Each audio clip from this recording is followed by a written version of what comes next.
Hello. Hello, everybody. So I swear, the poll's not meant to be an ego stroker. I'm sincerely wondering, how my,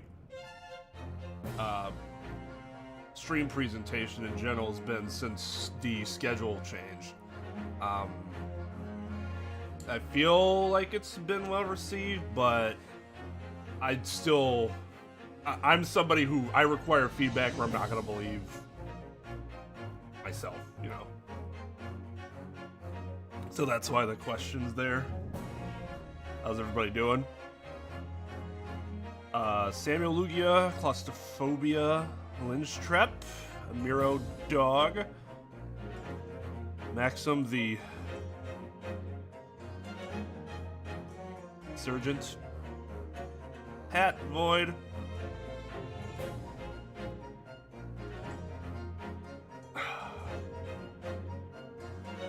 and yeah, I mean, don't be afraid to say it could be better, because believe me, I worded everything tactfully myself, so no response will upset me. I put it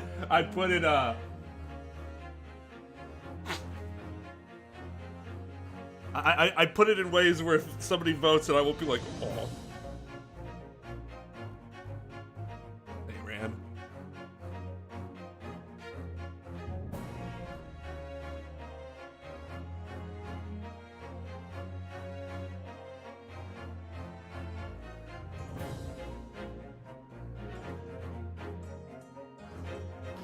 One thing better than usual, one thing worse than usual. One thing that's better is the timing. The one thing that's worse is...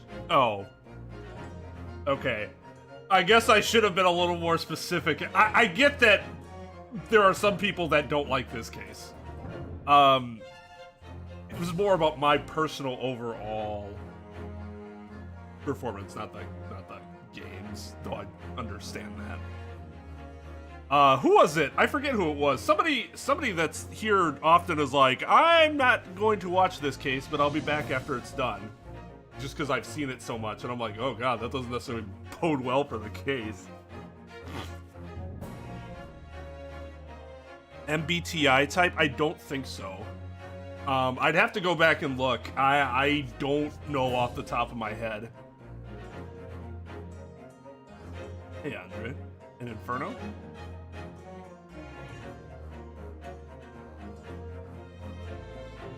Got the booster, you're a bit sick. Yeah, it knocked me on my ass. A few of my friends, it affected for like a few days, and I was like, oh wow. I guess I'm feeling pretty good that it was only about a day or so for me.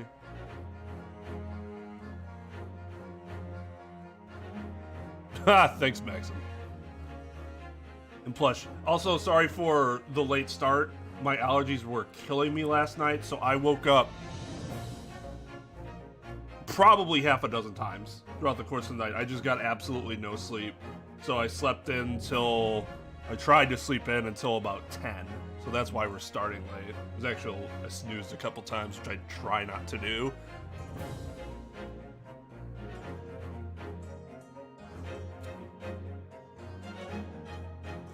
I swear snooze is the worst invention in mankind because it never helps, but you do it anyways. A procrastination technique that simply won't ever help you.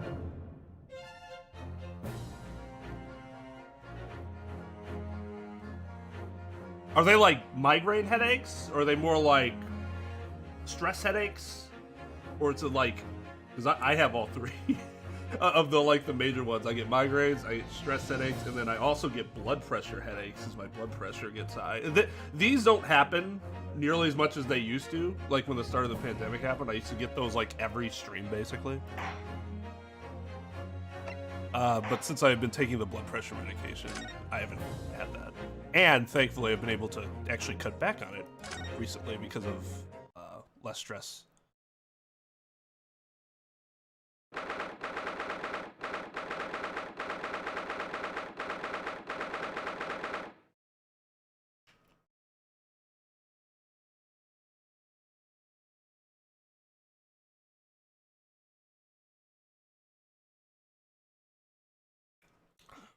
It's interesting when this game, when the Chronicles was first released and people first started playing it, all I heard about this game was from the people that loved it. Oh, these games are so good. And now it's interesting that since I started playing it, I've actually seen more people who are like, yeah, I actually don't really care for the first game at all. But the second game's really good. I think that's been pretty universal, is that the second game. But very much like Investigations. We're like, we're split on Investigations, but I think we can all agree that Investigations 2 is really good.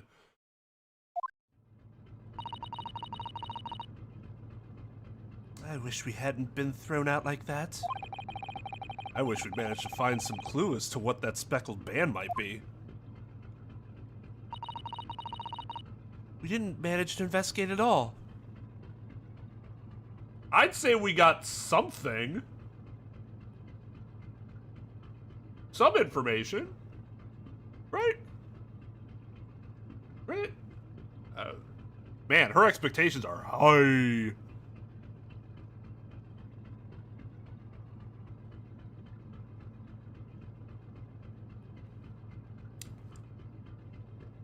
Ran over here like, let me show you. I didn't like either game.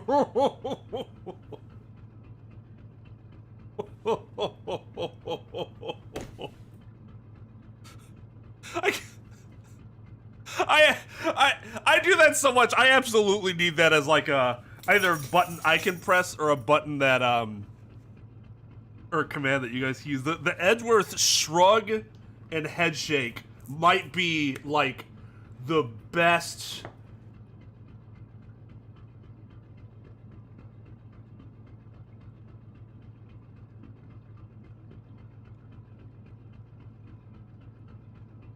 Condescension thing.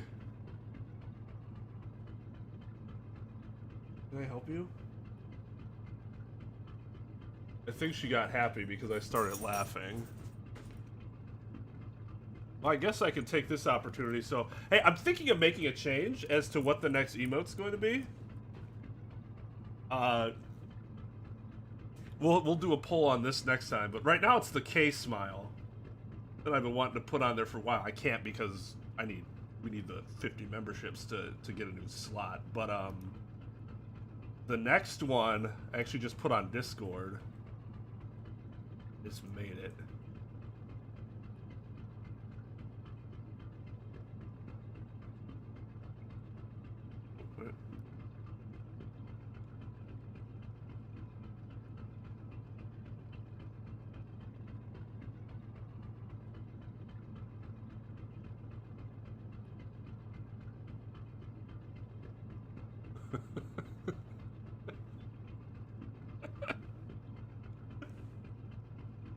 Oh, I've always been a big fan of the Nick Young question mark meme. I was like, hey, that's kind of what the dog does whenever she tilts her head.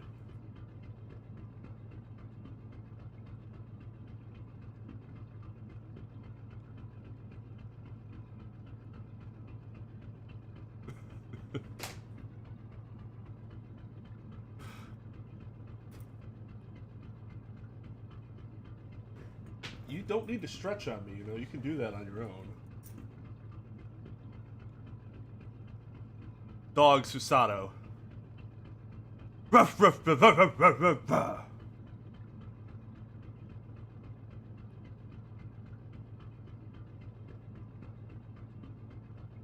Oh god, Maxim. Boo! Boo! Hey, CJ.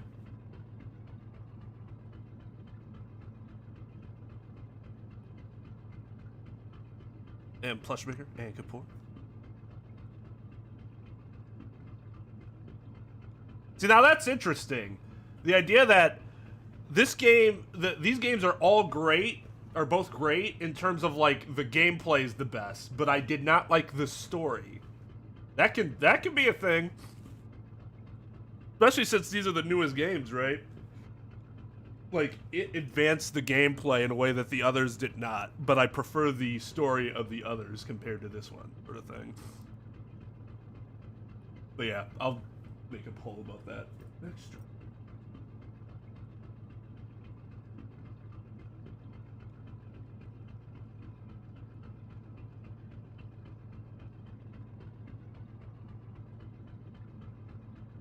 I like the gameplay a lot so far. It's a lot of the same, but they make it feel different. Or at least they make you feel like there's more to it. And even if it's just an illusion, that's good. I'm fine with that. And I imagine that we won't be able to for a while longer. We'll never get past that sailor guarding the door. He's clearly glaring at us as if to say, don't even think about it. Oh, wait a minute. Yeah, why don't we just go through the vent? What is it? Well, what happened to our great detective friend? Where did he go? Oh, yes. He completely disappeared. When did he do that? Slipped away as quietly as the wind, but not before ensuring that these were securely back on my wrists.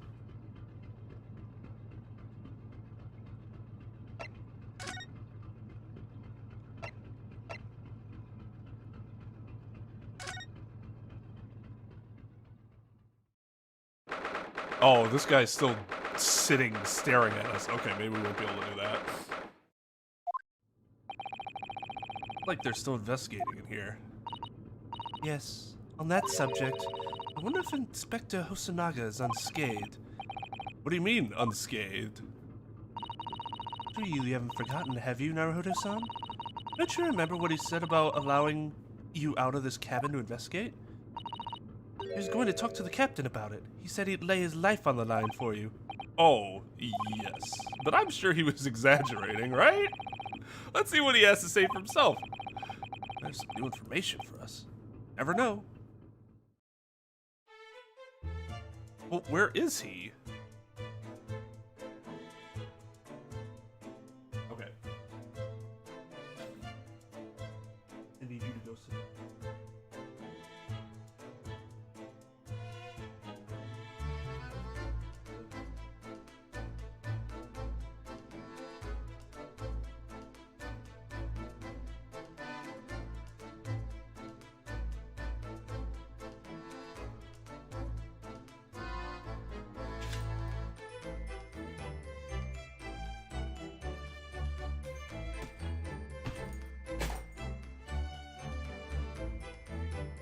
You lack the opposable digits to do that.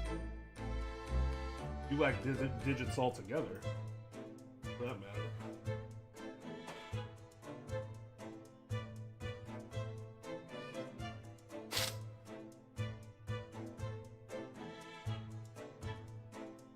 What emoji? That grin face?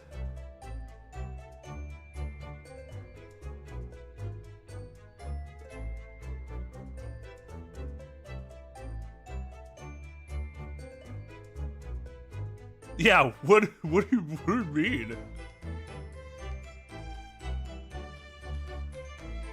Can't ban me? I pay money for it. Hey! Well, I appreciate it. We all know that's not true. I can't play a game like this and complain about the things I do, and then when it comes to, like, being a disciplinarian, be like, oh, well, they pay me, so they get special treatment.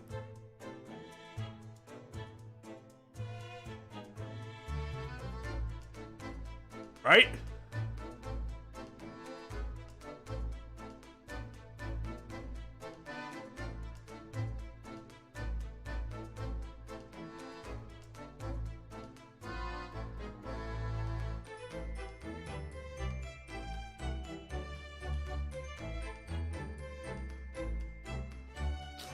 Didn't have the bottom.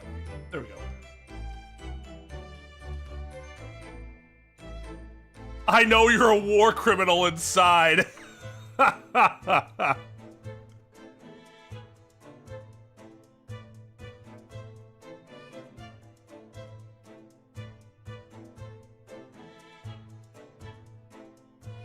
Well, that's why we need the K emoji.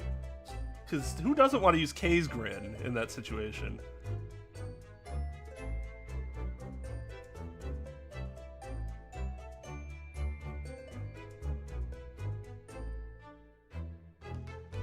Hey, Tahor.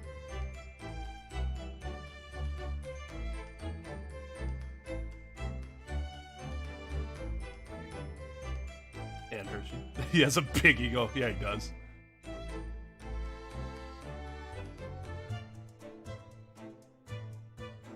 Did she give you that look when you explained it to her? The head cock, like. Okay, what? Is there anything new?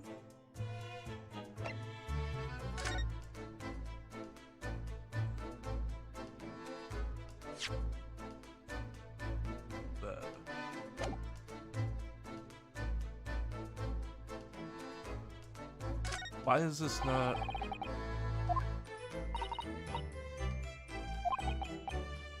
So by bringing her pet on board, Miss Pavlova has broken the rules. She called it her friend, didn't she? Yes, although we don't know what form this friend takes as yet. I'm almost certain that whatever it is, it's inside the traveling case in her cabin. A friend. There's more to this than it seems, I think. Yeah. Not great deduction there.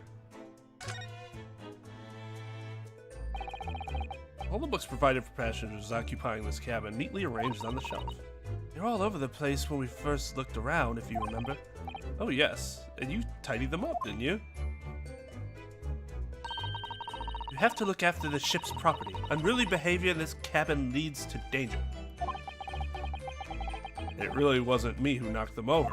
But it really wasn't me who knocked them over. Well, anyway, I feel much better now that they're neatly lined up. I can't relax when things are untidy. Well, this whole room must be triggering the shit out of you. Look at this. Look at all this. Well, this is fine.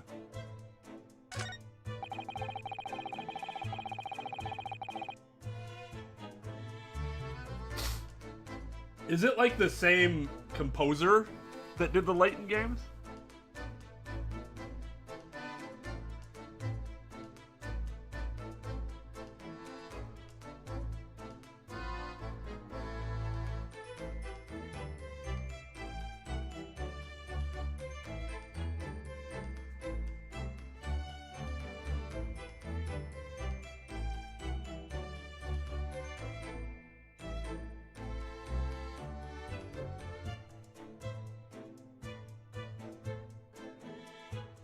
The stream is stuttering? Well, it's not dropping frames. Oh, let me try something. Let me know if this is any better. Oh, I almost freaked out for a second there. Like, well, a 90,000 bit rate would do that.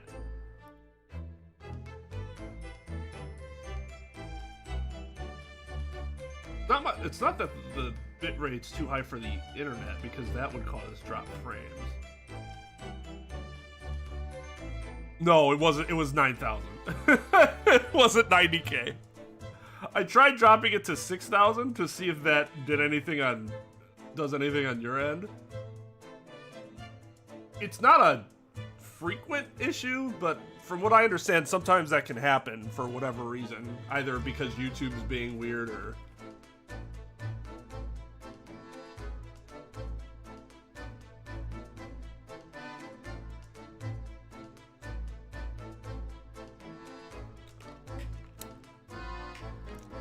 Been fine for you.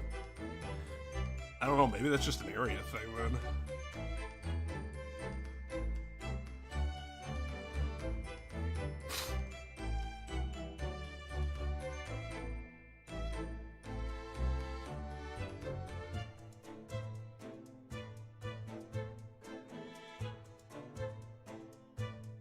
Okay, well, we'll keep it like this for now.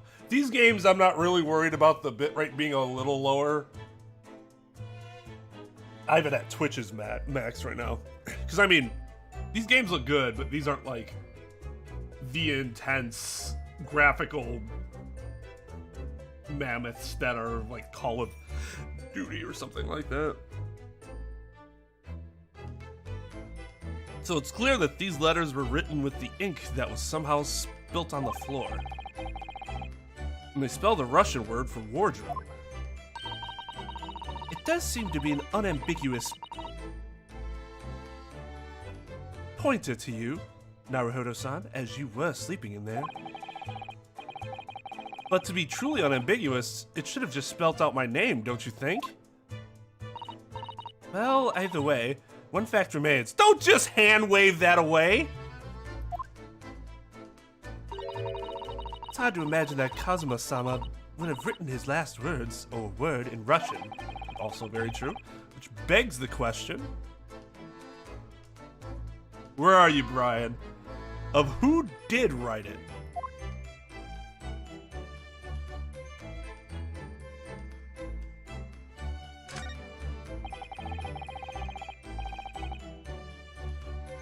Phoenix Wright versus Agent 47. That would be something.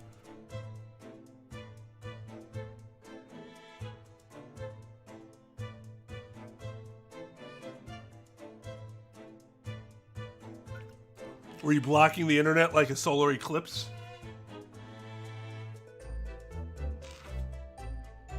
Are you the moon, Amiro? We were talking about how Amiro had a big ego. Man, my bad, Tide. My bad.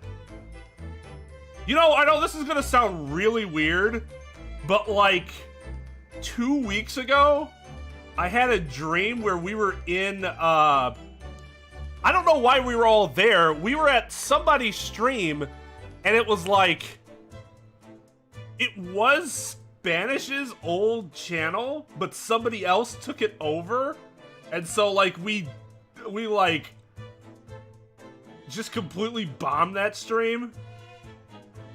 I have no idea why that was a part of my dream, but it was. Very weird.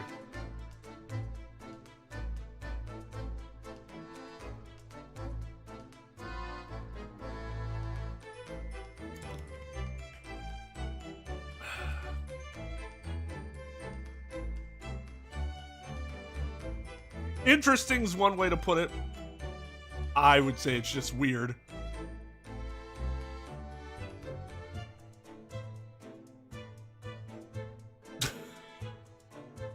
We're talking about a channel I haven't watched because it hasn't really been active since like 2018.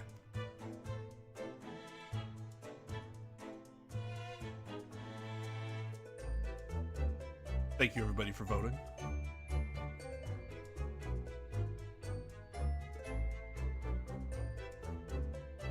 He jinxed it. Alright, well, hopefully it gets a little better. This is where Cosmos spends his final moments, writing his diary.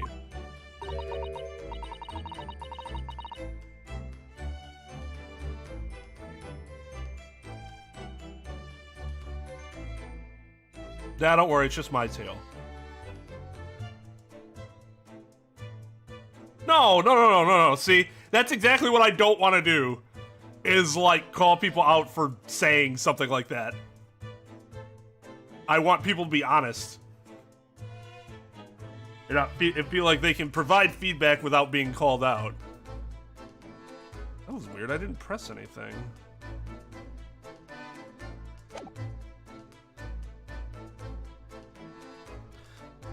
"1:23 a.m. I can hear a faint whistling sound.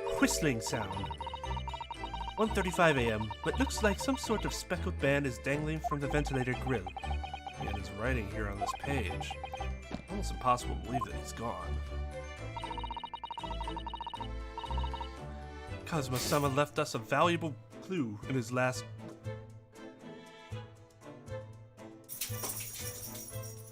Oh, you might have to go outside. Did you sneeze? Jesus, you're getting aggressive. Yeah, 1:30, I'm dying. 1:32, I'm dead. Seems odd he would have written that in his diary in his last moments. The tale I got from the vaccine, yes, which I'm actually pretty hype about. I've always, you know, some people are like, I'm a furry because they, you know, dress up or whatever, and I'm like, ha, I actually have a tail. Let's go.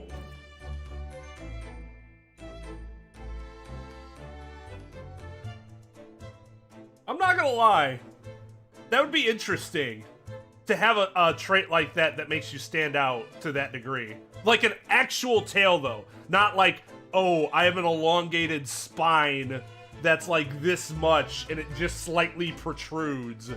It's like a nub. I mean, that... If you're gonna give me a tail, do it all the way.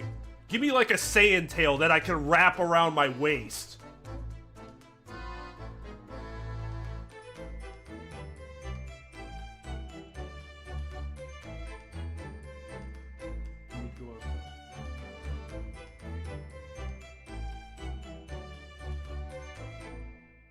And because I woke up late today, I wasn't able to take her for a walk. Alright, I'm gonna take her outside. I'll be right back.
Gonna let her outside for a bit. Not super long, but it's warm enough right now that it, like, all the snow melted. Hasn't been able to be outside for long periods of time recently because of how cold it's been. Somebody asked what I thought of the investigation track. It's really good. I mean, unfortunately, I don't really have much else to add beyond all these tracks have been really good. They're very...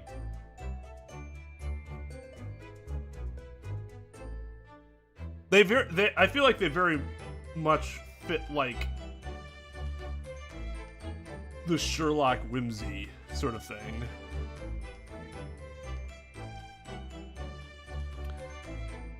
Kazuma-sama left us a valuable clue in these words, I'm sure of it. We have to solve this mystery, Naruhodo-san. We will.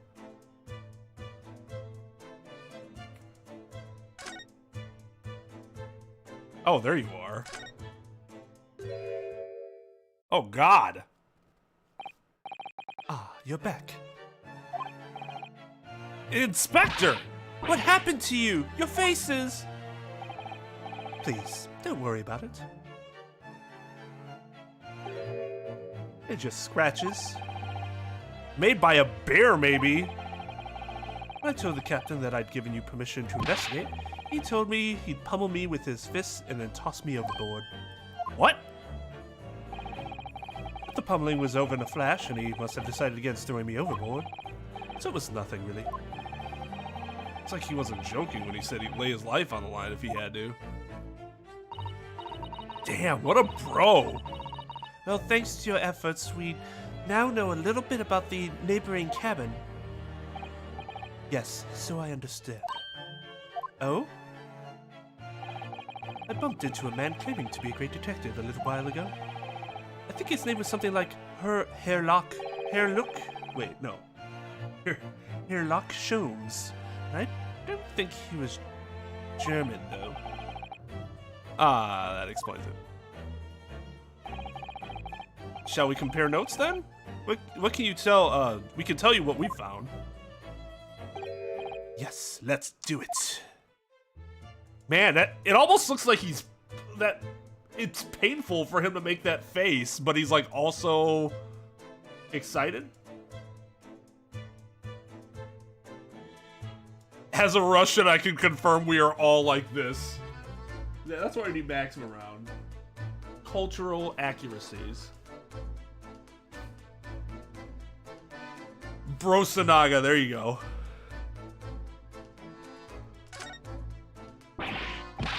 What? Nikolina Pavlova? She's in the cabin next door? Oh, do you know who she is? Please, what self-respecting ballet fan wouldn't know that graceful angel?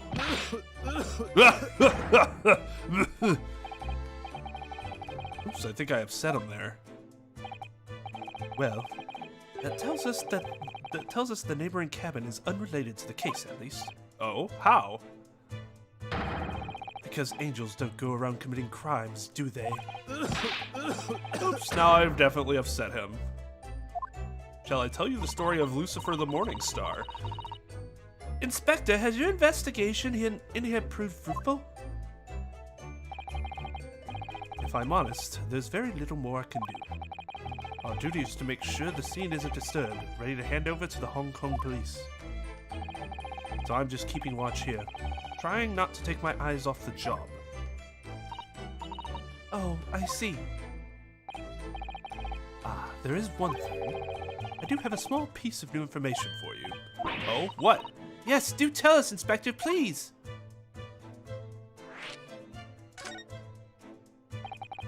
What is this new information you have, Inspector? Okay, so this is a very minor thing, but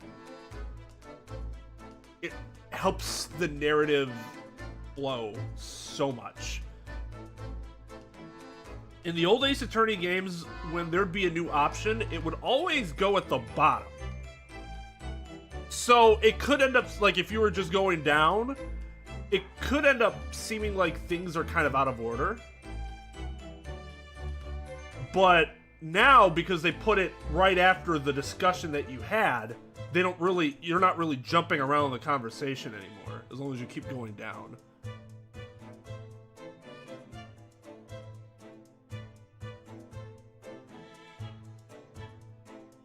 It's this. The Bria's medical officer has finished his examination of the body. I managed to obtain the report. Oh, Kazuma's post-mortem report? Kazuma-sama. So, what was the cause of death? Damage to the cervical vertebrae is what's written in the report. His neck was broken? Yes, it would seem so.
So, this really is a 2-1 scenario.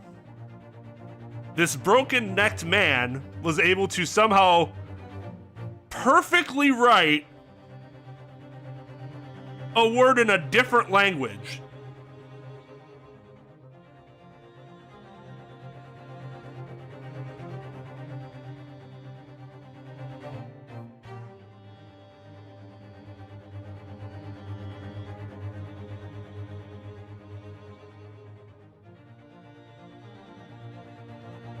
Great. Okay. Yes, it would seem so. There were no obvious wounds or other signs of injury, so at first I think they were considering poison. but it turns out they found no trace of poison in his system at all. Well, what weapon was used then? Nothing has been found as yet, but the fact that there are no signs of a wound suggests it may have been a blunt object, something that wouldn't leave a mark. Oh, I see. While the body's nerves run through the spine to the brain, a strong enough impact to the neck could induce death. It is a possibility, and no obvious wound would be left. Or Kazuma. I have a second copy of the report. If it might be useful, you're welcome to have it. Really? Are you sure? Yes, it's fine. I trust you. Oh. After all, if I didn't trust you, I'd never have agreed to you leaving this cabin in the first place, would I? Ah.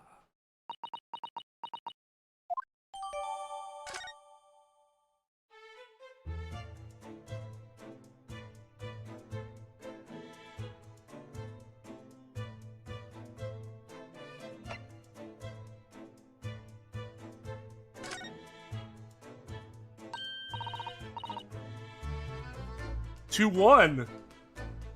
What, 1, 2?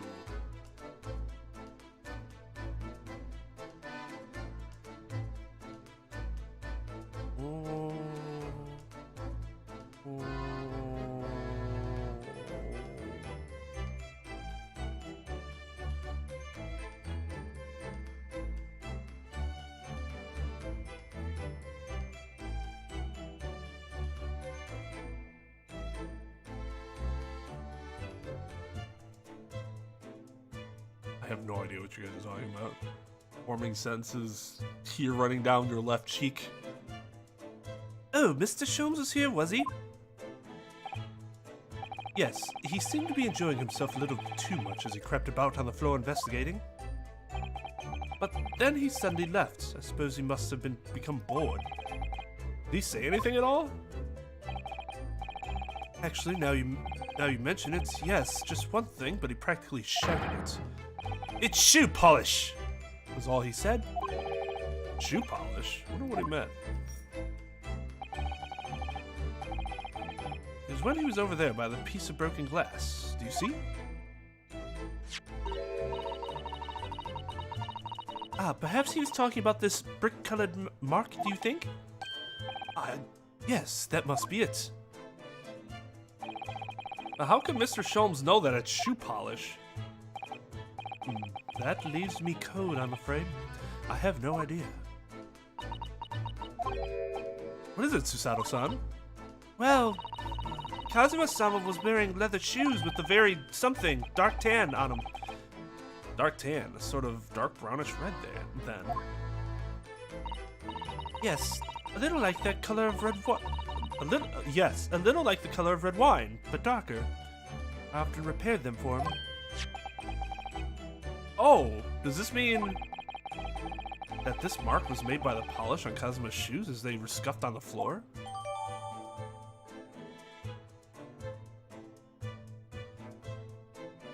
Ooh, naughty, naughty, naughty, Amiro.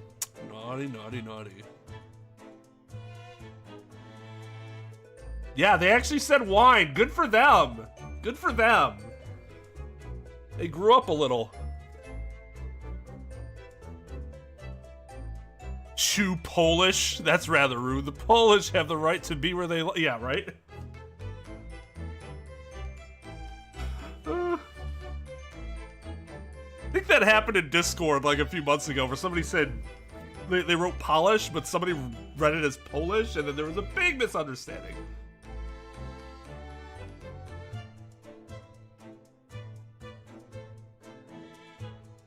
Later, claustrophobia. How's it for you, Trep? Is it getting worse?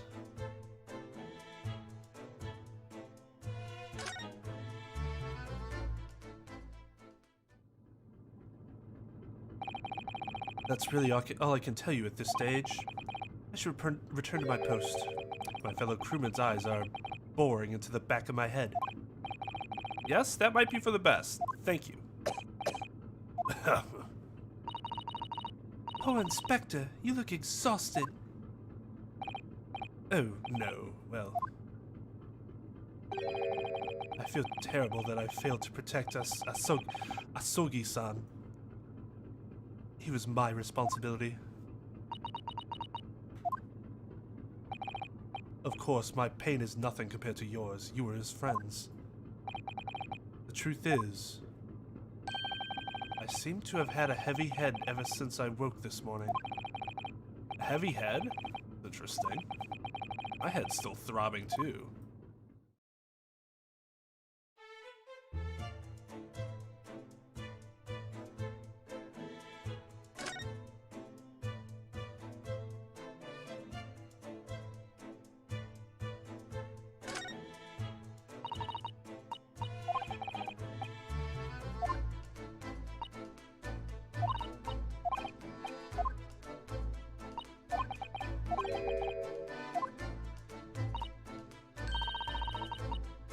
Duh!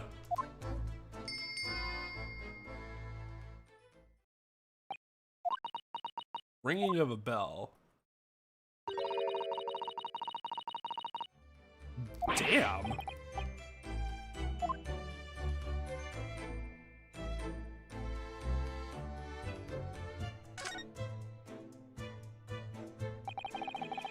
This ventilator joins to Miss Pavlova's cabin. Yes, that's right. And just a few minutes before he died, Cosmos said, just a few minutes before he died, Cosmos said, God. And just a few minutes before he died, Cosmos saw something emerging from it. The speckled band, as he described it. Only Miss Pavlova had been able to shed some light on it, but she seems as baffled as we are. Yes, I wonder if she's telling us everything. I'm not sure. I know most people aboard would say the same about me, but there was something about that woman that didn't sit right with me.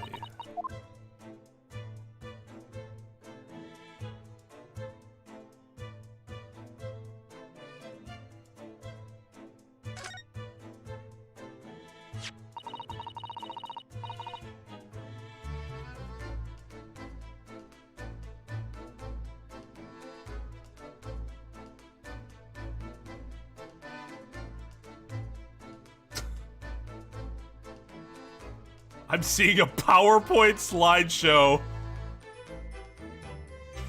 Yeah, you're probably right.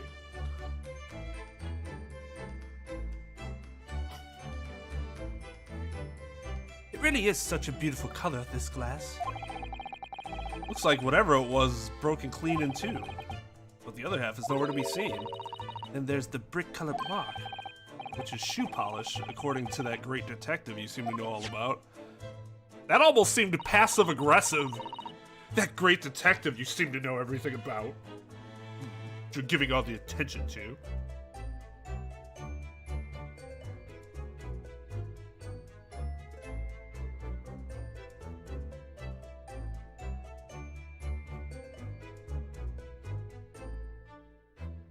Are the transitions the cool ones, at least?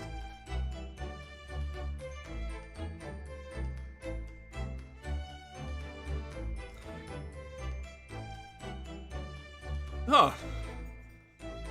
I don't think I've ever seen anybody say that. It makes sense, but still, it's just not something you see very often. I wish I were in Canada. I get it, I really do. But the only people I've heard say that recently are people in the US.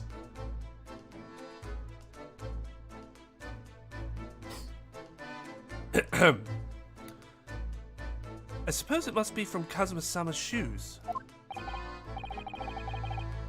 Maybe. What I'd like to know is, how can the detective be so sure that it's shoe polish and not something else? Because he's a great detective, of course. That's hardly a reason, is it?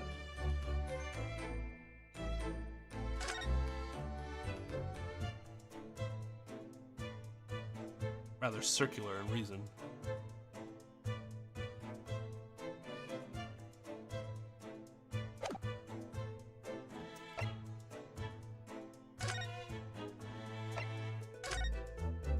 Oh wait, I might need to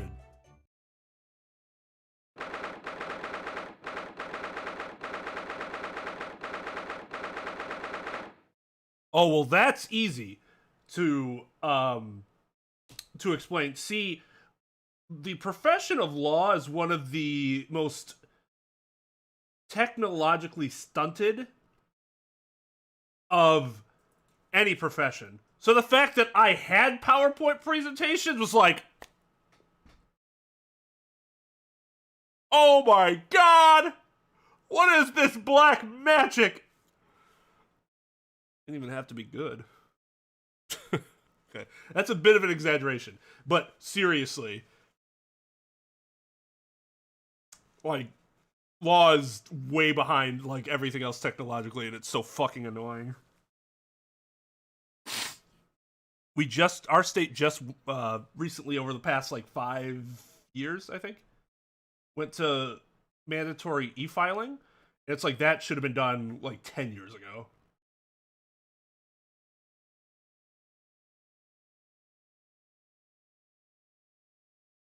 Poutine is good.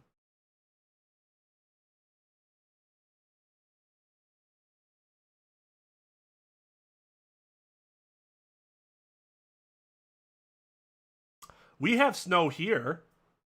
I can tell you it's not a positive.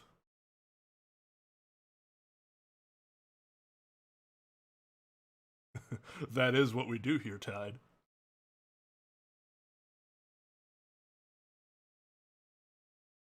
Yeah, that has to be something with YouTube. If like half the people are, it's fine with them, and the other half it just. What if the robot lawyers take my job? Oh, we're gonna be the last profession to have robots taking our jobs. That's for damn sure.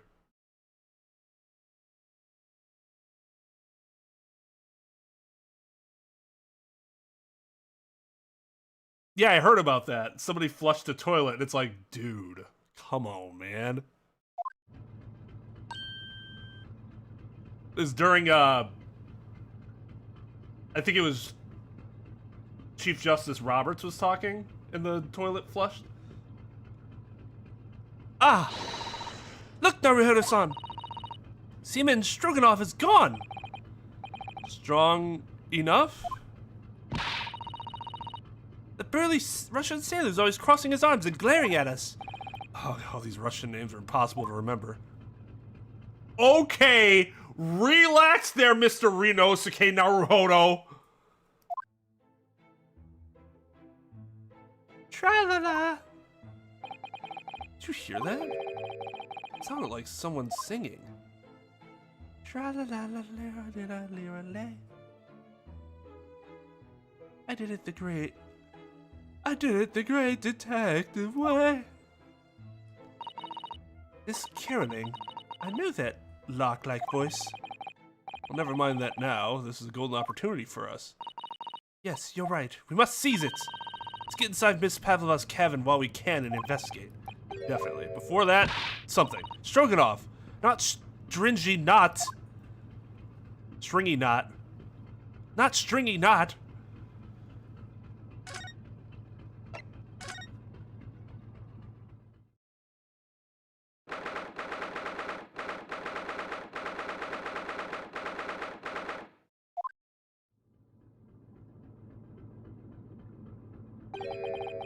Miss Pavlova isn't back yet.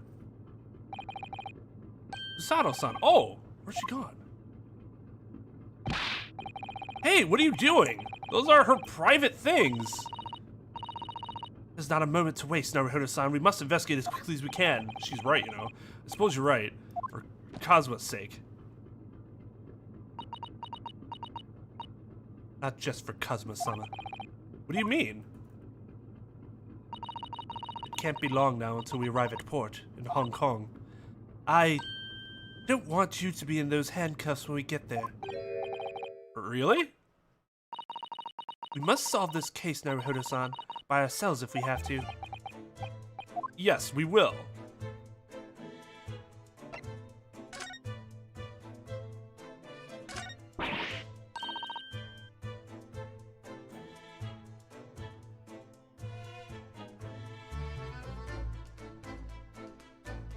Miro. Imagine sweating. Oh my, Miss Pavlova's case is open. It's completely empty inside. But according to the great detective's great deduction... Yeah. Enough of that.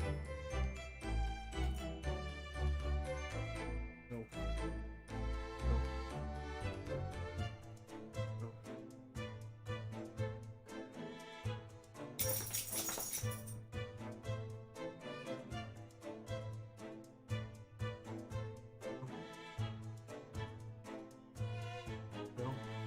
No. No. No.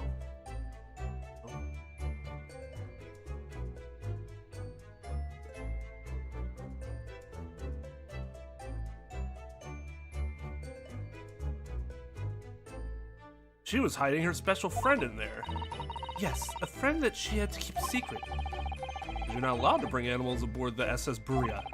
Buria. Can't.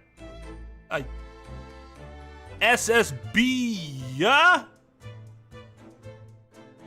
There we go. I wonder what kind of animal she had in there. And more to the point, where's it now? Hodo-san, are you there? Sorry, I'm right here, yes. Why? Oh, good. I thought you might have climbed into the wardrobe when I wasn't looking. There's no place like home. Believe me, I don't have some strange compulsion to jump inside every wardrobe I see, you know. Well, anyway, I'm not sure anyone could fit inside this one. No. No. No. No. No. No. No. No.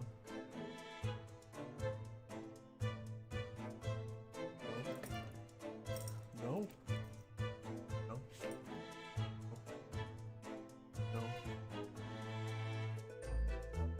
No. No.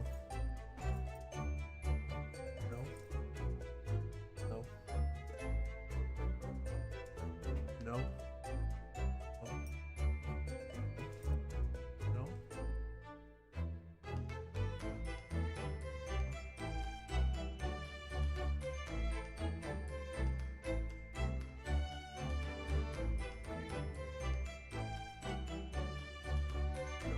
No.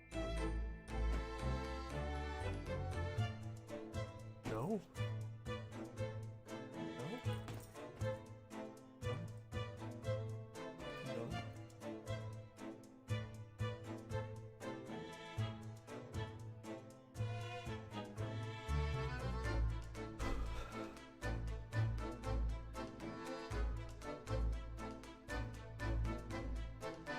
It's full of beautiful outfits. I suppose they're all stage costumes.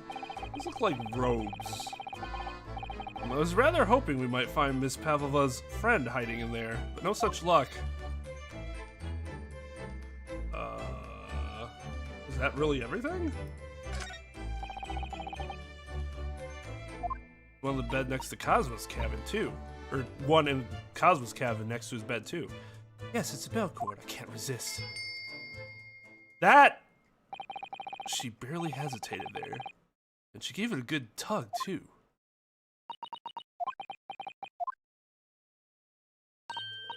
No, I didn't actually expect anyone to come. We don't want them to. We're trying to investigate in secret. Yeah, Jesus Christ.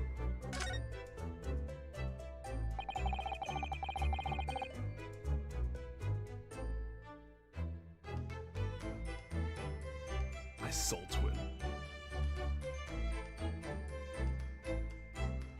That's alright. You can take her for a little bit, as long as you bring her back.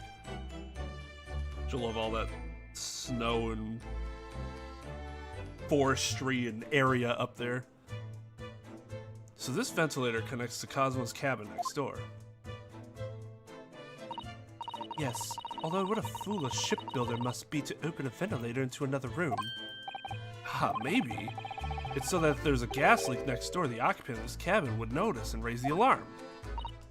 Or the occupants of both cabins would die of gas poisoning. That is a possibility. Anyway, last night, Cosmo wrote that he saw a speckled band coming out of his vent.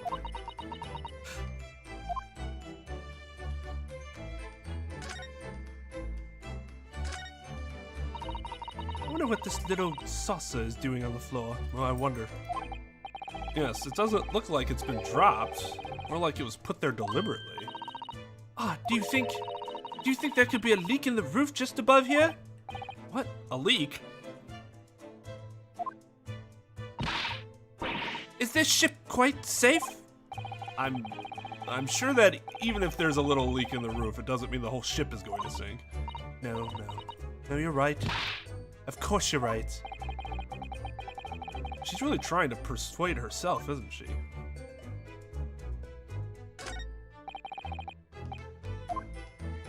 Are you not hiding in there? Knows every cabin has a waste paper basket. Shall we have a little look and see what's been thrown away? Haruhiro-san, it's poor etiquette to go sifting through someone's rubbish, you know? Those eyes, she's looking at me like I'm a piece of rubbish now. However, these are special circumstances, I think. Exactly, we have no choice. There's hardly anything in here at all. Oh, well, that's a little disappointing.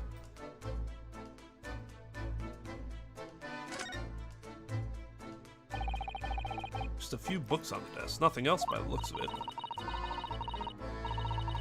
That was a Maya moment.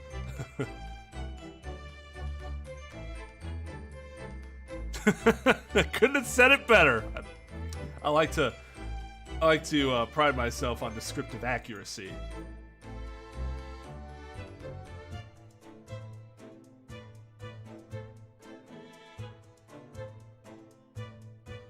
Ooh, see, I prefer wet to cold. As someone that's been in a place that basically has 2 seasons, which is cold and wet. Well, Miss Pavlova only ran from the ballet last night. She's hardly occupied this cabin for any time at all. That's true. I wonder what kind of books she likes to read. Let me see. Yes, I see. It would seem that Miss Pavlova enjoys reading. Books written in Russian. Thanks. I think I probably already knew that. It's rude to ask too much of people, Naruto-san. Kindly remember that. Don't expect much from me, you jerk.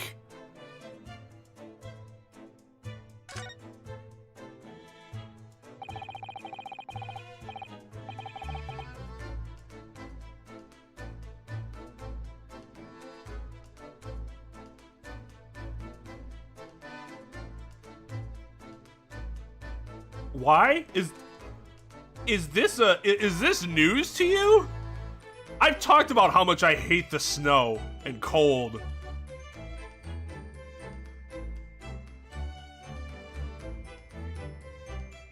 Dude, I can sit outside and look up in the rain, like that Vegeta video where he's listening to Phil Collins. I can feel it calling in the air tonight.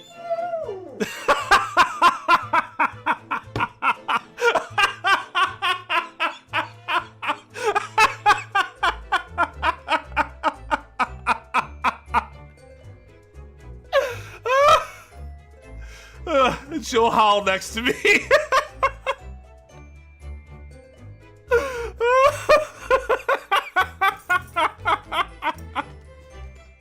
Oh, that was good. That was good. That was good. That was good. You get some extra pets for being hilarious.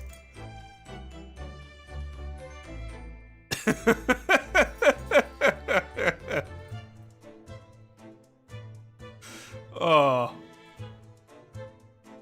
But yeah, no, I don't mind being in the rain. I don't mind being wet, I guess. I get home and I dry off. Well, okay. This is actually a pet peeve of my wife's. I guess if you look at some of my habits, I must kind of like that type of moisture because she always complains that after I shower, I don't dry myself enough and I'm still like wet.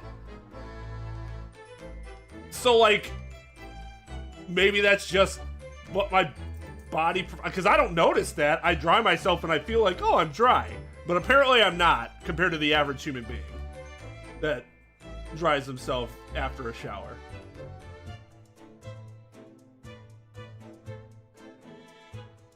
It is easier to warm yourself up than it is to cool yourself off. I will agree with that.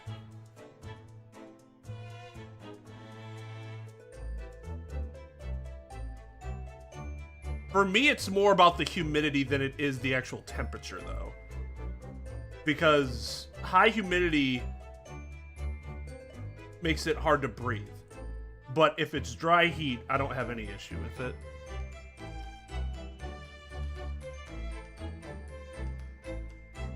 Which is the type of heat we have, which really sucks.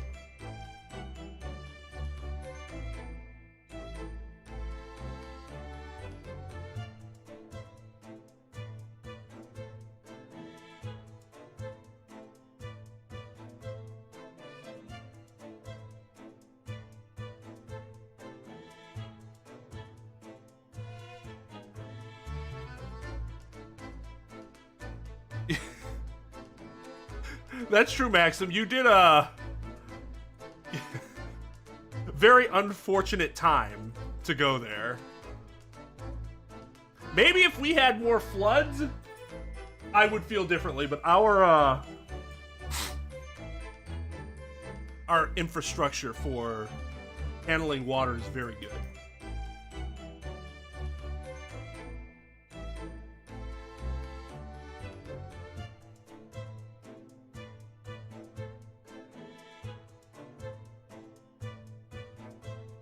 Are you really somebody that can just accept attention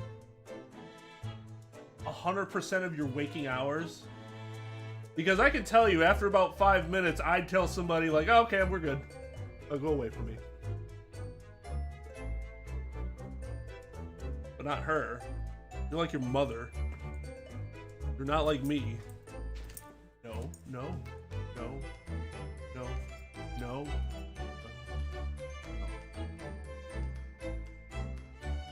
No, no, no, no,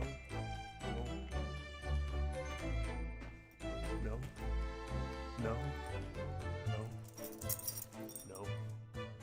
I appreciate it, but no.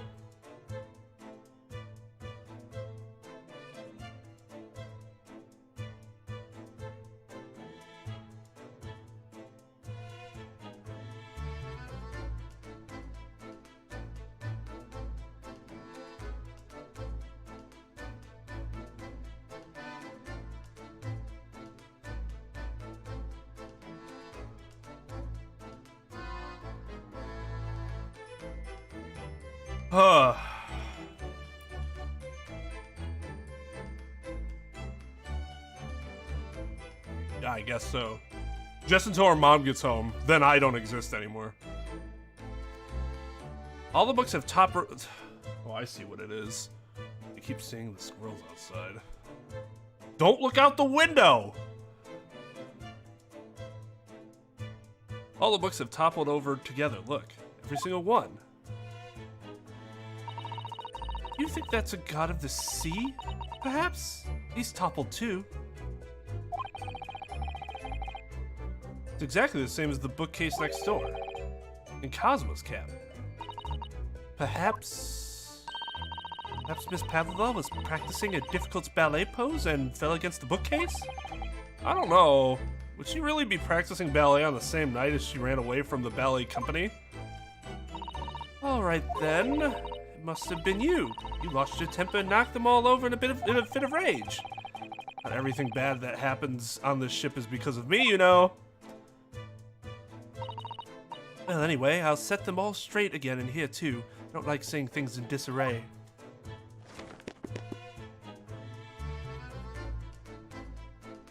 Yeah, what a way to indicate that somebody has been here when they are not supposed to be.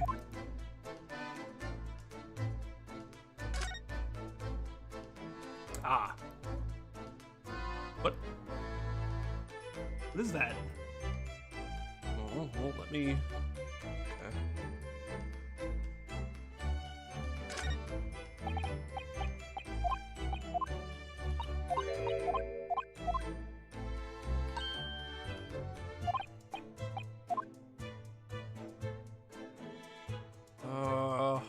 That's everything, right? Oh. It would seem this teapot is empty. So the natural conclusion is that the Russians are a very thirsty people. Or, because Miss Pavlova only came into this cabin last night, she hasn't had the chance to make any tea yet? I mean, it could be either. It's definitely that they're excessively thirsty. I'll lay 1,000 to 1 on it. Alright, later, Miro. Yo, what's up, Twisted? How you doing, dude? Going well for me. Going well for me. Thanks for asking. Like being up in the morning. Do I know how much Lucy weighs? She is a tad overweight for her size.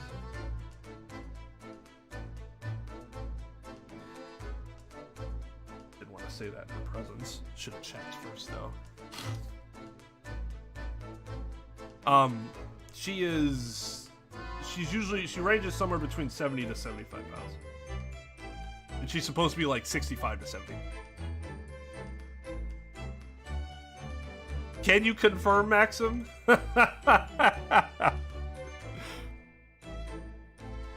You're rather obstinate, aren't you, Naruhodo-san? Is that it? We didn't learn anything other than she obviously gives the pet water. Well, and that the bookshelf was pushed over, but we had already known that.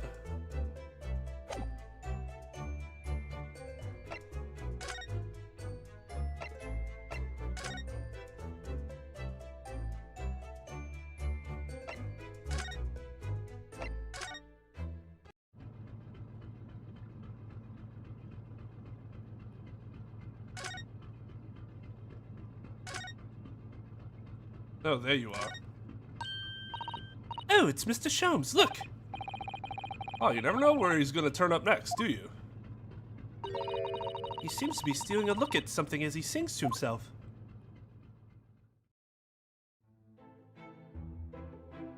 Tra-la-la-la-la, lira-lira-lay. I did it's the great detective way. Still singing. You think he hasn't noticed us? Or he's simply in extremely high spirits? Yes, there were times, I'm sure you knew, when the yard bit off more than it could chew. And through it all, when there was doubts, it's lucky Herlock was about. Excuse me? I solved it all and I stood tall. I did it the great detective way. Mr. Sholmes! Ah! What is it? You want to fight? Honestly, interrupting a fellow while he's singing? I was just about to reach the climactic finish. Sorry, I thought you were never going to stop, so I figured now's a good time as any. Is this how you fight? What's the point of that?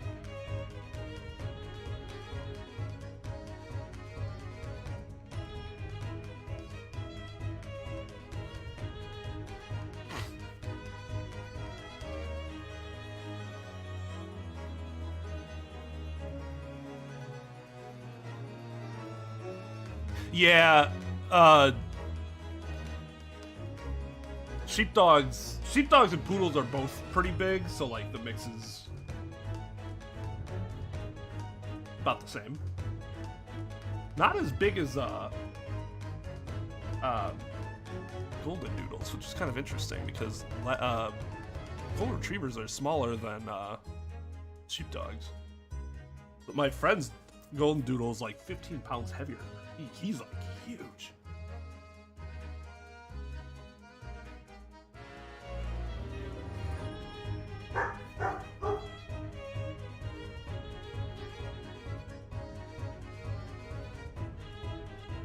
Cell did it better?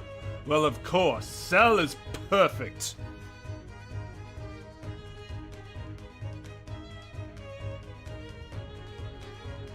I cannot hope to reach perfection.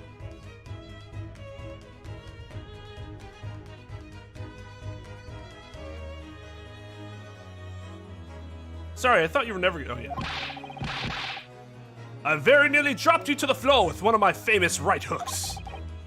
All right, I get the picture. Now, could you put those fists away?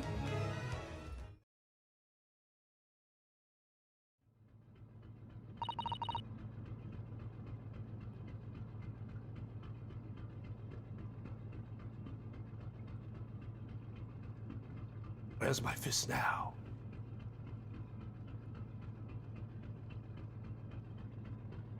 I've definitely seen worse fighting poses, but I still don't get that. The problem with, like, the whole misdirection and get the blood flowing is that's both true, but it also seems like he'd tire himself out faster than somebody that was a little more steady. Mr. Sholmes, you seem to be examining something before we interrupted you. Ah, yes, that. I was immersed in study of the ship's log, as penned by the stockily built crewman who's usually on guard here. Oh, yes, the ship's log. Did you find anything useful from it? Well, after 2 a.m. this morning, the majority of the entries are blank. Which means that there was nothing to report. Nothing of note happened, so...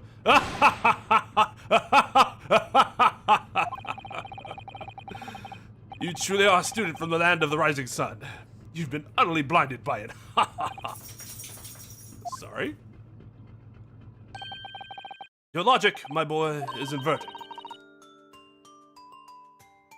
Whatever do you mean, Mr. Sholmes? Observe the other pages, and all shall become clear. It would seem the same crewman off-stands sentry in this first-class passageway. And he has an almost religious practice of recording nothing to report every half hour. Oh, he writes that every in every 30 minutes? Nothing to report? Precisely. Put simply, the seaman writes nothing to report when there is just that. And yet, the ship's log from last night is largely blank. He didn't even write nothing to report.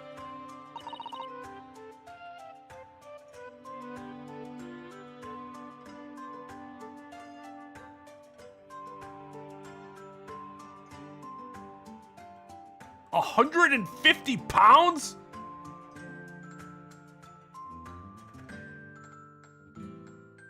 Holy shit. So, like, labradoodles are huge. I don't think I've ever actually seen a labradoodle. I just know they exist, but those must be huge then.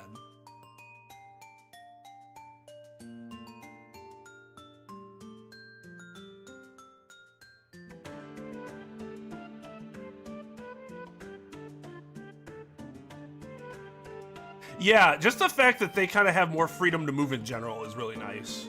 It allows for some, like, other effects that normally, you know.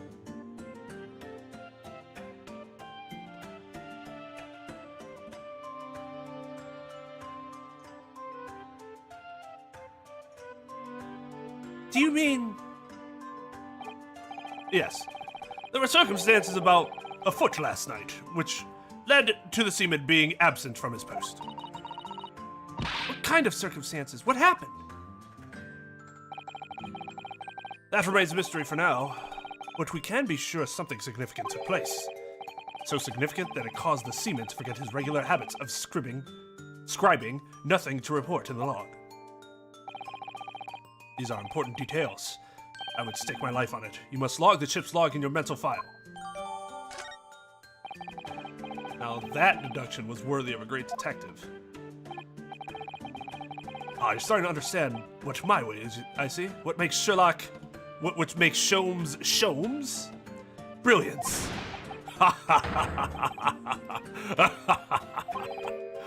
Oh, ouch. What is it? Are you hurt? Oh, don't worry yourself. I seem to be afflicted with a throbbing head this morning for some reason, nothing more.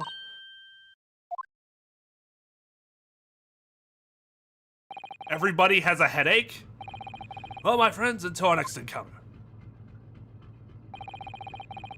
He's still singing to himself. I can hear it as he wanders off down the passageway. Is something wrong, Susato-san? You seem lost in thought. It's just... well, I feel the same. Sorry? Ever since I woke this morning, I've had something of a headache. A sort of continuous throbbing. Oh, you too?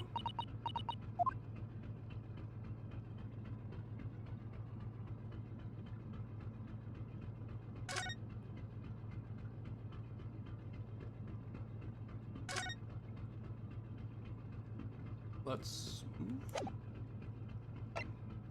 We'll talk to Hosonaga, maybe? Brosonaga?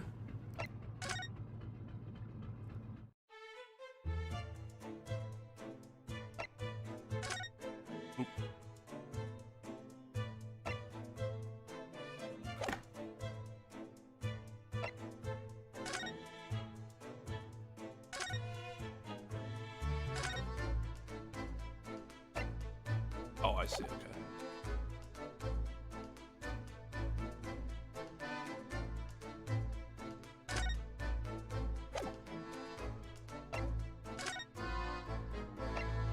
Oh, can we...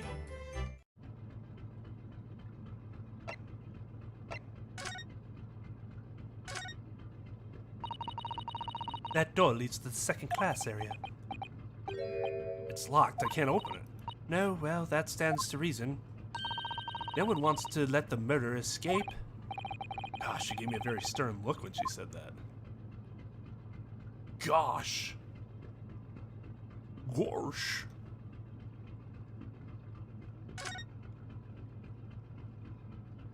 They're just looking at you. Must be something back in the cabin. Her cabin.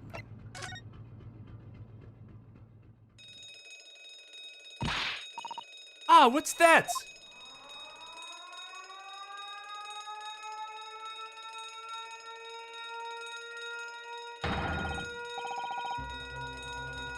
Shut down the engines immediately. Vessel sighted at quarter-mile 4.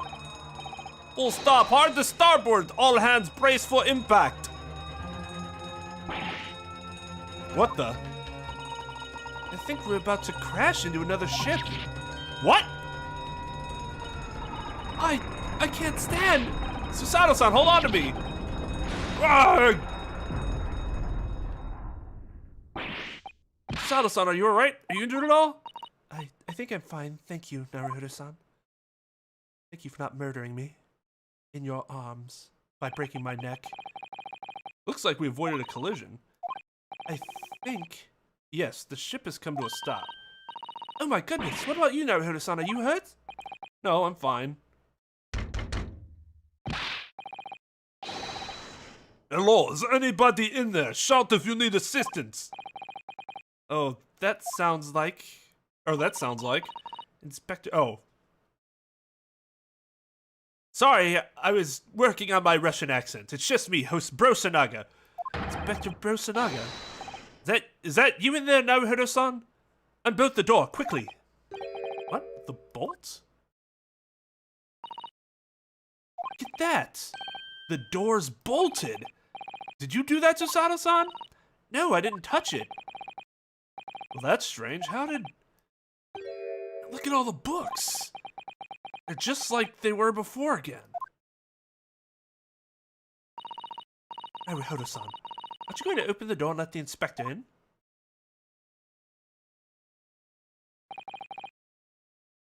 Better tidy this place up first. Wouldn't it look weird if he tidied it? A violent emergency stop had solved one mystery, at least, in a very vivid way. But I knew that what awaited us on the other side of the cabin door would not be pleasant. I hurried around, tidying up the cabin with a new sense of foreboding in my heart.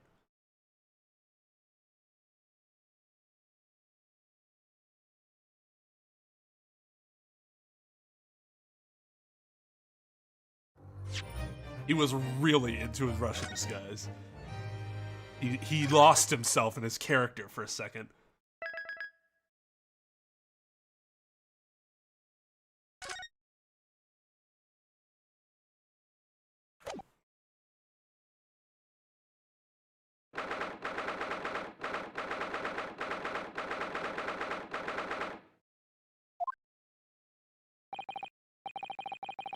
Somehow the door to the cabin we were in ended up bolted after we made an emergency stop. Sato-san took a deep breath and gently slid back the bolt.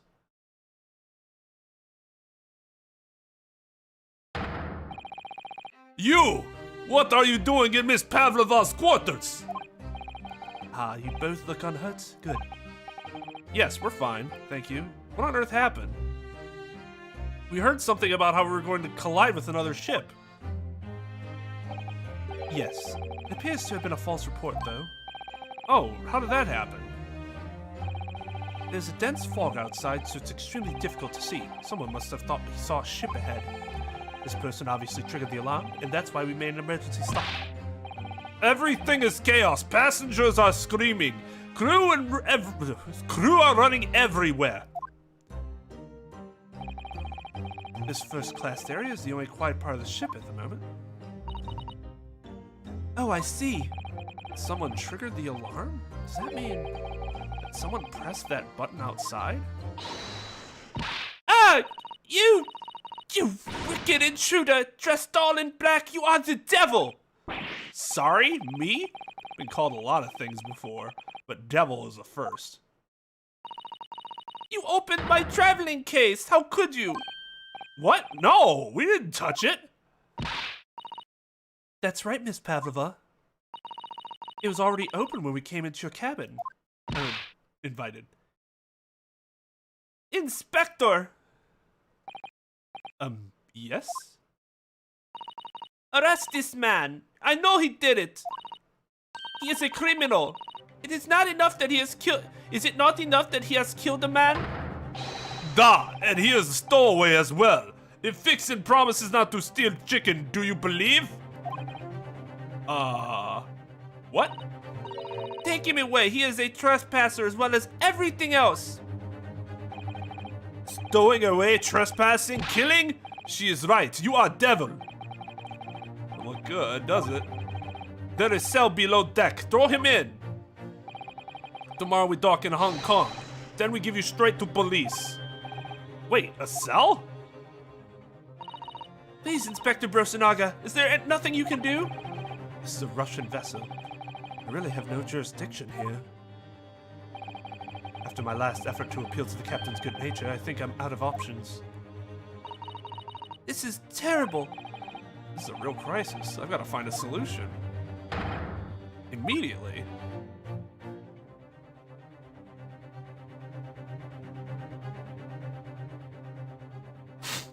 Maybe I should kick him in the nuts.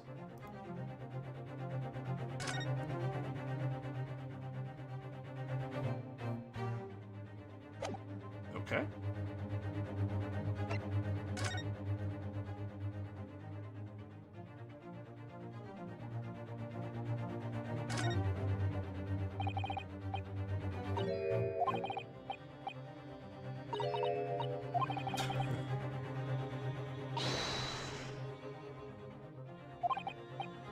Well. Okay, so she's not gonna listen. Please, just give me a little more time. I do nothing for you, except show you my way, except show you way to ship's prison cell. Oh, thanks, but no thanks. But I'm innocent. I didn't kill anyone. And trespassing and stowing away. Stowing away. I honestly don't know how people in Russia pronounce the W's. It's not like German, right? Well, you know, sometimes life can lead you down some unusual avenues, and, well, enough. You are guilty. Ship's cell is only place fit for you. Come on, there has to be someone. Some savior to rescue me from this crisis? A bro, maybe? Got yourself in a difficult situation here. By entering this cabin uninvited, I mean. Sorry, I was just so desperate to find a clue. I'm afraid there's really nothing more I can do to help you. If I push my luck any further, a punch to the face will be the least of my worries. I'm really sorry. I have to take responsibility for giving you the freedom to investigate Miss Pavlova's cabin. Now this has happened, I'll have to report to the captain at once. Really needs some help here. Wait. Oh. The fuck is he doing in here? What the? What are you doing up there? Mr. Sholmes? Naturally, I was analyzing what a weight of 20,000 rubles feels like in one's hands. Have I not told you that as a detective, it is my business to know what other people do not? This isn't mere tomfoolery, my boy. Oh, no, no, no. Well, why were you hanging from that hook before then? Is it obvious? To properly assess the weight of the 20,000 rubles, naturally.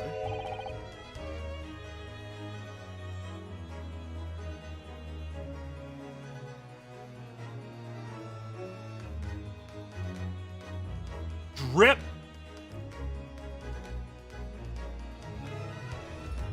Apparently does have a mini brig at least. Just hanging around. I wish to determine if it would bend that conceited looking hook on the wall, so full of brag and bounce.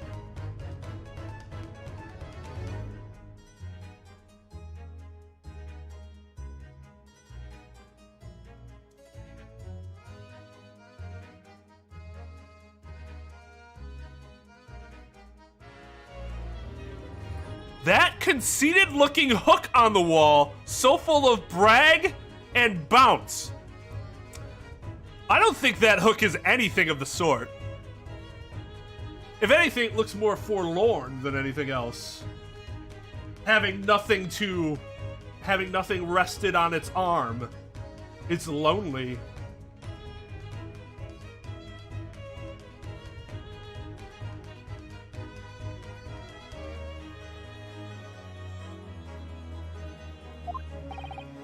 I never know whether to take this man seriously or not. Ah, you again, the great detective. Ah, Inspector. I confess I've been looking for you. I've something to report to you most urgently. Well, you might try looking for me somewhere other than a hook on the wall next time. What is to report? Speak!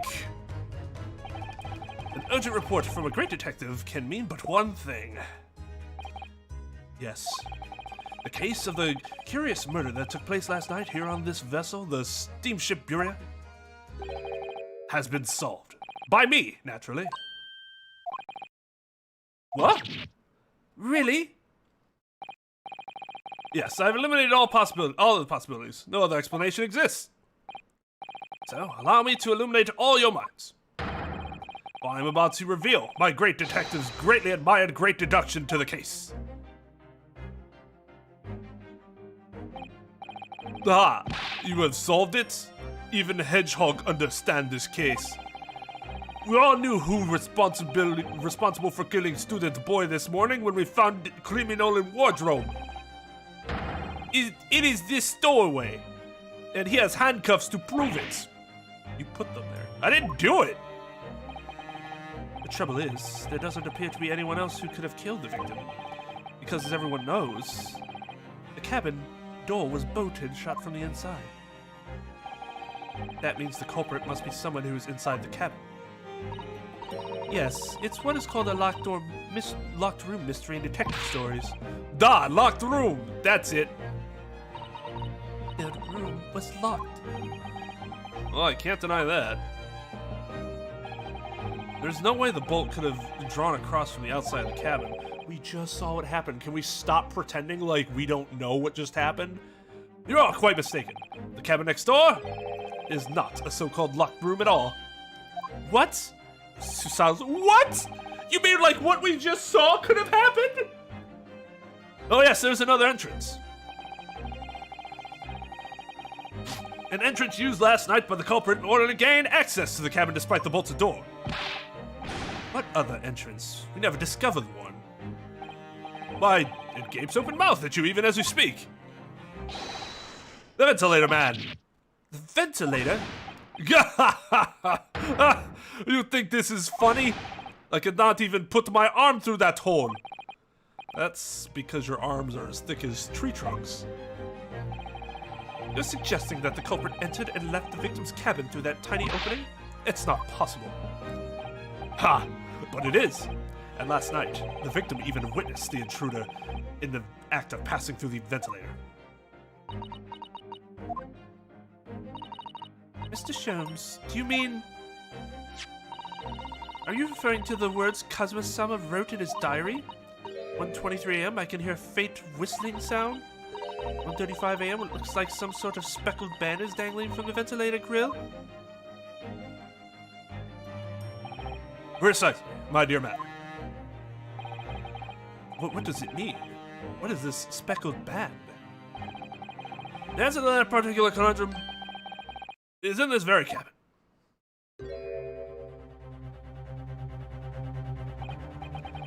Mr. Sholmes, what are you doing? There is a distinct element of danger, but fear not, I am ready. What I am about to expose for you all to see will shock you to your cores. Behold! God! What the...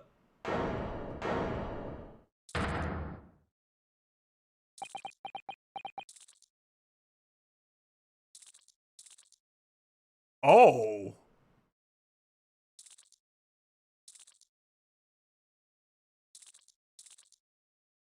Gotta admit, I wasn't thinking snake.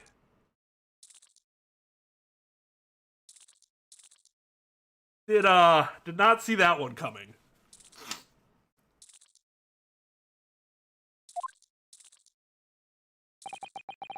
Allow me to introduce you all to the band. The Speckled Band. A snake? Indubitably.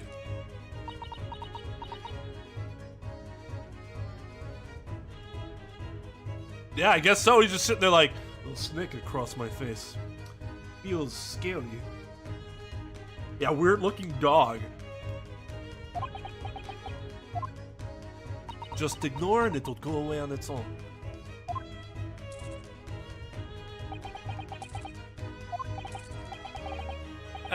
Mr. Sholmes, just one thing. Bray, what troubles you? Well, that snake isn't really speckled, is it? Looks more stripy, wouldn't you say? Hmm? Yes, you're right. I think in this case, you'd have to call it... the Striped Band, wouldn't you?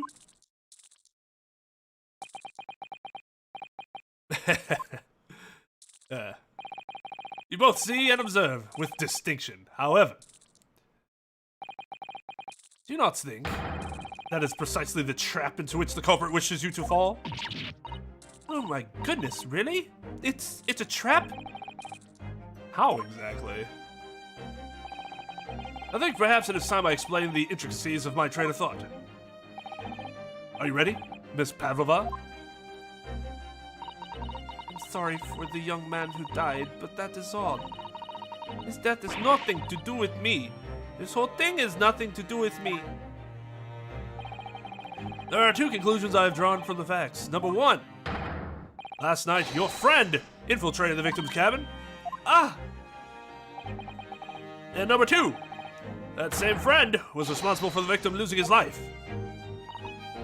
No. Just turned as white as a bowl of rice again. Always kind of like that. Sholmes must be right. He's hit the nail on the head. This young woman's friend killed Mr. Osagi. I flipped the syllables around. Killed Mr. Asogi.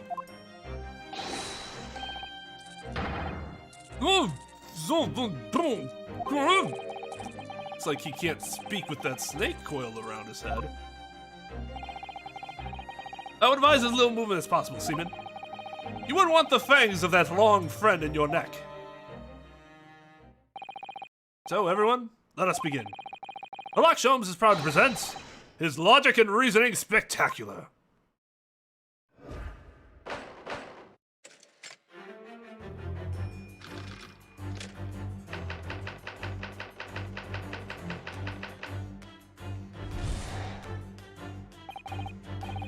Ms. Pavlova, moments ago you claimed the following. In Soviet Russia, we bite snakes. Is that true, Max? Do you bite snakes? I like snakes. My wife thinks I'm weird.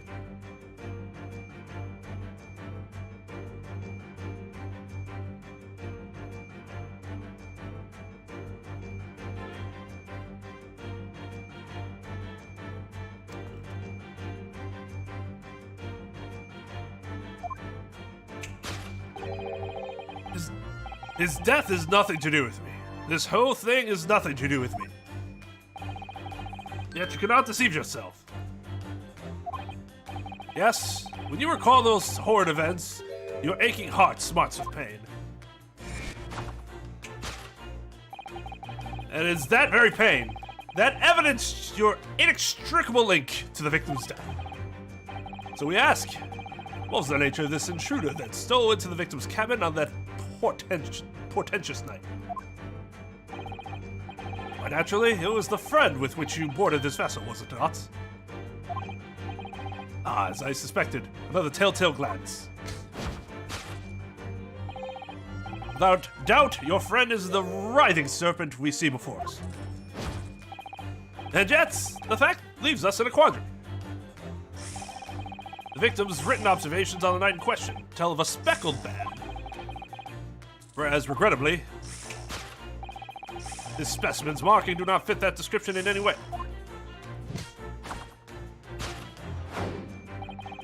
What explanation can we give, pray? What was this sign that fell upon the victim's eyes last night? Wait, no. What explanation can we then give, pray? What was this sight that fell upon the victim's eyes last night? No, don't look at me. This has nothing to do with any of this. Oh, but it does. You have the answer to this quandary even now, hidden behind your back. Yes, that which you are trying, but failing, to conceal, can only be the snake's sloughed skin. Evidently, after the subtle, horrible crime, this most deadly friend of yours shed its original skin. No, I don't know what you are talking about. Last night, through the ventilator visible in this cabin, your then speckled friend slithered next door. Using the bell cord on the other side as a bridge, the serpent silently descended into the victim's quarters. In the dim light, it appeared to the young gentleman who was about to lose his life as a speckled bat. In summary, the nature of this friend of yours, which last night infiltrated the scene of the crime, is a rare breed of snake whose markings change each time it sloughs its skin. A snake so dreadful we can only imagine it would be found in the deepest depths of India.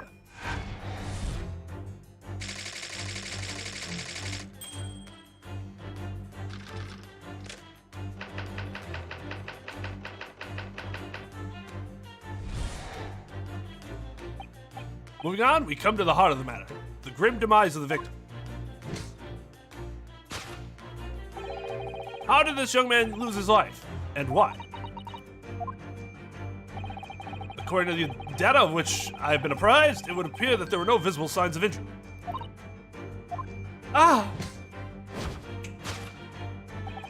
In fact, the circumstances of the victim's death can only be explained by a terrible venom. Now, we take that as fact. We can reasonably imagine that there remains evidence to affirm it on the scene of the crime. Oh no, could there be? You just said there was no visible... So what? If there was venom, you'd see a bite mark, wouldn't you? It's because he constricted around his neck. If the snake killed him, it's because he crushed his neck. Yes, an examination of the deceased body will prove the cause of death conclusively. The almost, but not quite, imperceptible puncture, wounds left by the venomous fangs, will seal the truth. Yes, the vestige of the snake bite delivered by your terrifying friend. This makes no sense. There's no point feigning ignorance, Miss Pavlova. After the incident, you endeavored to hide everything, didn't you? But now your involuntary glance betrays the hiding place you chose. That's right. You hid the evidence that links you to the victim's death in that traveling case. When we first met in this cabin, it came to my attention that your case moved periodically. Your serpent assassin was restless inside, no doubt. You don't... It is telling that the victim made note of a low whistling sound that he had heard minutes before his end. That was your signal, was it not? The sound you had used to train your serpent friend. To train? Indeed. You'd put the serpent through this ventilator and wait. After a period, you'd summon it back with a whistle. Couldn't know if the animal had done its duty, so you'd listen for signs of life next door. If the victim appeared not to have been dispatched, you'd release the snake once more. Do you deny the snake has undergone such training? It's not true. Having slid through the ventilator and down the bell cord, the creature needed only to sink its fangs in once. And its venom would course through the victim's veins, ending his existence forever. That is the true nature of the speckled band that took the poor young man's life. There can be no doubt my logic is infallible.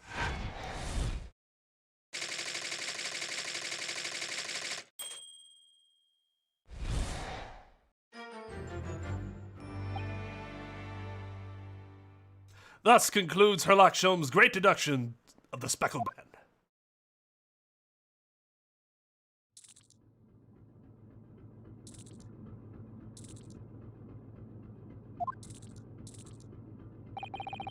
Miss Pavlova has trained her pet snake as a killing machine. There on the floor, you will observe a saucer of milk. The promise of food is the key to training any creature. Incredible! You solved the mystery!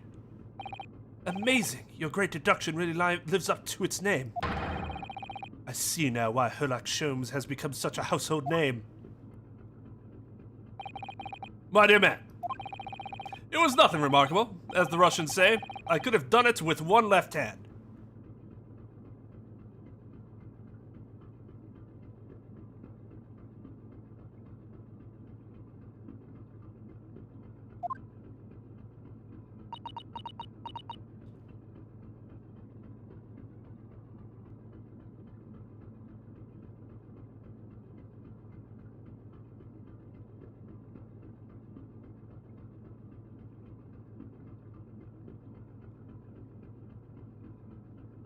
But why?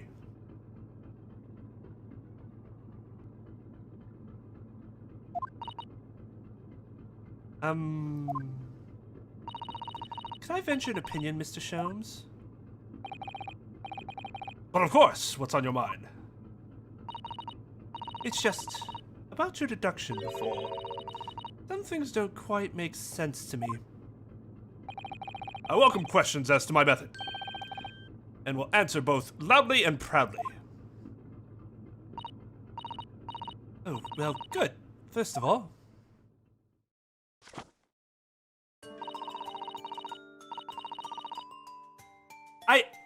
I get that, but I can do it with one left hand. You only have one left hand. Why not just say I could do it with my left hand? That's the part that confuses me, is the one.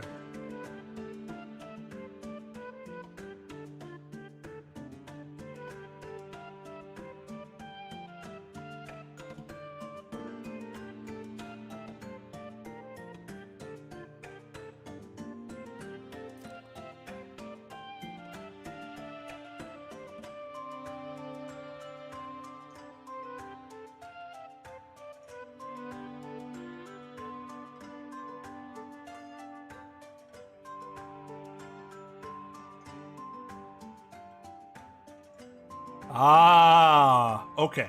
Okay, I see. That makes sense. Fair enough. Fair enough.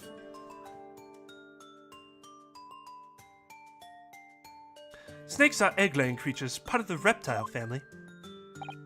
You are well informed, madam. And reptiles, don't drink milk. Ah. It's really only mammals that like to drink milk, you see. So, I'm not sure it would be possible to train a snake using milk as a reward. Is it true that snakes can't drink milk, though? Maybe they do, they just never have access to it. No, that doesn't make any sense. Because they don't... How often do snakes even consume water? Isn't their whole thing that they don't really need to, and that's why they can live in such arid climates?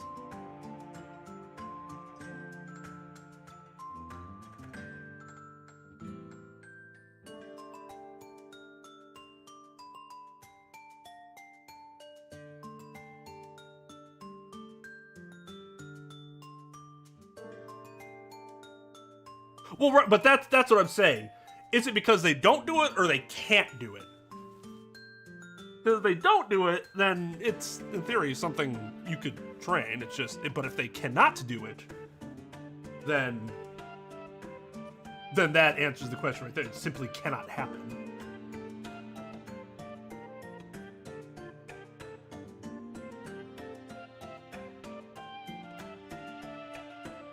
Right, but they don't like. Do they like? I've never had a pet snake, so I don't know. Do they have like a hamster thing kind of, or they can like, or like a bowl of water or something? Because they don't need it very often, right? I guess that's only desert snakes though. Snakes in like the rainforest and shit would probably take in a lot more water.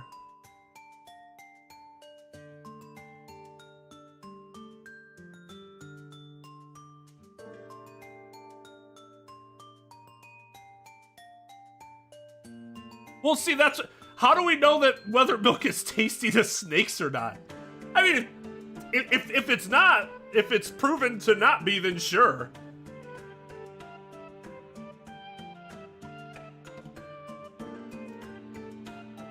They can't digest milk. Okay, so they could drink it, but it would really fuck with their body. So they probably know better than... Like, there wouldn't be any point in trying to train it to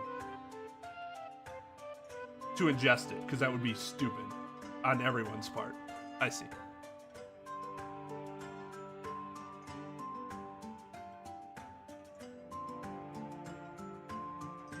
I just don't know, like, what a snake's, like, traditional water hydration regiment's like. Are you kidding me, Maxim? Things can be very tasty and still fuck you up. Do you know the amount of people that are... My sister is allergic to shit like shrimp and crab. She eats it anyways, and her throat will start to close on her. And she'll be like, "Oh no, don't worry about it. It'll go. It'll." And it's like, what are you doing, you idiots? But she thinks it's tasty. Just because people can't digest stuff well doesn't mean they can't find it tasty.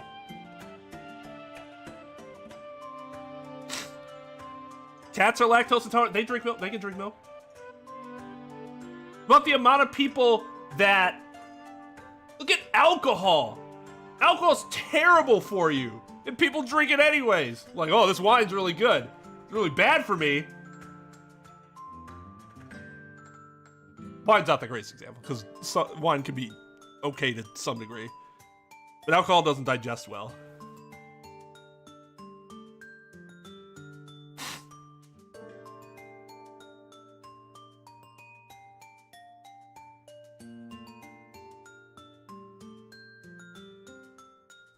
Ineffective stared and stride people. I have no idea what that means.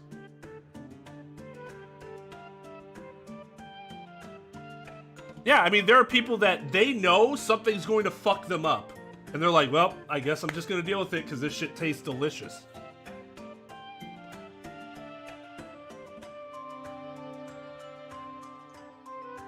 Oh, starred and striped people. Okay, that makes sense.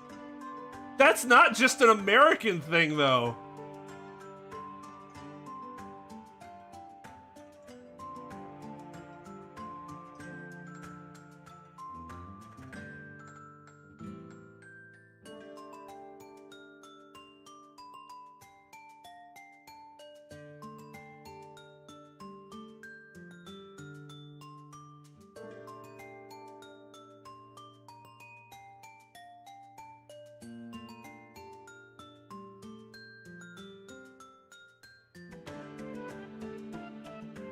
Well, isn't it too that basically everyone's to some degree lactose intolerant? Like the mutation hasn't completely removed tolerance. It's just, isn't it made it that the tolerance is a lot higher instead? But that doesn't mean you're fully tolerant.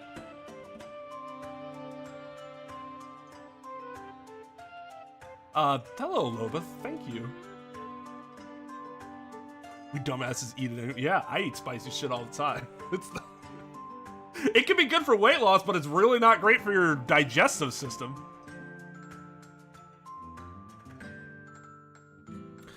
No matter, no doubt Miss Pavlova used some other treat to encourage her pet to do her bidding. Milk was merely an example, the logic holds. Well, there's something else. Snakes have no ears. Ah. So I'm not sure it would really be possible to signal a snake by whistling. But madam, what are the tales from Arabia? Have you not heard of the snakes that dance to the sound of a flute? I think perhaps the performers play their music in time with the snake's natural movements.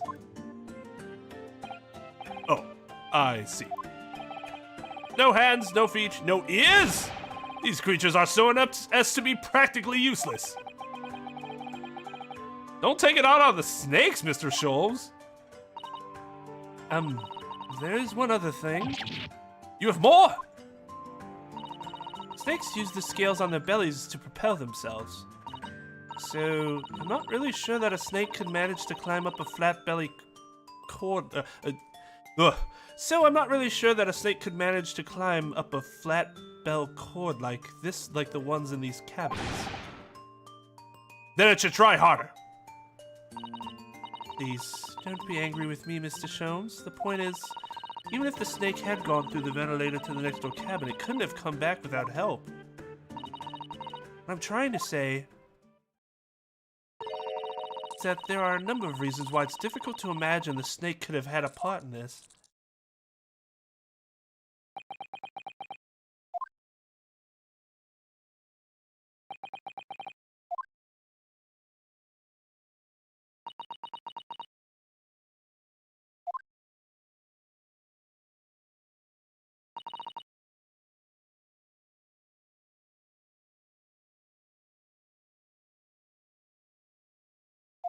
Think. We need to step in and help again, Mr. Naruhodo. Oh no, you don't mean... Yes, we need to modify Mr. Sholmes' latest deductions and turn them into the great ones they ought to be. I feel like that was coming. Alright, let's give it a try.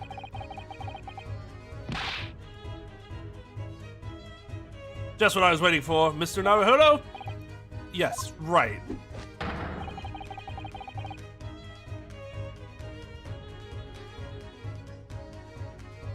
So, cast your eyes down to your wrists again. What? You've done it again! Is there a Sherlock Holmes story called The Speckled Man?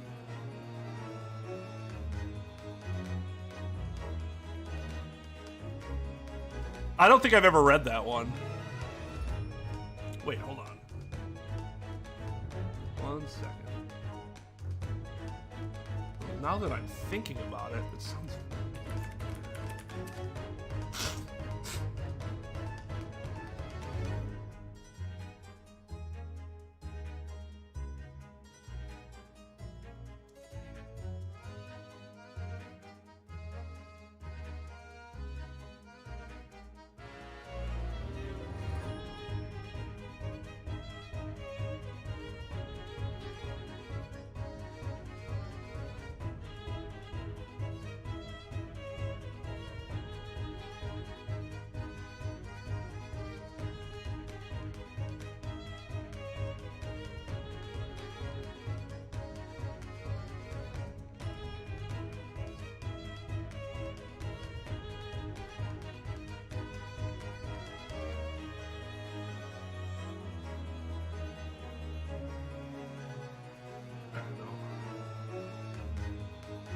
Nope.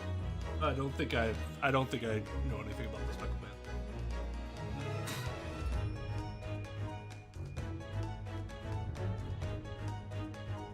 The handcuffs are gone. Where did they go? They're not. I shall see they're restored after our work is done. I really wish you'd leave them off. Now everyone, let us begin. Sherlock Holmes is proud to present his logic and reasoning spectacular.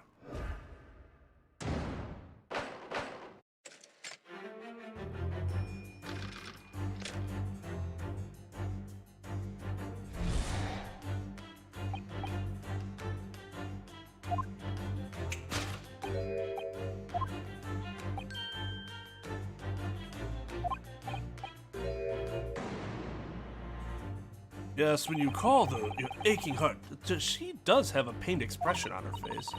Yes, that's true. She looks as though Cosmo-sama's death is weighing heavily on her mind. You're not sure Mr. Sholmes has read her quite correctly, is that it? Could there be some other way to interpret her expression then? Let's take a moment and really look closely at Miss Pavlova.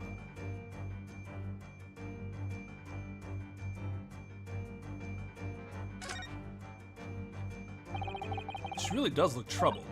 Yes, it's hard to believe she's putting that expression on to fool us. But if you look closely, it's almost as if she's staring at something. At what do you think? Perhaps something physically causing her pain? Have a closer look.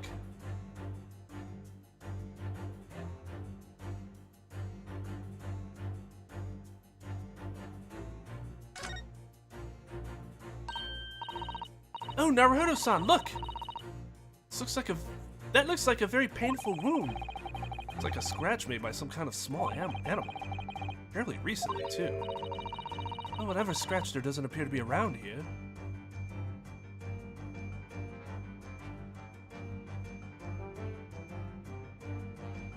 Wait, do I...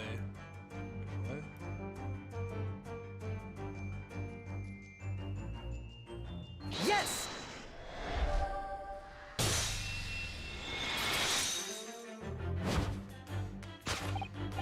Yes, when you recall those horrid events, that claw scratch smarts with pain.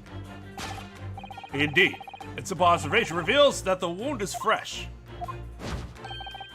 Miss Pavlova, did you in fact receive that scratch sometime last night? Ah! When I think about the young man who died next door, I feel so sad. And when I am sad, the pain from this wound is worse. And that it is that very pain that evidences your inextricable link to the victim's death. So we ask, what was the nature of this intruder that stole into the victim's cabin on that portentous night? Well, naturally, it was the friend with which you boarded this vessel, was it not? Expected. Glance. Without doubt, your friend, writhing serpent.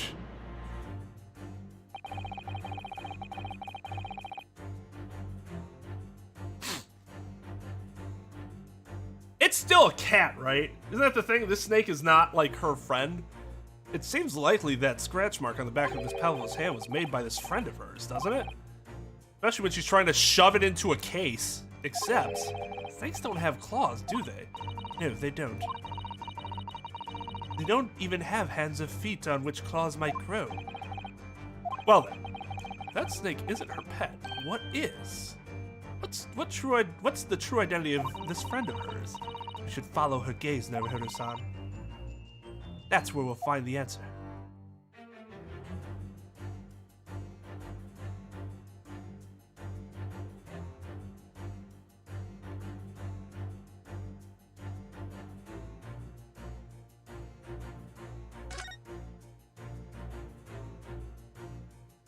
Yeah.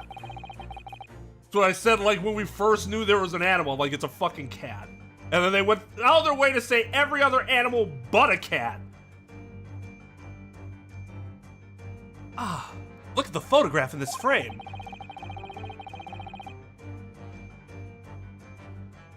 He had to ruin it in this frame, didn't he? Oh, so like most humans. Well, there'd have to be 3 fangs, right? Because, like, in theory, that could be true. It, like, scratched you with its teeth and couldn't full puncture, but there'd have to be 3 instead of 2. It's a horse.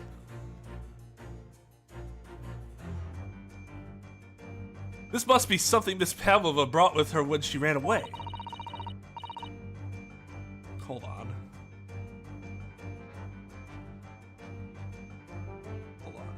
Hold on.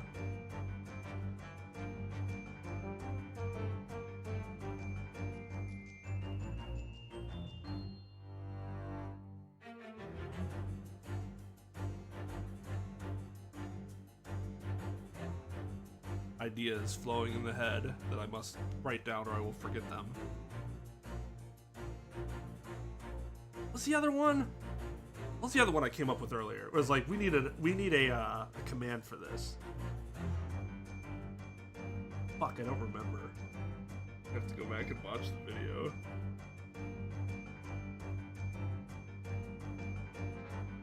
It happens so often that we need to make a command.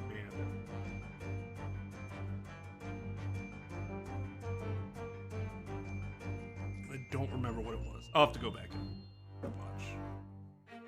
See if I can. It was earlier in the stream.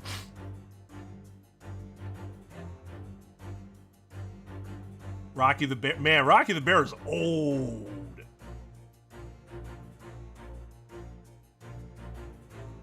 See, she is exceptionally beautiful, isn't she? Yes, that's true. But personally, it's the little black creature she's holding that's caught my eye. Maybe we'd better take a closer look at this.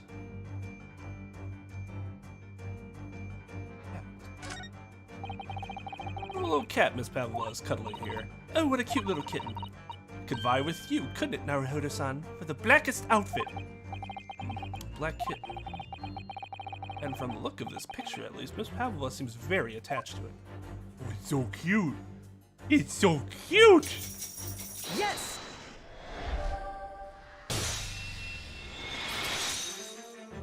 Lucy thought I was talking about her. Without doubt, your friend is the little kitten we see before us.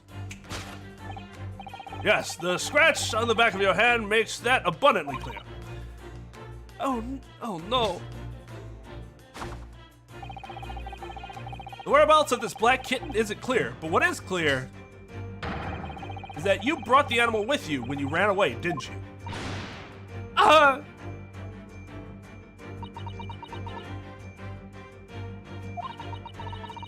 Darka's my best friend. I couldn't leave her behind.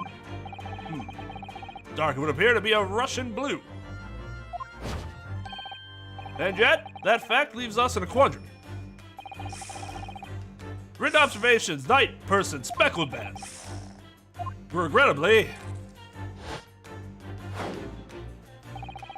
this specimen's markings do not fit that description in any way.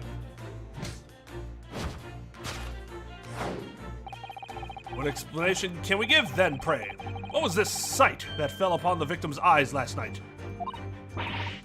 Oh, don't look into me. This has nothing to do with any of this. Oh, but it does. You have the answer to this quandary even now, hidden behind your back. Yes, that which you are trying but failing to conceal can only be this. Not that, actually. Did you see that? She just took something out of her pocket and hid it behind her back. If she just left it in her pocket, no one would ever have known. Oh yes, ploys like that are Mr. Sholmes' specialty. He's ever so cleverly forced her to reveal something. I thought deduction was a specialty, or maybe making me believe that was a ploy too. Anyway, I find it hard to believe that's the skin of a snake. In which case, just what is Miss Pavlova hiding behind her back?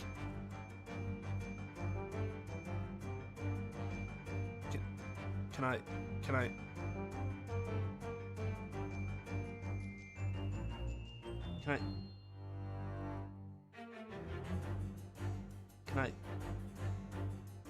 Right ear.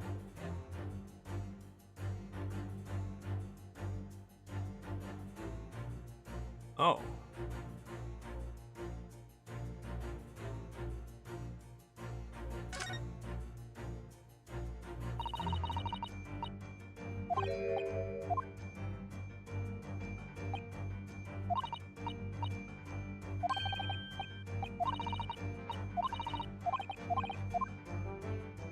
Huh. Yes! No, not the right ear.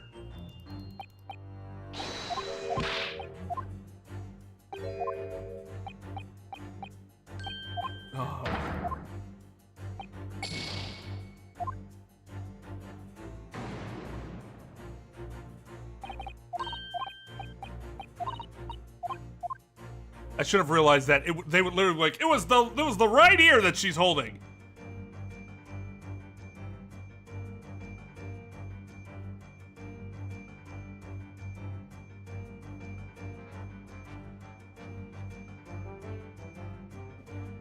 It's not what I was thinking of, though. I'm still missing something.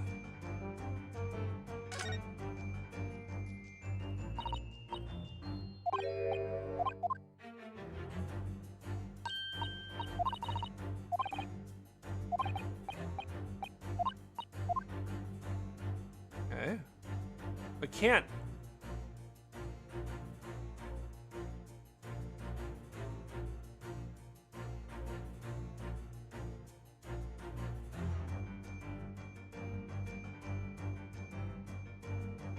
So wait, do I show this? Oh. So I can't get it to fix on her back. So I'm guessing that's not what I'm supposed to show.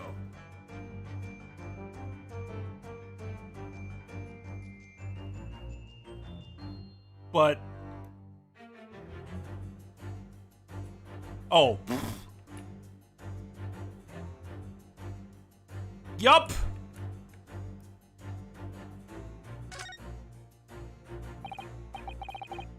Well, it's speckled and it is a band, but it seems to be soft and fluffy. A piece of cloth of some sort. Looks like a handle at one end. Maybe a cat's toy? This is sort of common in the West, apparently. But not for us. Fuck playing with our cats. Don't need toys. Give them everything they could need. How is that a toy for cats? Cats do like to chase the band around and paw at it. Kids in particular love that sort of play. You need to wave in front of them and they pounce to catch it. Ha, that sounds positively adorable.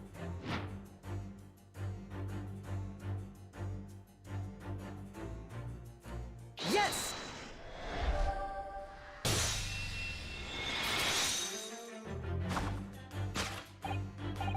Yes, the thing you are trying but failing to conceal is, a cat's toy. Precisely the true nature of the now infamous Speckled band. Ah! It was this toy that you dangled through the ventilator. You waved it around, I presume. Naturally, the victim could not fail to notice it. But why? For what reason? My dear boy, there can only be one answer to that. After her feline friend disappeared through the ventilator into the neighboring cabin, Miss Pavlova attempted to use the Speckled cat's toy to incite the creature to return. Ah! In summary, the nature of this friend of Miss Pavlova's, which last night infiltrated the scene of the crime, is a blithesome Russian blue breed of cats by the name of Darka. Chuck!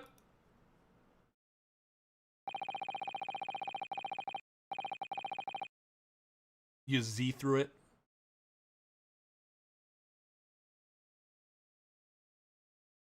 A truly troublesome feline, young Lady Darka has proven to be. She must be caged once found. Do forgive us for borrowing the photograph of your pet, Miss Pavlova.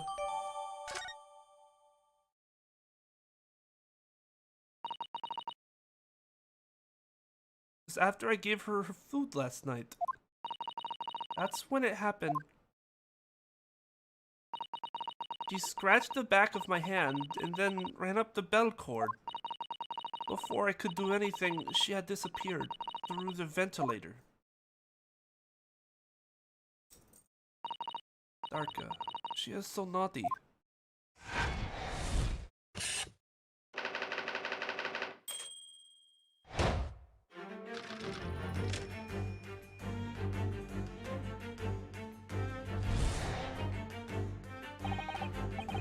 Now we come to the heart of the matter. The grim demise of the victim. How did this young man lose his life, and why? According to the data of which I have been apprised, it appears there are no visible signs. Inquiry, blah, blah, blah. Circumstances, terrible venom. But Mr. Shum says it's true. There were no signs of a wound anywhere in Kazuma-sama's body. That's right, but Mr. Sholmes seems to be unaware of one very important detail. Cosmo wasn't poisoned. Yes, it would seem so. Let's give him the information he's missing now. Yes!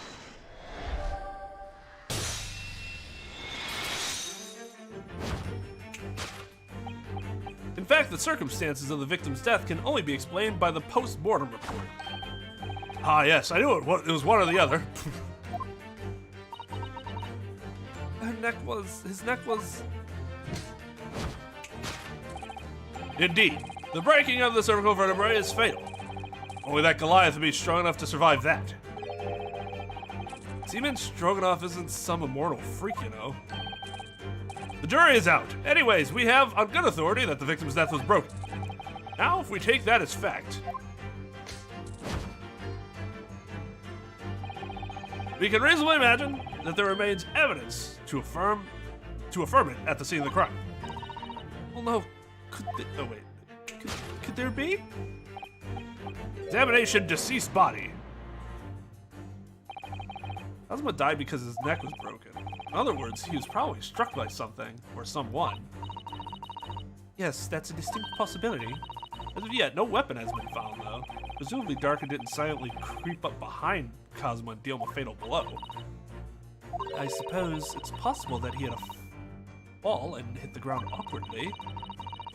Could have been a terrible act of misfortune that he broke his neck completely by accident. Oh yes, a bad fall could explain it.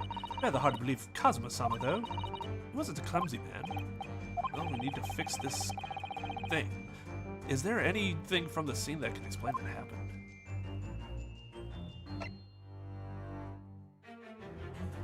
Yes!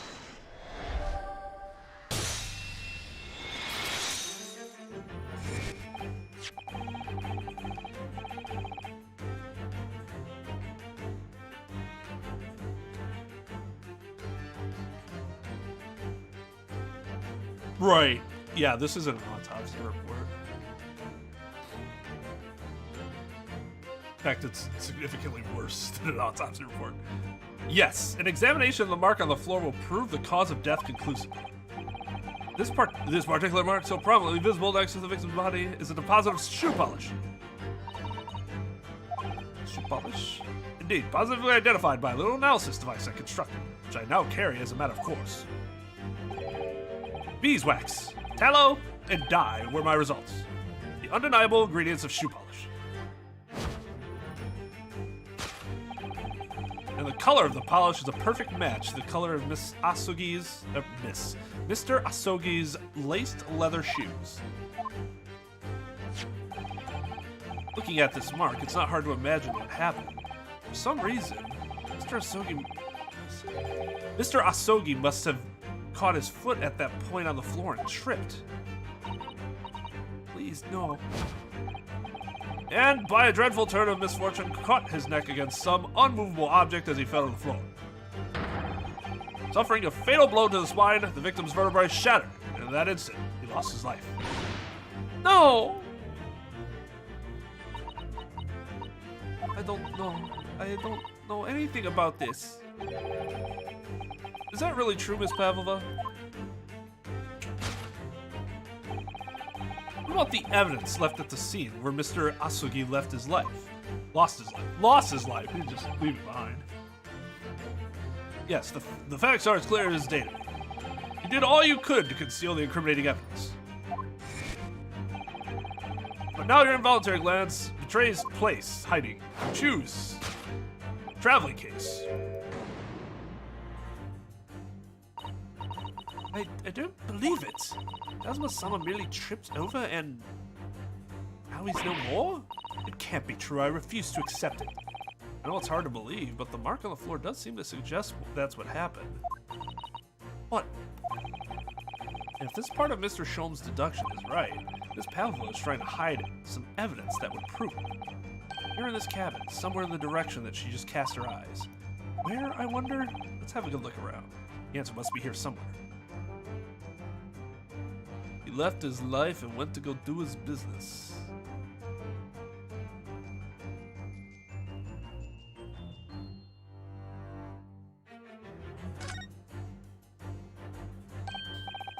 Ah, somebody appeared to have dropped 20,000 rubles here. It hasn't been dropped, Naruto-san, it's been placed. It's starting to sound like Mr. Shoulders. Stop trying to sound like the great detective.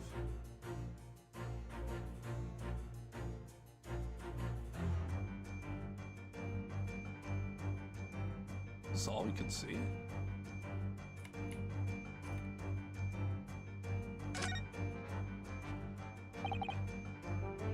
This is where Miss Pavlova hit. This is where Miss. Yeah, it's not the case.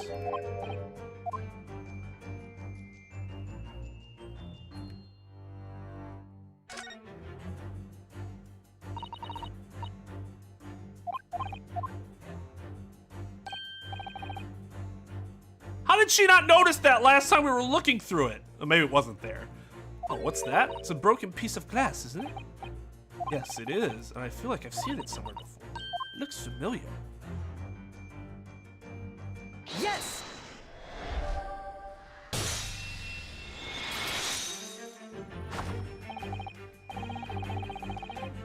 That's right, you hid the evidence that links you to the victim's death in that waste paper basket.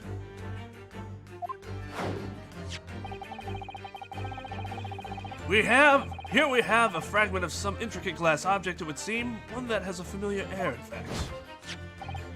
Precisely, we found another piece of broken glass on the floor in Mr. Asogi's cabin. And as you can see, the two pieces fit together perfectly. Oh no. So, Miss Pavlova, shall we consider what this tells us? Why would it be that part of this glass object, which was evidently broken at the scene of the victim's death, should be found in the waste paper basket in your cabin? Ka! You're well acquainted with this glass bell, are you not? I don't. In that hushed Russian accent of yours won't save you this time, dear girl. Why? Because we have conclusive evidence linking you to the bell in question. What? Take it away, Mr. Naruto. Yes. The evidence linking Miss Pavlova and this little glass bell, that would be the glass bell. Yes! It's the glass bell! Oh, we have to show the picture of the cat?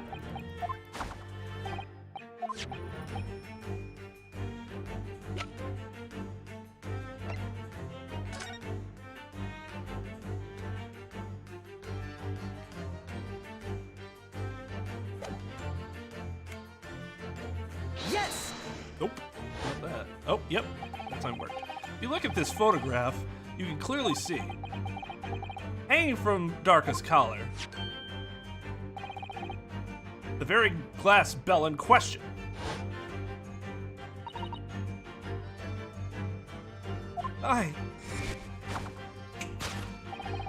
The truth has caught up with you, Miss Pavlova. The young man who lost his life last night did so after a truly inauspicious fall.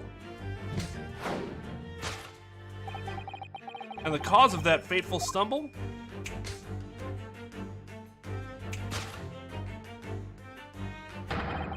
Your absent feline friend, Darka.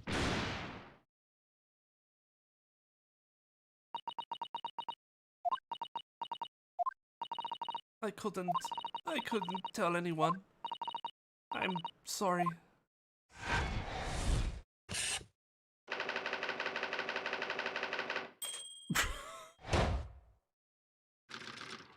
That's not true, right?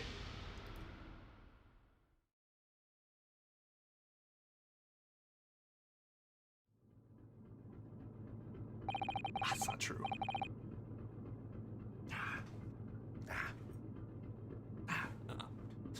Why don't you tell us now, Miss Pavlova? Tell us exactly what happened last night. It was a little after 1 in the morning. It was so late, but I hadn't had time to feed Darka, so I gave her some food. And then, all of a sudden, she scratched me and jumped out of my hands. People do say that cats become very anxious and nervous in new environments. She was so fast, she disappeared through the ventilator before I could stop her. And that is how you acquired the rather nasty wound on the back of your hand, I take it. Yes, and I had read the rules on the wall. I knew I was not allowed Darka with me. Yes, modern science suggests that animals can carry infectious diseases. It's a precaution. It's a precaution, really. Modern science told you that? How about common sense?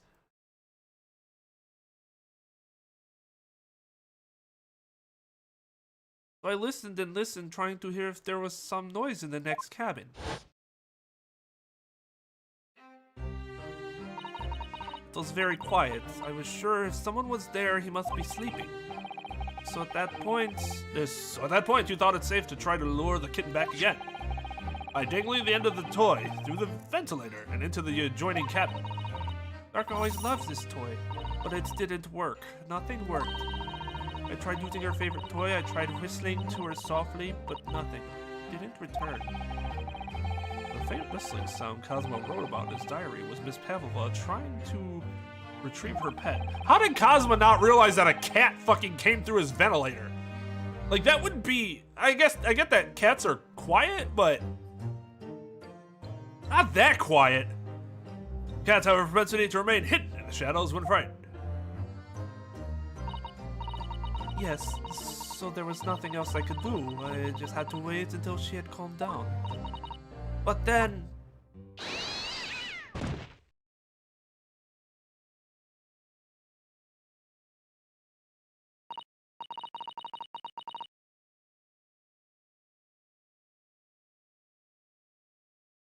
You know how much noise something would make if it jumped from that height onto the bed? Like, let's assume that it didn't hit the floor, which would made the most noise. Even hitting the bed from that height, something small, you'd hear something. Maybe I'm just overestimating Cosmo's, like, perception, probably.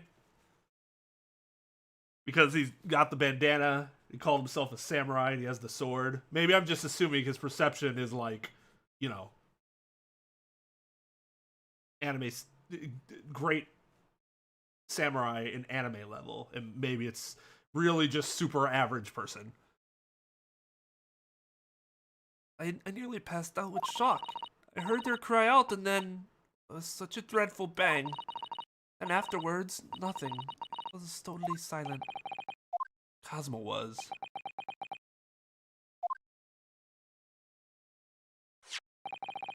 From the appearance of the brown mark on the floor, it seems likely that what you heard was the victim stepping on the glass bell and tripping up.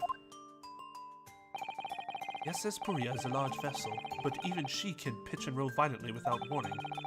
If Mr. Asogi was already off balance as a result of the ship lurching when the kitten got under its feet, a combination of unfortunate factors could easily have caused him to fall over. But what became of the kitten afterwards? In the end, I managed to get her to come back through the ventilator. The Darka is nowhere to be seen. I must have forgotten to lock my case. But now she's disappeared again. Gracious, that cat is insufferable restless. That cat is as unsufferably restless as I am. Oh, he knows something about himself at least. When I woke this morning, I heard that the young man in the cabin next to mine had died. But I couldn't bring myself to tell anyone what had happened.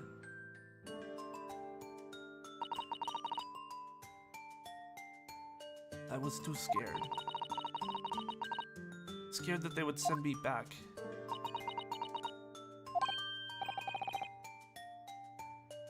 Oh, hold on a minute.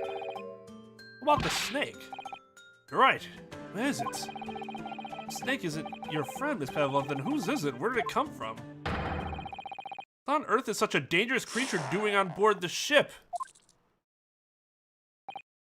Oh, didn't say? The snake is my friend. His name is Pirosko? Pirosko? Is it O or aw?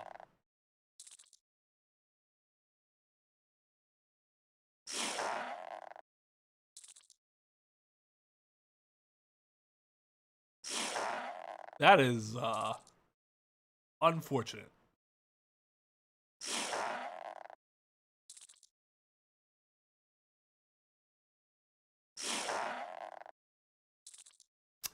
Yeah, that's probably the most likely explanation, is that if he heard something, he was just like, Ryunosuke's moving in the wardrobe.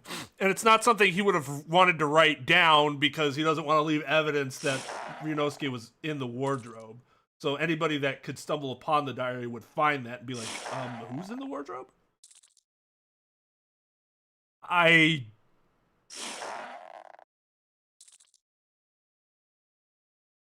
Piranha, clearly.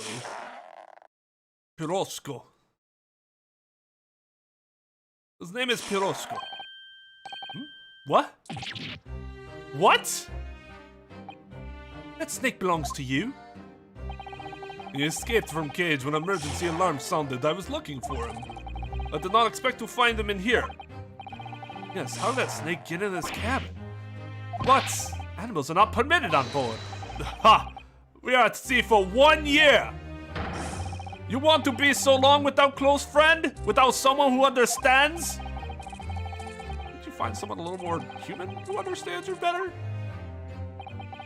But my dear burly fellow, a gargantuan venomous snake? Surely you can appreciate the danger you're putting everyone in. No venom.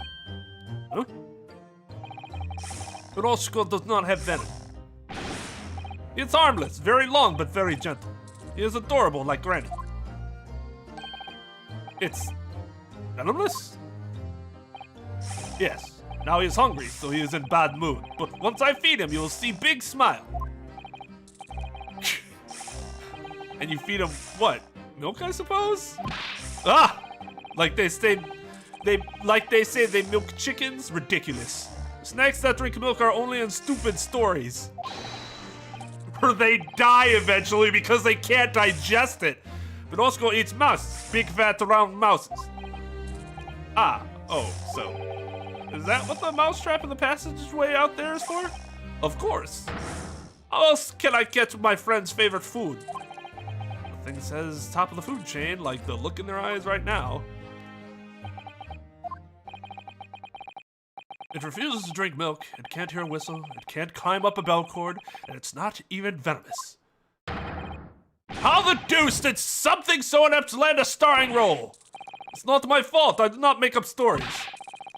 My Piroshko has nothing to do with this incident. So that's what happened. That's the truth behind my best friend's tragic death. I don't believe it. I don't believe it. I think there's a different explanation.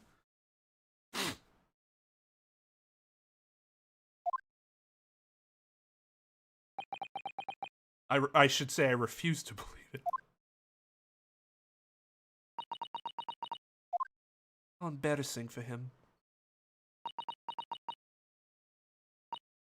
Miss Pavlova?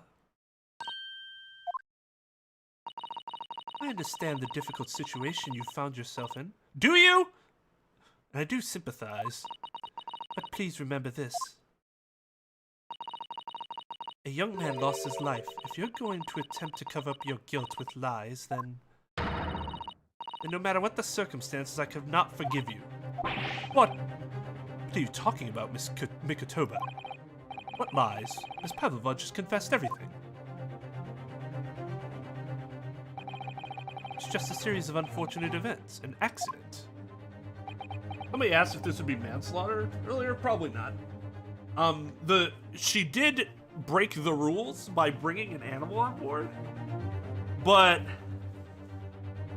likelihood of something that happening so out of this world. Unless she meant to do it on purpose. But then it's premeditated murder. Might be able to sue them for wrongful death because they're act going against the rules, the death would not have happened but for the act of bringing the cat on board when they weren't supposed to. Yo, what's up, Tom?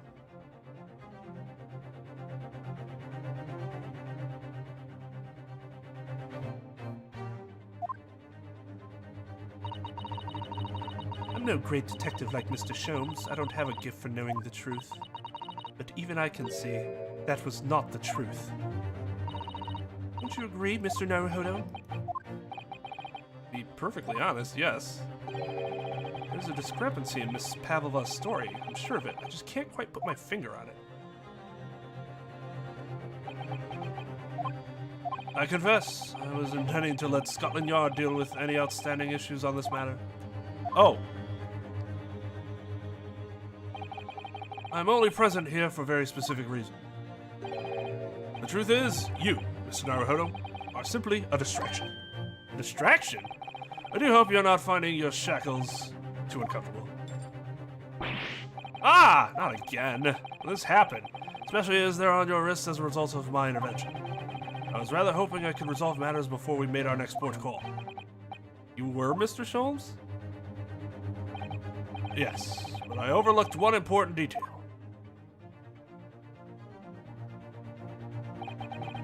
The deceased young man was a very close companion of yours, was he not?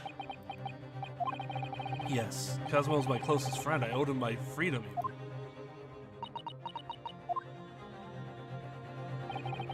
In that case, we must follow this to its conclusion. No further distractions. You must uncover the real truth here, Mr. Naruhodo. Yes, whatever that may be. Hey, Polyander. The key to this is the discrepancy in Miss Pavlova's story, I'm sure. If I can chase that down, maybe the truth will become clear. Truth about how you really died, about how that scene in your cabin really came to be. Alright, I'll see what I can do. Excellent. Thank you, Mr. Naruhodo. So then, shall we begin? Yes. What should we ponder first? Is the victim who lost his life in a cabin that was bolted shut from the inside?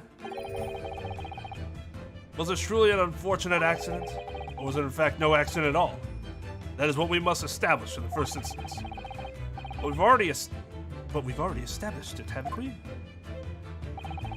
The man tripped over the kitten that had climbed into his cabin via the ventilator. Tragic, yes, but still an accident. Wait, let's just take a step back. It doesn't make sense if that's really what happened, does it? Yeah, this is a cool track. This is pretty sick. I'm going to have to ask you to spell it out for me, I'm afraid. Like I'm 5 years old. Yes, it's starting to take shape now. There's a clear contradiction between the facts and Miss Pavlova's story here. The evidence is right there in Cosmo's cabin. It's undeniable. His death couldn't possibly have been a mere accident. Really? Well, let's show our hand, Mr. Naruhodo. Time to present the evidence. The evidence that proves unequivocally that the victim's death was no mere accident.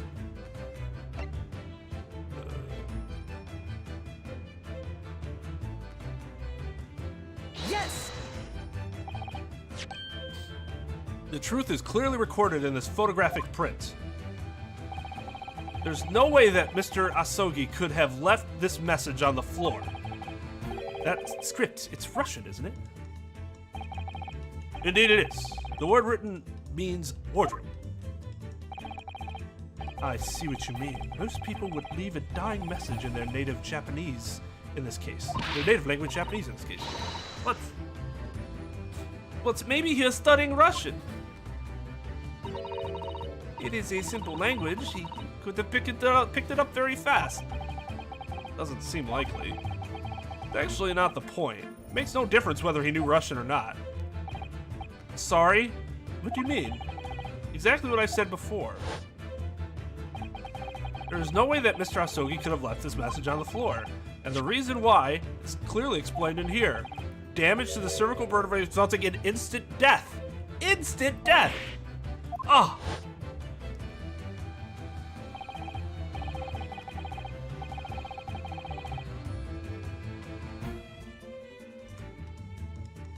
He broke his neck and thus he could not write. Yeah, I speak it, can't you? It's very simple. I teach you now. Which means after the victim fell to the floor, he couldn't have possibly written anything. Because he was already dead.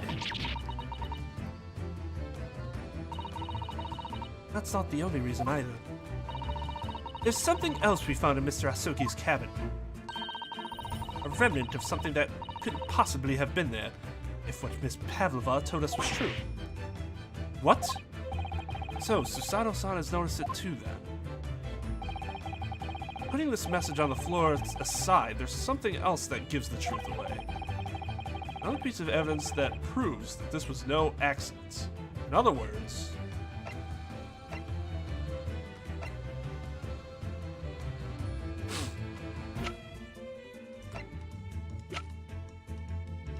What, this?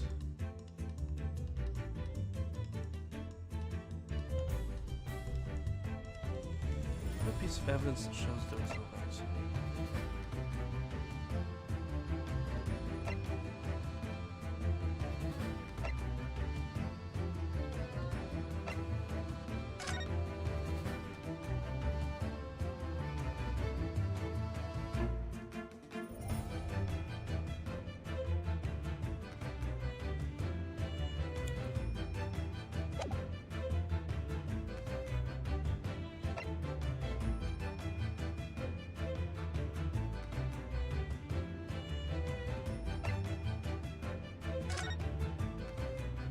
He doesn't have his headband on. He does, actually. Shit. Shit!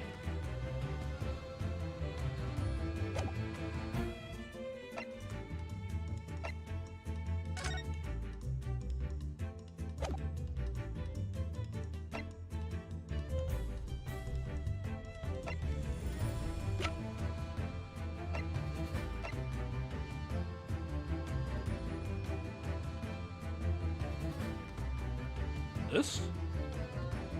No, they said it was in... Yes!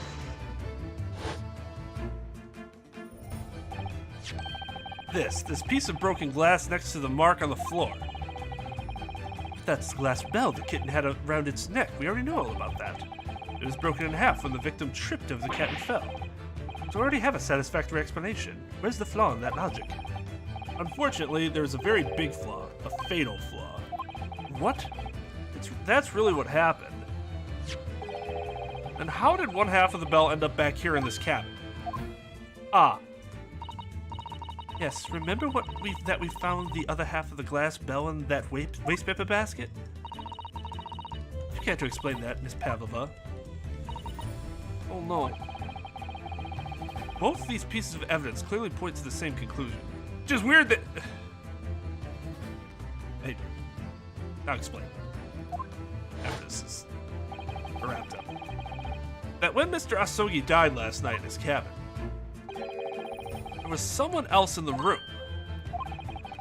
And that same person deliberately arranged the scene to disguise the truth. Yeah, so I sort of thought that we were going to get to that point anyways, because of the writing. Like, she had him write that.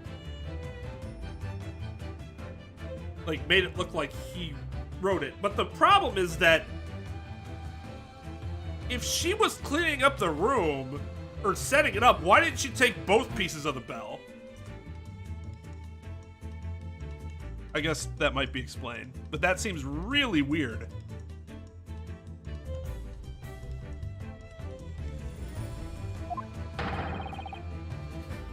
In order to cover up her own guilt. And I thought she might have did it just because she didn't want anybody to know that the cat was possibly the murderer.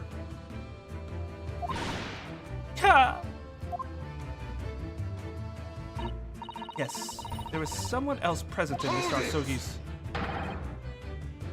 You are wasting time. Someone else was there? Duh, of course, we know this. What are you talking about? Bulkhead was bolted shut from inside. There was no way in or out. Oh, yes. The only other person in cabin when young students died was you. Yes! Yes, you're right.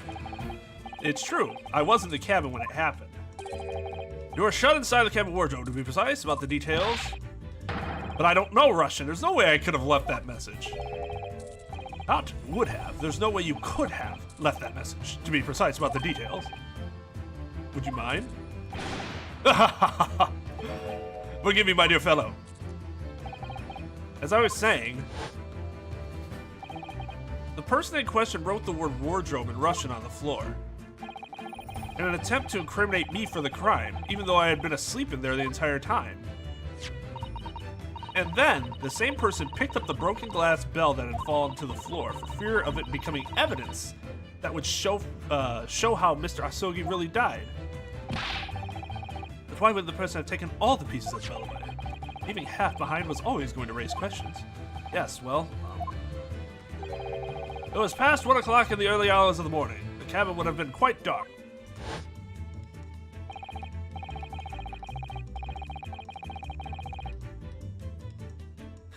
That's true?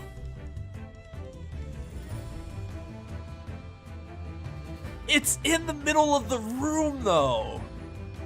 And if I'm her, you should be able to tell that you only had half the bell. If I'm picking up a broken plate, which is an even more basic form than the bell is, I'll be able to tell that I only have half the plate at any given. Like if I haven't picked it all up, I'll be like, man, we're missing some pieces here. I guess she could have just given up, but that seems really negligent. The single small lamp suspended from the ceiling would barely have cast any light on the floor. Little wonder then that the culprit failed to notice a fragment of the tiny item. It wasn't just a fragment, it was a whole half of it. You all suspect me, don't you? I'm still not sure. I was under the impression that she did what she did in order to just make it so that nobody knew about her cat, but maybe she did kill him, although I don't, what would be the motive? Although we didn't worry about motive in the last case, so. Seaman Stroganoff. Nina is woman of sea. She is daughter of strong sailor. 2 years ago, they noticed her dancing skills and she went away to join ballet company. But before, she was dancer on the ship, a member of ship's band. You will not accuse ship's angel of being criminal. Bruh, is that your daughter? Ah, so that's it. You say that when young student died, Nino was there in his cabin. But that is not possible. I give my tooth. Well, this is almost interesting. And why would you give your tooth, pray? How can you be so sure? You are a great detective, you should know. Look truth in eyes. Cabin bulkhead was bolted shut from inside. No one could go into cabin. Not Nina, not anyone. Or you want to tell me that killer can walk through locked doors? Yeah.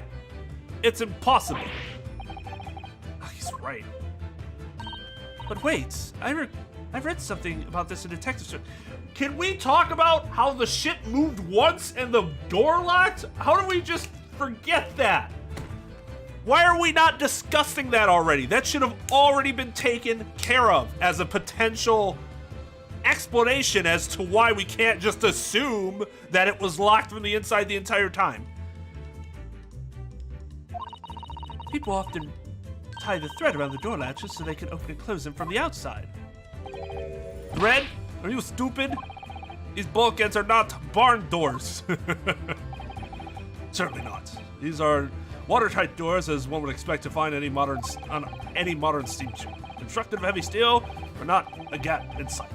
No threads or needles or magnets could have been used.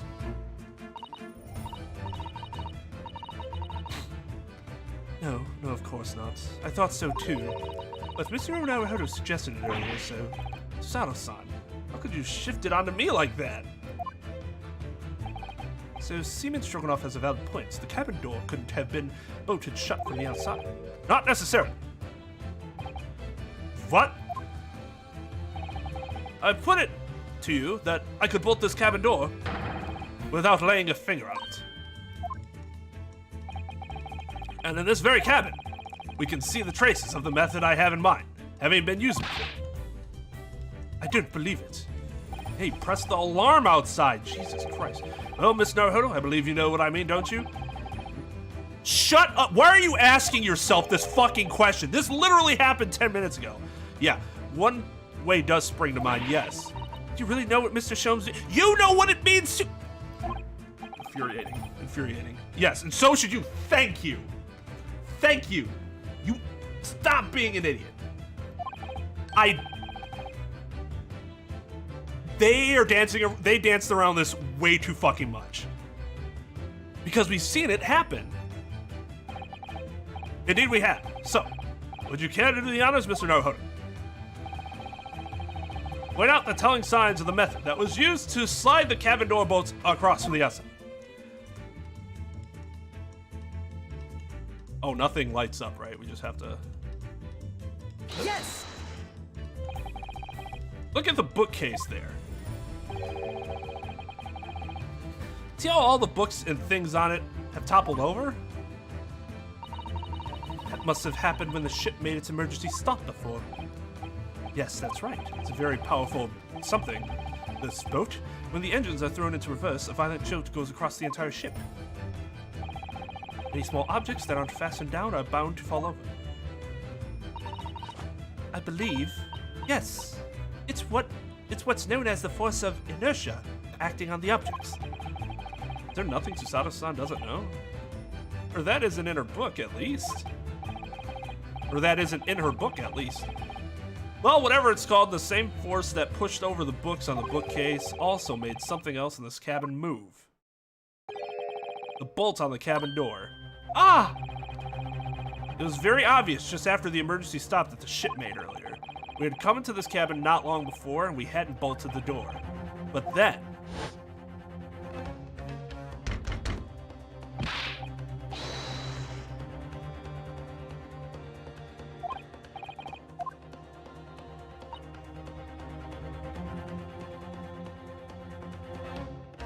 Why 5 words about a single action when an entire novel about the same action will do? It's just really interesting because as a game about attorney, being a lawyer and stuff like that, we are taught to be concise. Say only what needs to be said. And so this is like, that exact scenario is hugely triggering to me.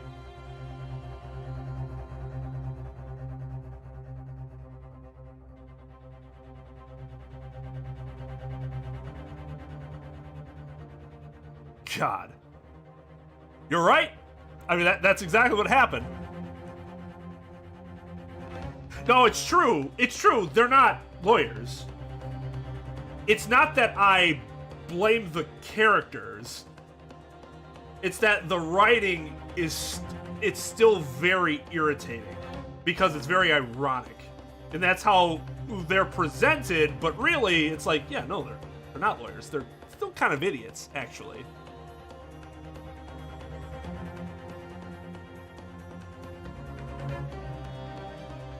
Okay, but you can have repetition without being an idiot about it. Oh yeah, that thing we should have brought up, like, ages ago.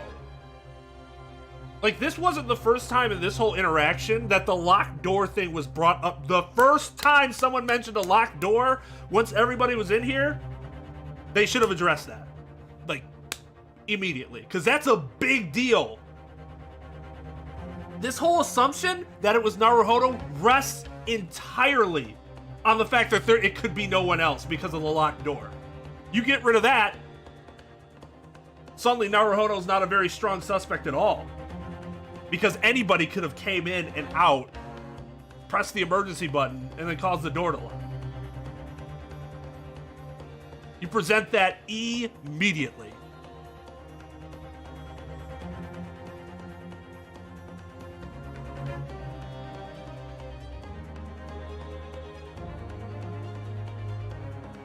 Yeah, it's fucking stupid. It doesn't matter that he's not a lawyer.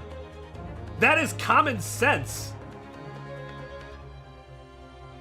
It's just, even with him not being a lawyer, this writing doesn't make sense. They're padding it. They're drawing it out. And the fact that this is a game about law and shit like that just makes it all the more triggering. Because it goes exactly against how we're supposed to do things. So it doesn't matter whether he's an actual lawyer or not.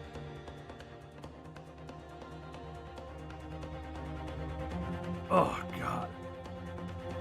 Can't believe it took this long for them to bring this up.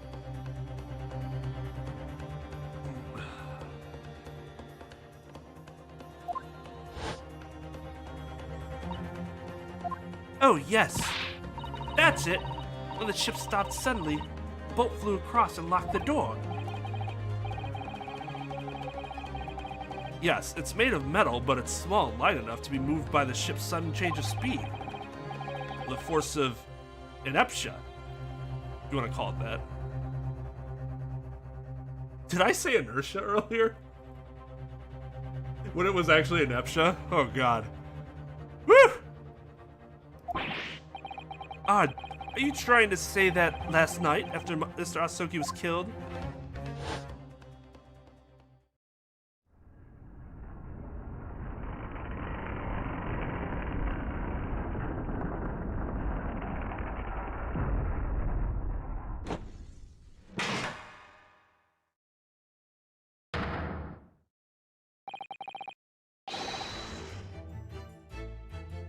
Oh, it was inertia. Oh, thank God. Thank you.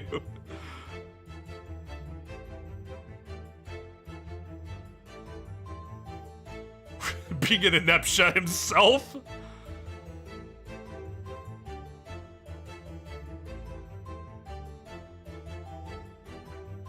It would break the order of the rest of the conversation as they wrote it, but you can rewrite the order to still make sense. They didn't have to be locked into this one way of doing it. There are other ways that you could put all this together in a different order.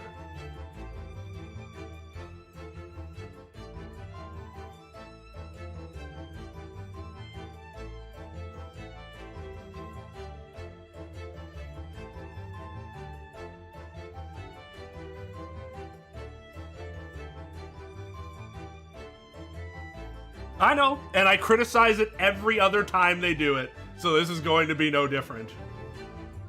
It's a really, really bad writing mechanic. At least insofar as it's something. If this was something that, like, because there have been times where it's brought up and I'm like, oh, okay, but like, this had just happened.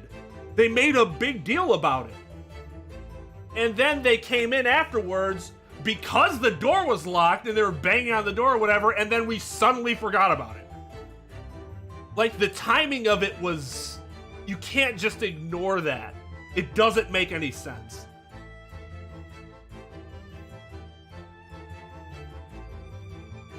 Hey, JB, what's up?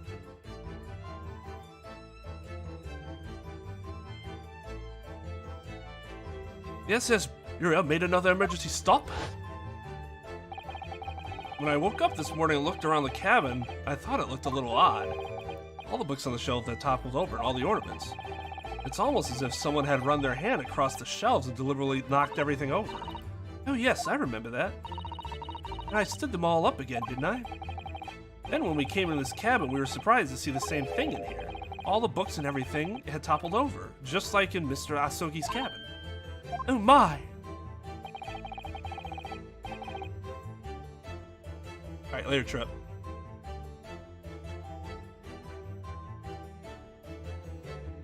Do you have anything to say about this, Miss Pavlova?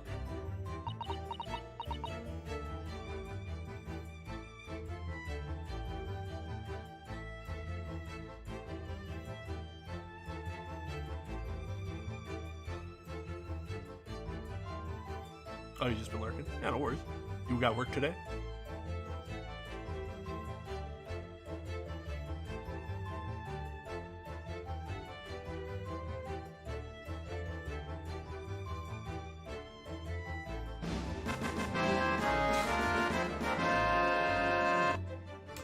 First time... Can I... There's my mouse. First time seeing this case, loving the commentary. Is it...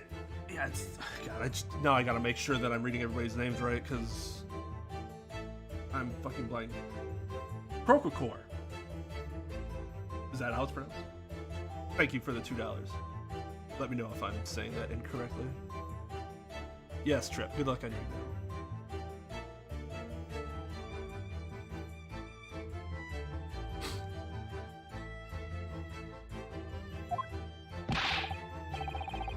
Are you out of mind? You say Burial made emergency stop? Does seem a little far-fetched. How could that possibly have happened? Unless you're saying that the culprit is actually someone from the engine room. Oh, it is simple enough. Are you forgetting the button in the passageway outside? Used to trigger the emergency alarm? Oh, yes, of course. There was a notice, wasn't there? Telling you only to press the button in times of emergency? Isn't it like... Okay, so maybe somebody who has a little more knowledge on something like this can inform me. So they obviously have a headache because there was an emergency stop and they hit their head. Isn't it like... If nobody was like... If it didn't wake anybody up, isn't that really dangerous to... Because, like, you could have been concussed but still asleep?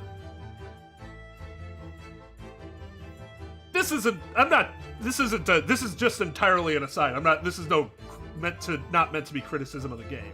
I'm just curious, like, that seems kind of fucking scary.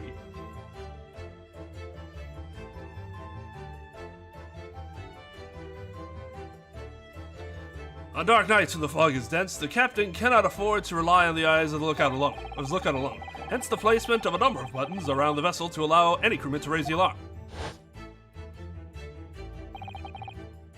Sort of button one is almost compelled to press to satisfy one's curiosity. Wait, it was you? When the button is pressed, two things happen in the interest of safety. The emergency alarm bell rings, and the vessel comes to a complete stop. As indeed it did a little earlier today.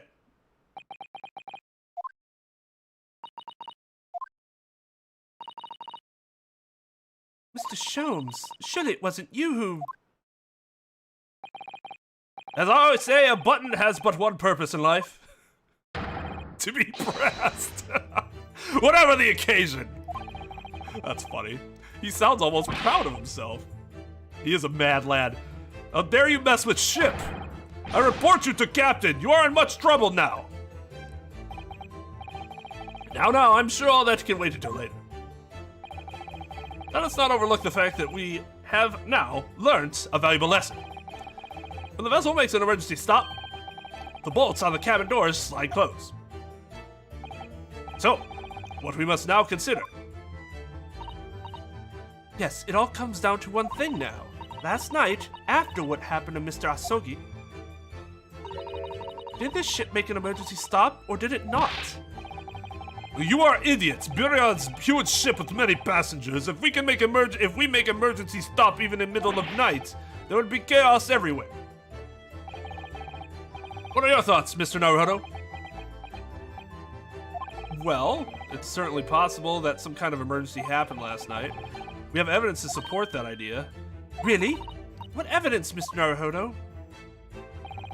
Fascinating. Do show us, my good man. What evidence promotes the theory that some emergency gripped this vessel last night?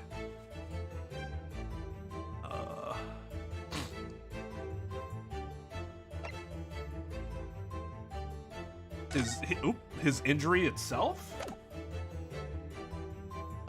Because even Hosonaga mentioned that the ship could have toppled.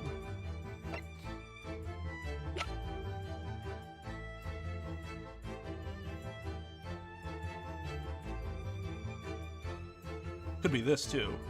Ship's log. I think it's either the ship's log or just the injury in general. But the ship's log seems a little more specific. Yes! Seaman Stroganoff. It's your duty to patrol the first class area of the ship, isn't that right? That is correct. Why? And the ship's log here, this would be where you record the details of your duties? What are you doing with that? That is mine! Ah, you rather carelessly left it atop the little makeshift bureau in the passageway out there. But as responsible passengers, we took it into our care with a mind to return it to you. I love how he makes everything seem so innocent. It's amazing. It's amazing. I left it there on purpose. That is where I put it always. But the point is, looking at your usual record, it's clear that under normal circumstances, you write the phrase "nothing to report" every 30 minutes. But from 2 o'clock last night until first light this morning, nothing was recorded at all. Nothing recorded in the log? That is because nothing happened. But if nothing happened, you would normally write "nothing to report," wouldn't you? Oh.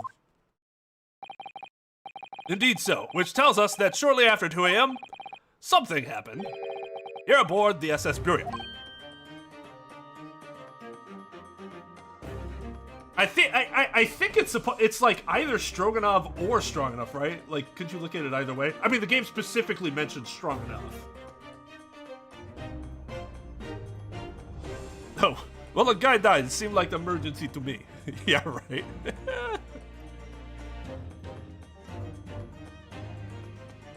The super chat with Shelves' philosophy. Buttons are meant to be pressed. Agreed.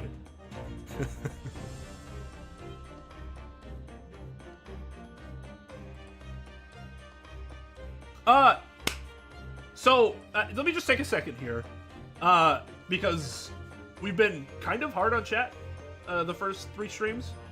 I would just, because I'm a fan of positive reinforcement, I would just like to compliment chat. For the most part, I know there's been a few deletions, but it seems like nothing that required a ban. That was considered a temporary ban, temporary hiding of the user. At least that the mods have evaluated. So just want to shout outs to chat for doing a good job today. Appreciate it. I appreciate you all.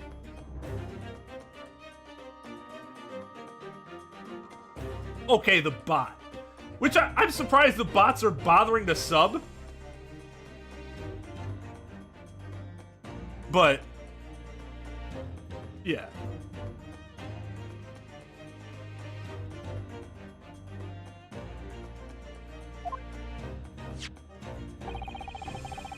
Something sufficiently significant to make you forget to fill in the ship's log, in fact.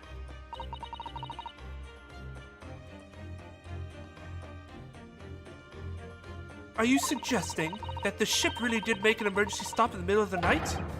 Stop talking rubbish! If I'm perfectly honest, I find that a little hard to believe myself. Oh? Why? Well, because if something as major as an emergency stop had really had happened, surely all of us would have noticed. That's very true.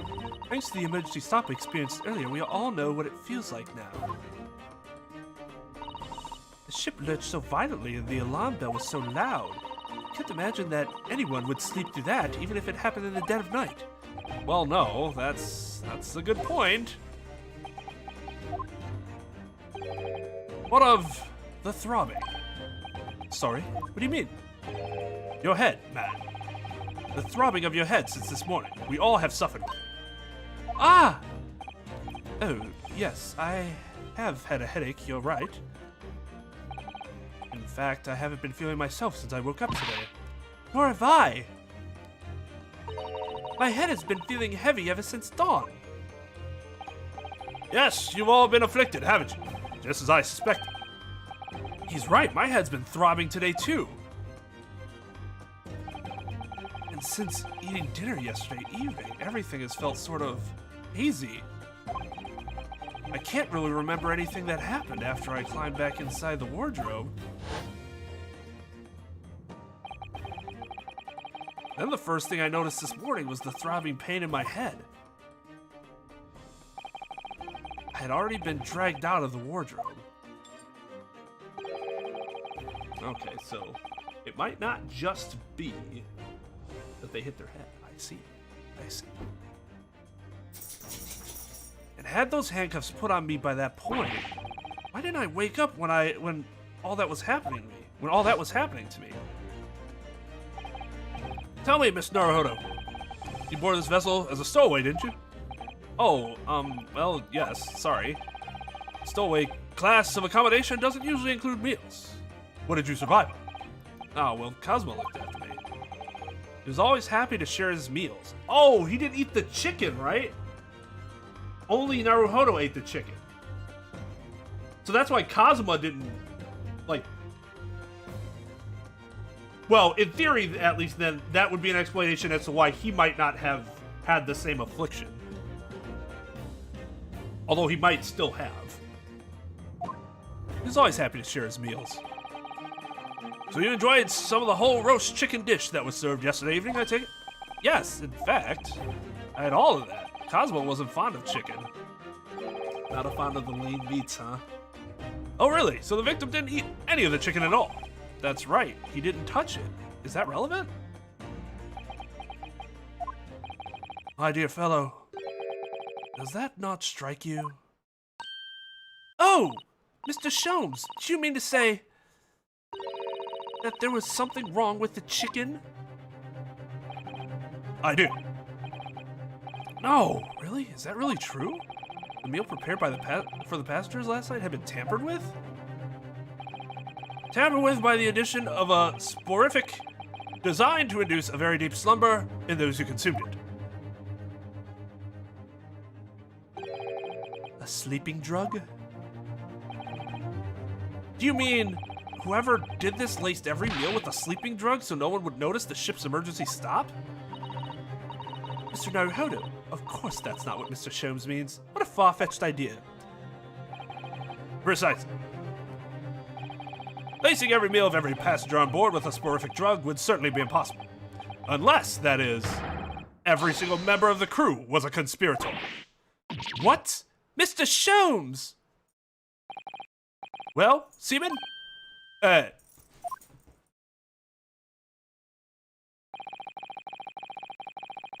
She couldn't help herself. The reveal was too much. Can you...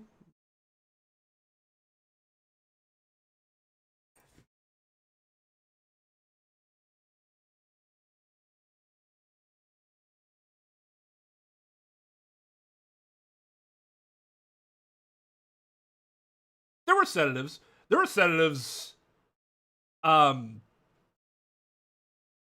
Sedatives actually go back pretty far. You'd be surprised, I think. Just like, what? What happened? Sorry to say that any more deception on this matter will get you nowhere. You hear that? It will get you nowhere. No more deception. No more affection either. It will get you nowhere.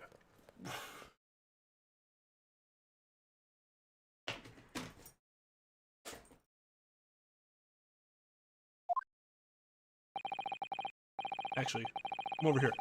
No. Get down. Come over here. This way. There we go. If you refuse to talk, there would have to be an inquiry made through the shipping company, of course. And were that to happen, every member of the crew, and the captain himself, would be hauled over the coals. For aiding and abetting a renegade.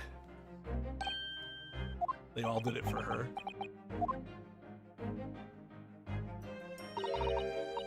Please, no more. I will tell everything. Ah! I cannot make problems like this for everyone anymore. These crewmen are your former comrades, I believe? Yes. So when I decided to run away, I asked them to help me. We all agreed to help. Everyone together. She threw away everything. Her fame in the ballet, Mother Russia. We wanted to help our angel. I don't believe it.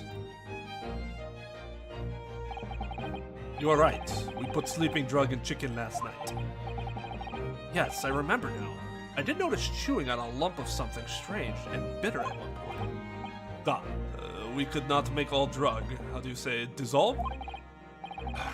Talk about heavy seasoning. Boo!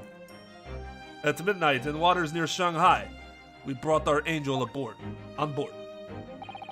She was helped by comrade on shore with small fishing boat. All the passengers of the SS Beria slept soundly, thanks to the almost magical effects of the slumber-inducing potion their evening meals had contained.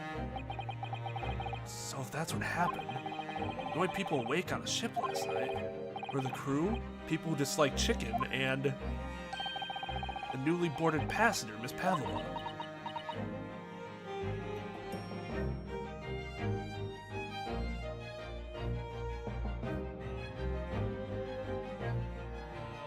Stop moving away if you want me to pet you. You'd be right next to me. And that means it would have been possible for you. You could have used the emergency stop trick to lock Cosmo's cabin door. But how does that make sense? Surely every cabin door would have ended up locked in that case, and there would have been complete chaos. Oh, I wouldn't say so. What? Of course. Just like us, all the other passengers would have eaten their evening meal of chicken in their cabins, after which they would have been overwhelmed by tiredness because of the sleeping drug. Quite.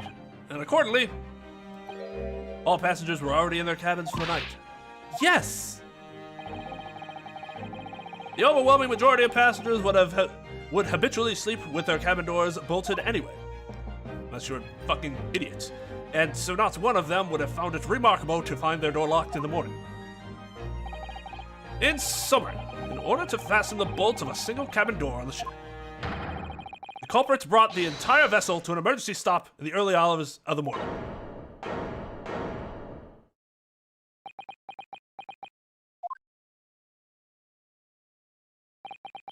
You have talked a long time and said many things. What is point? To the point is what I said earlier. To the point is what I said earlier. There was somebody else present on the scene when the victim lost his life last night. Someone who left a message in Russian on the floor in an attempt to incriminate another. Someone who tried desperately to hide the broken fragments of glass that would reveal the culprit's identity. And someone who abused the ship's emergency stop procedure in order to lock a door. All told, a busy night. It's like... So, but like, what was the motive behind it? He didn't want anybody to find out about her after her cat was the reason that Cosmo died, so he set up the crime scene to look a certain way, and not her? But, I don't know about any of this. I am just a little girl. You like to speak with your long English words and explain your clever ideas. But I am sailor, and sailors don't listen to long, boring stories. We don't believe. Sailors like me, we trust only what we see with our eyes. A laughable trait. I said a laughable trait. A laudable trait. What? I am quite of the same disposition, my good man. Observation to me is everything.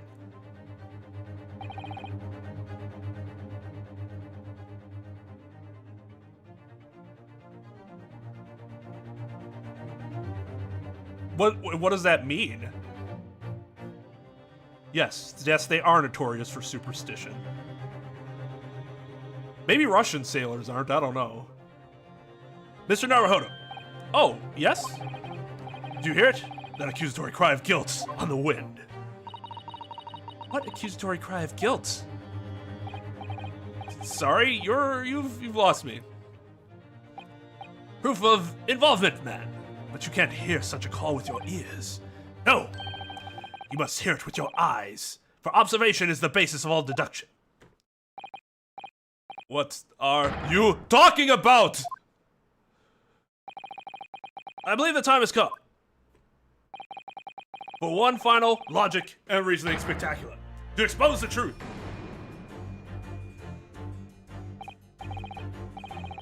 So, Mr. Naruhodo, your assistance, if you please. With what exactly, Mr. Sholmes? With observation, my dear fellow, just as I said. Of these two That's it. prevaricators? Observation? That's a word I've heard, but I've never seen spelled before. You remember, Mr. Naruhodo, we know that someone tried to fabricate evidence, don't we?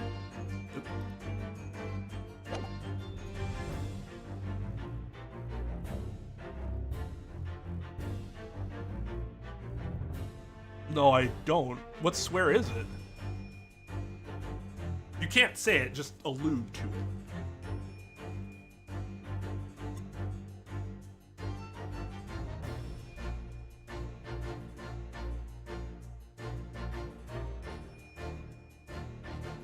Sorry, I know very little Russian.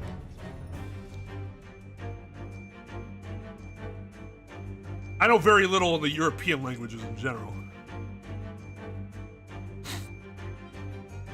It's fun. I like how I like how Naruhodo gets into it too, because it makes you get into it. That's the F word.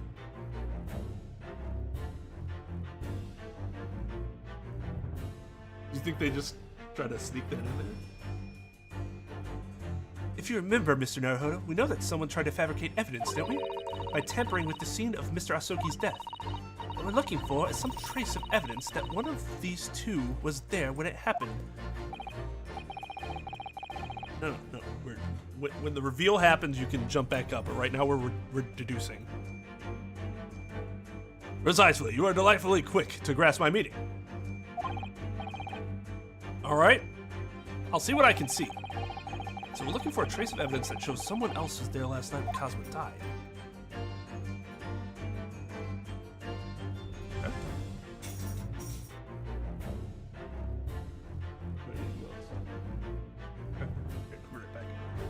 No, I'm on live chat. No, I saw what he said. That's why I was like, do you think they just kind of tried to slide that in there? Because that is weird. The F word is not something that you just casually slide somewhere.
Okay. Running around the tree, barking at the squirrel. I should take a video of that sometime to see to show everybody what she does every time we let her outside. Every time.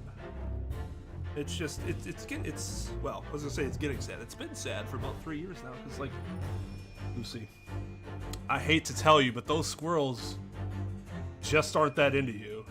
They don't care. Biff! Are you going to find or no?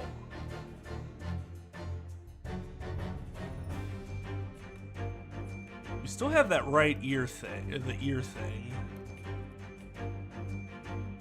But did we didn't find anything in their chunky arms. Sailor's hat.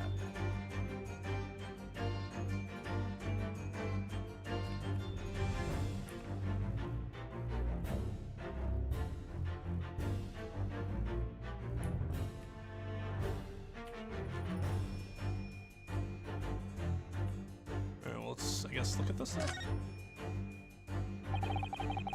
Arms like tree trunks. He has arms like tree trunks, doesn't he? Very tree trunks. Yes, he certainly has sailor's arms. He's a born man of the sea. Even if I had been awake, I couldn't have done anything about being dragged out of that wardrobe by this man. Naruto-san? Are you alright? You seem to be lost in thought. Oh, sorry. Blame those hairy tree trunks.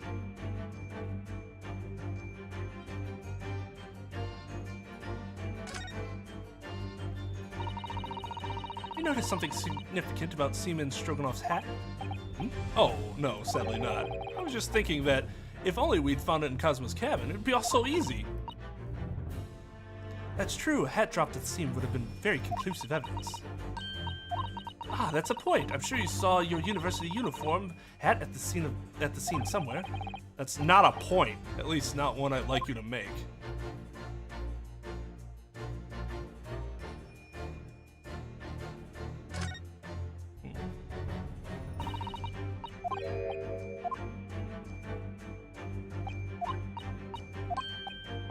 We don't have the other. We don't have the other earring.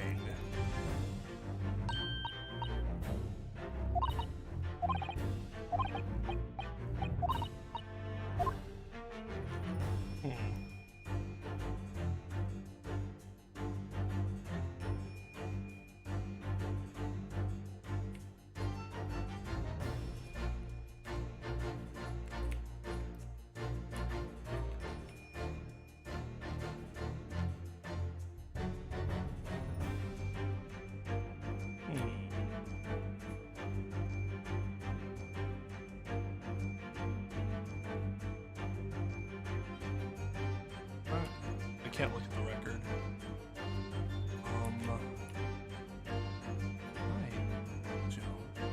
No. I mean, like, his arms could have broke his neck pretty easily. But, like, we don't have the earring to, like, show that, oh yeah, she was there. I'll show you. Because we have her earring. There's nothing else about him.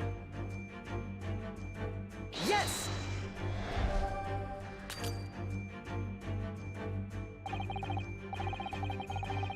Seaman Stroganoff, those enormous arms of yours are thick with hair. I have no doubt that in your struggle with the victim last night, handfuls of it have come out. So, when I go now and search the floor in the victim's cabin, you have nowhere to run.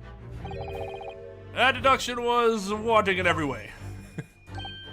Yes, I was wanting you to hear it. I'm quite proud of it. I find myself wanting never to have heard it. I'm quite pained by it, in fact. Oh, that's good. That's not like the worst train of thought. If we found hair around here. This is something that the person in question left the scene, or if it's not possible, based on something that person took away from the scene. trace of something that took away.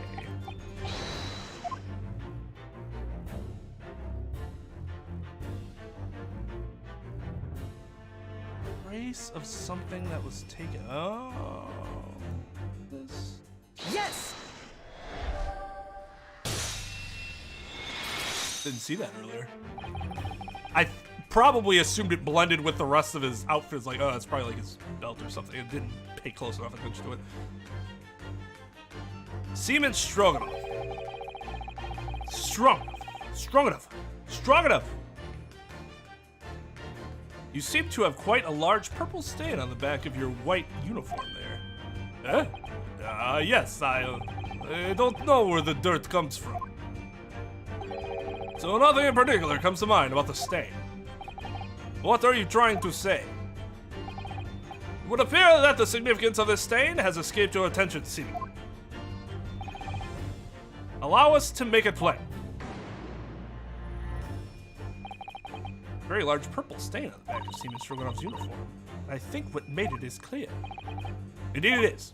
So, Mr. Naruhodo, present the evidence that proves it. My pleasure. Alright then, the evidence that proves what that stain on the back of Seaman Stroganoff's uniform really is. Wait, shoe polish.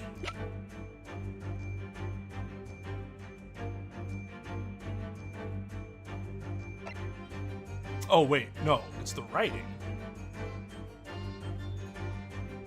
Yes!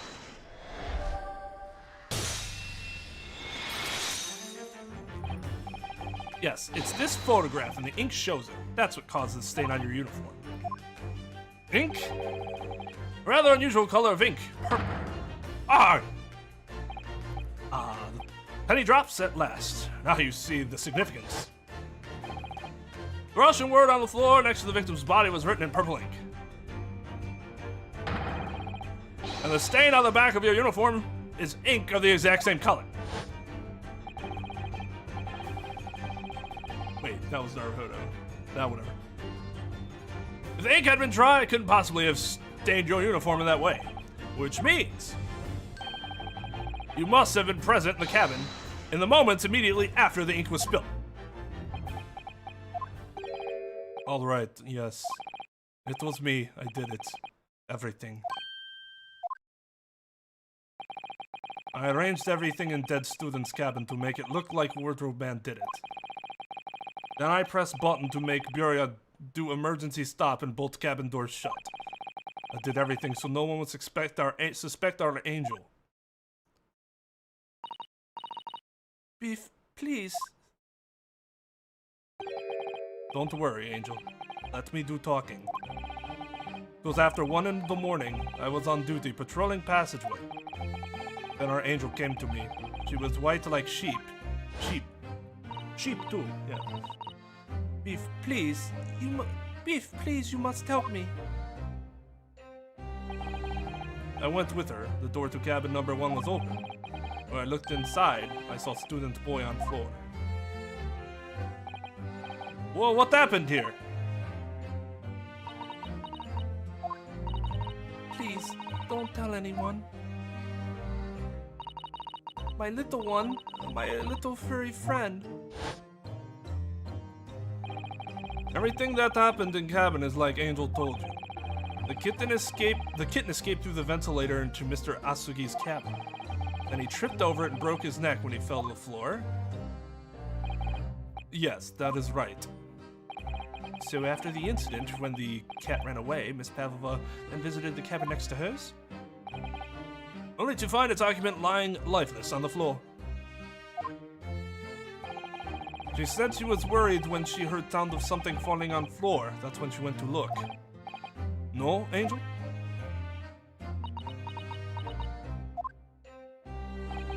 The door was not locked, so she opened to look, and you already know what happened after.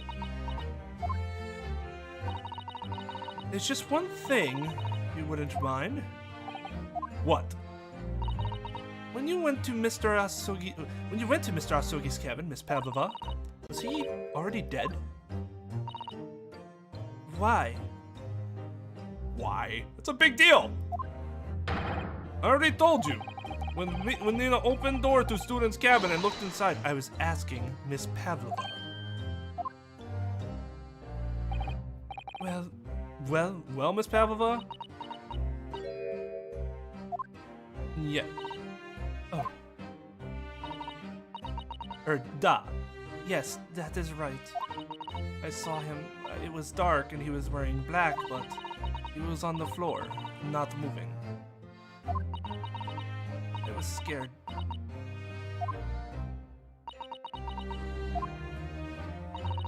I understand, and I believe you. Is that finally it now? Have we discovered this real truth about Cosmo's death at last? Ah, something very nearly slipped my mind. Oh, Mr. Sholmes? This photograph. Yes, I took this myself, you know. The cause of death was a broken neck, therefore the victim died instantly. In the unfortunate incident that precipitated these events, a kitten on which the victim stumbled. However, if those are the facts, there is one particular area in this photograph that seems to me somewhat unnatural. What do you mean unnatural? What are your thoughts on the matter, Mr. Naruhodo? Oh, well... If Cosmo tripped and fell, and by some terrible stroke of bad luck broke his neck, part of this photograph seems unnatural. Yes! This word in Russian clearly wasn't written by Cosmo, so if you're looking for something unnatural, that's the obvious point. Very true. It is certainly peculiar, but it's not what I meant by unnatural, I'm afraid. A particularly crass detail was orchestrated by the culprit. I meant to identify another point. Oh, I see. Imagine, if you will, losing something.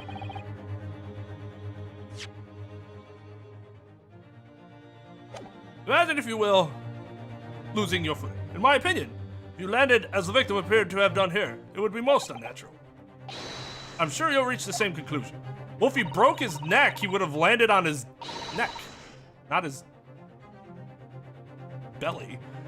How thoughtful you are, Mr. Sholmes. Thank you for your gentle guidance. Then what do I point to exactly? Yes! No.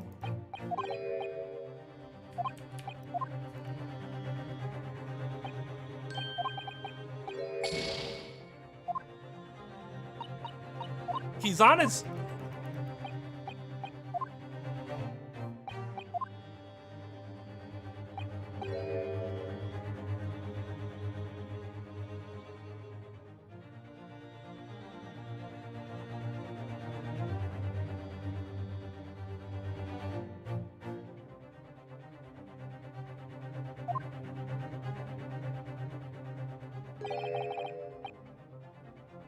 Ugh.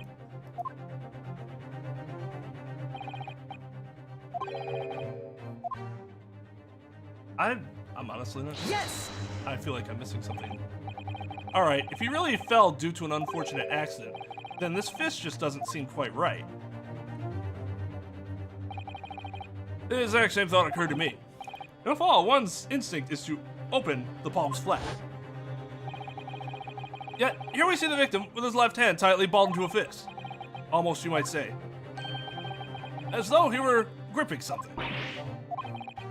What do you mean? Simply that I took the liberty of investigating the victim's fist a short while ago. You did? And what, pray, do you imagine I found there, my dear fellows? Mr. Sholmes, show us, please. Why, of course, my dear madam. Why would I keep you in suspense? This is what I found. Oh, a crescent moon with the little gemstone in the middle? Yes, you're right, a crescent moon. It's very pretty, but what does it tell us? It tells us nothing. I'm not so sure. That crescent moon looks familiar somehow. Now this makes more sense because it's possible, unlikely, but possible that you didn't notice the earring earlier. at any point in the you're flipping around. Not likely again, but possible. Observation, Mr. Naruhodo, that is the key. What? The truth is now tantalizingly close.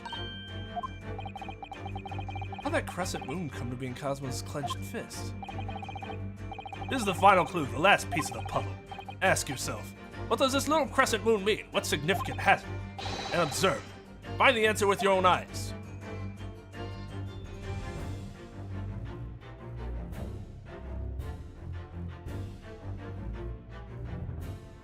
Yes!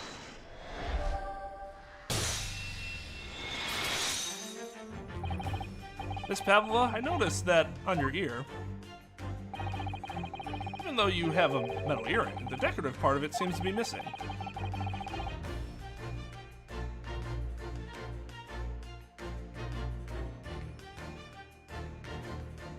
He's good at noticing things. He just puts together kind of poorly, yeah. The little link holding it on must have broken, I suppose. What?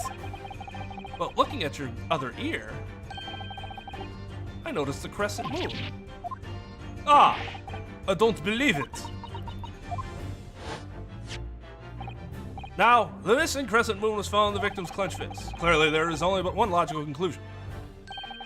Wouldn't you agree, Mr. Naruhodo? Yes. Ms. Pavlova, Mr. Asugi must have grasped that crescent moon and pulled it from your ear. Perhaps just moments before he fell to the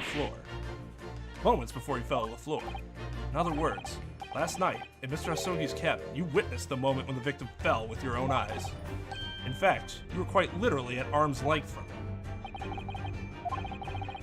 But then the question is, why did Mr. Asugi do that? Why did he pull your earring from your ear and hold it in his clenched fist during his final moments? Oh no. Angel? No one can protect you now. Please, Miss Pavlova, tell us the truth. Last night, what did you do to Cosmo? Yeah!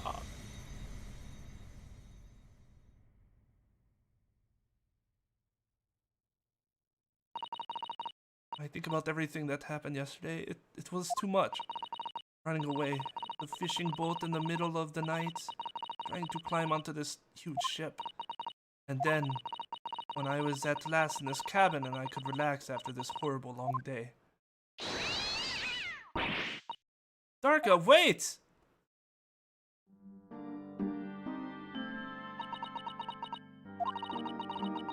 I couldn't believe it when she disappeared through the ventilator.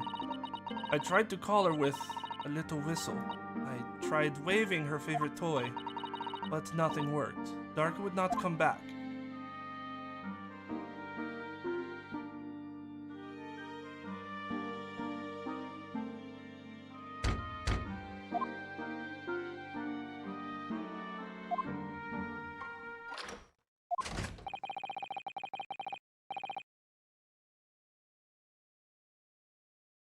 What are you doing here at this time of night, Inspector?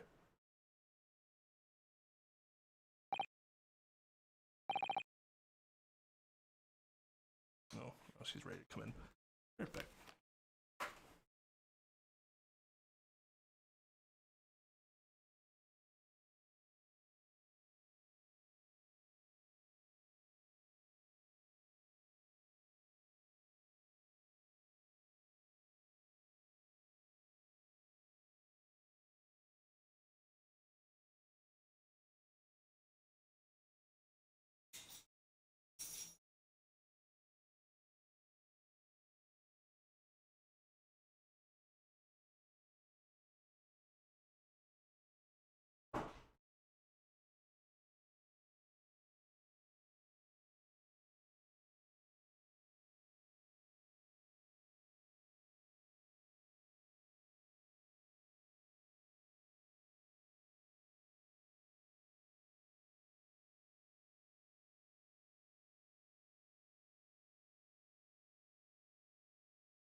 Oh, I'm sorry.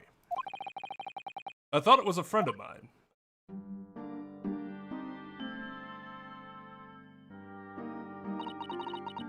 The young man from your country, he was very polite and kind. He helped me to find Darka, and he promised not to tell anyone. But then, when I had my friend in my arms again, and I was going to leave the man's cabin. Just a moment. Sorry, but... Oh, yes? I'm sure I know your face. I've seen you somewhere before. Ah!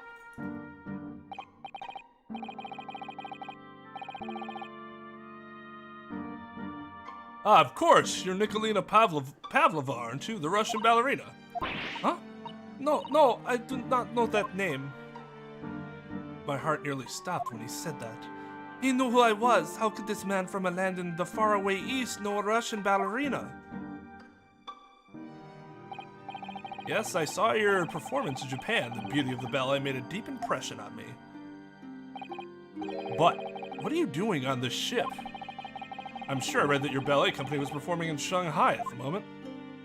I can't fool him. I have to tell him the truth and hope he doesn't tell anyone. I have no other choice. I see. So you've run away. Please keep my secret. Don't tell anyone. Give me a moment. Could use another opinion here.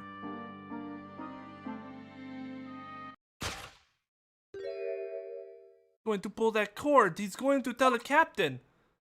Why did I think I could trust him? And it happened. Everything at once. It was only a second, but it felt like forever. Wait! I shouted, and then...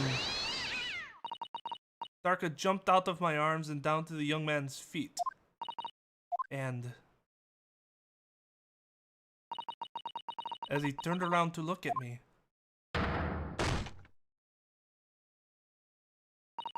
I pushed him. I don't even know why. I don't even know why I did it. I was just so scared. And I had to stop him from telling anyone about me.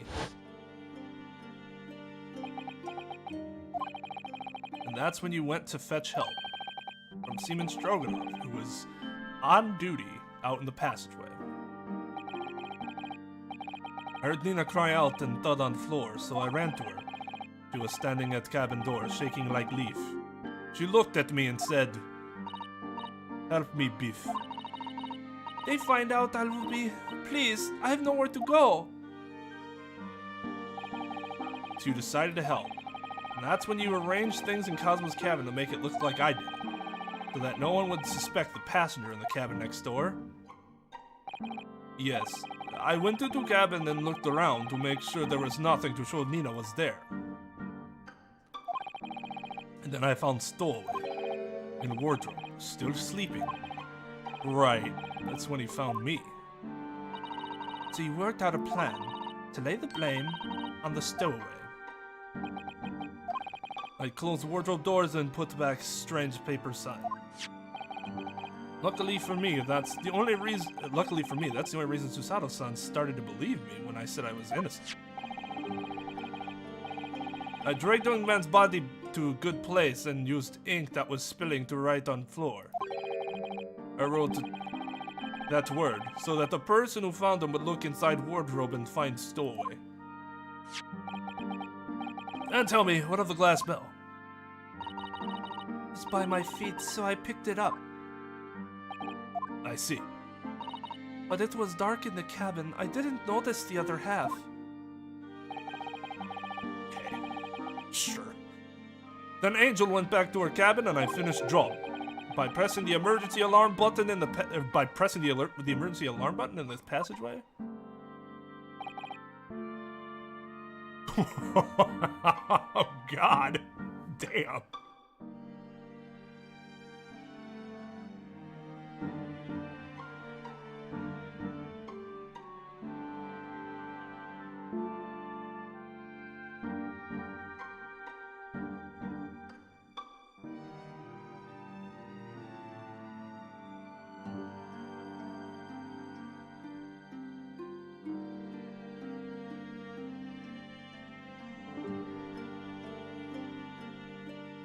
Yes.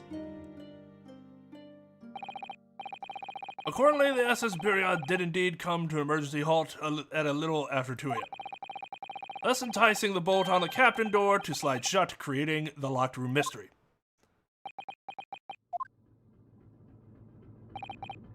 There's still one thing I don't understand, Miss Pavlova.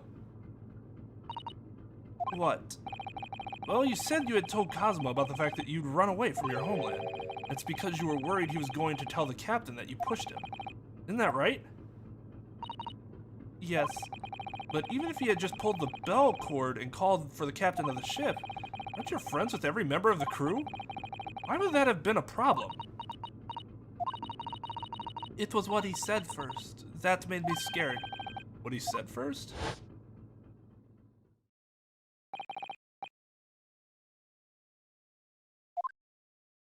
The inspector.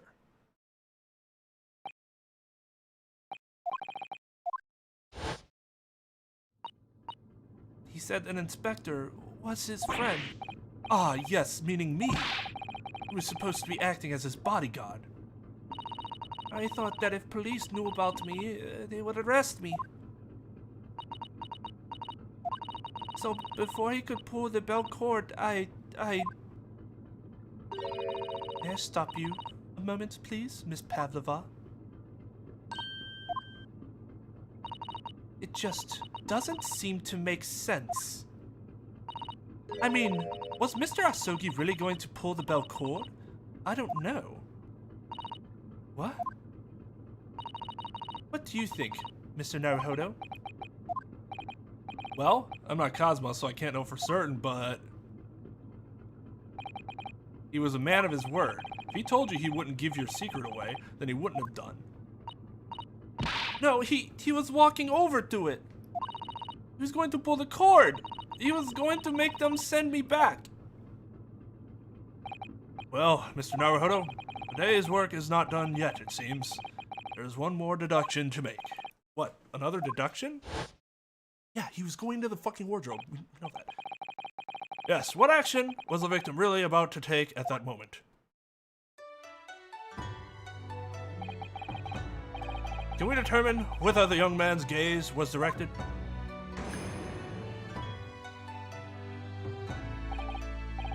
First, consider the victim's location within his cabin. That's easy. I remember every detail of it. I mean, yes, I spent quite a lot of time in the wardrobe, but still. That cabin has been my home this entire voyage. This is how the cabin looked last night when Miss Pavlova visited Kazuma-sama? Yes, it's exactly how it was. Are you ready then, Mr. Naruhodo? Yes, there's one thing I've learned today. It's that a simple gaze can reveal all manner of truths. Not only that, in order to draw the right conclusion, you can't afford to be out by even a little bit when you're following the gaze to where it lands. So then, when he turned away from Miss Pavlova, what exactly was Cosmo looking at? Take that!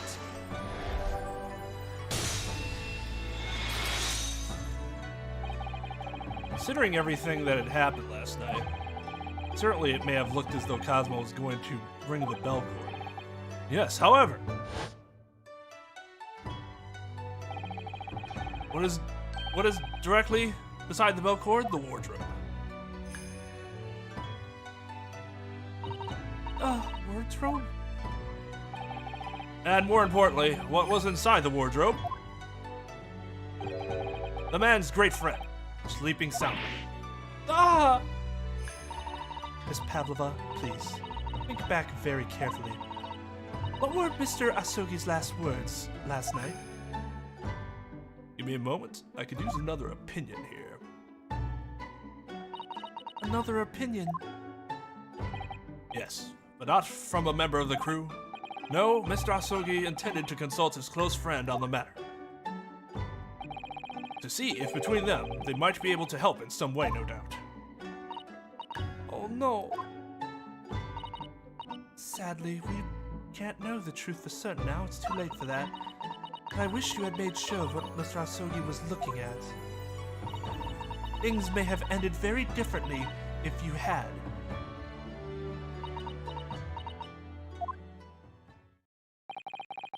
Miss Pavlova. I want to thank you for finally admitting the truth. But unfortunately, the truth is, a man lost his life because of what you did, and that will never change. I hope you'll never forget that. I'm sorry. Really, I'm so sorry. What have I done?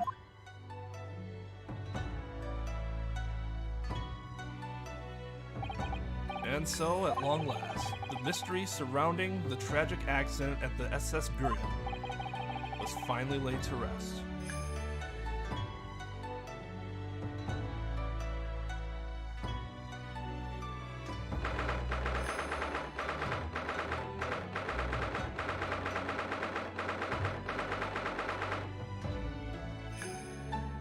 Maritime law. This is maritime jurisdiction.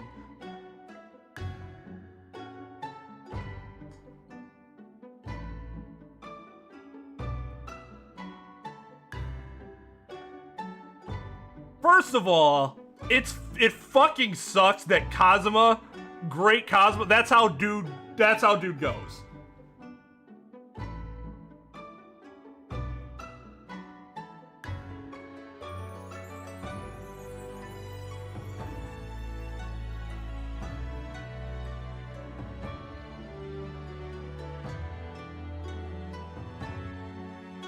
Like, that sucks. What an embarrassing way for such a great person to go. A great character.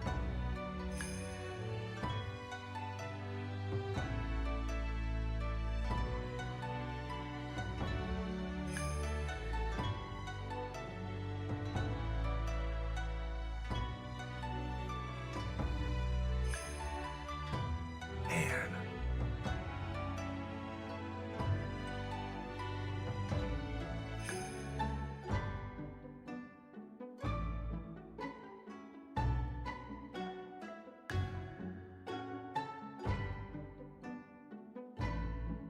Yeah, I mean, they still definitely both committed crimes. She didn't, it wasn't intentional murder. It was definitely more of a manslaughter thing because it was sudden and in a panic. There's nothing premeditated about it.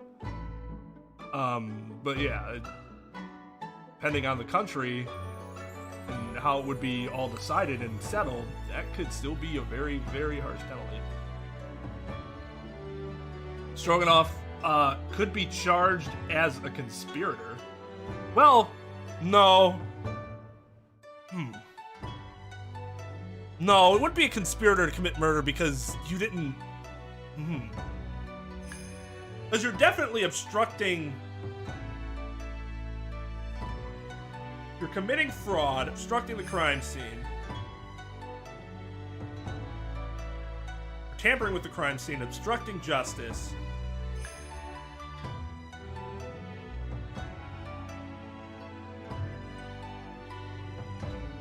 But he could also be considered an accomplice then, because he helped cover it up. Now that's interesting. Accomplice to manslaughter. Accomplice to something done in the heat of the moment.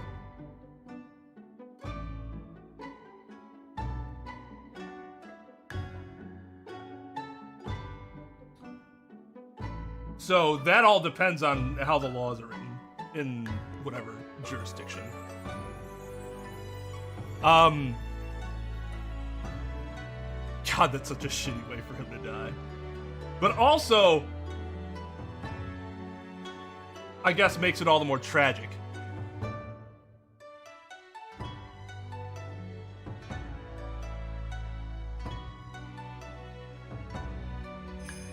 She could.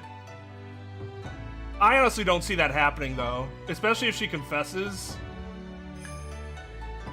They would just keep it at, like, if she just pled guilty, I could see them just going with the manslaughter charge. Like, that could happen, but I honestly don't see that as the likely outcome. But again, based on jurisdiction, could be treated completely differently than what I'm used to seeing.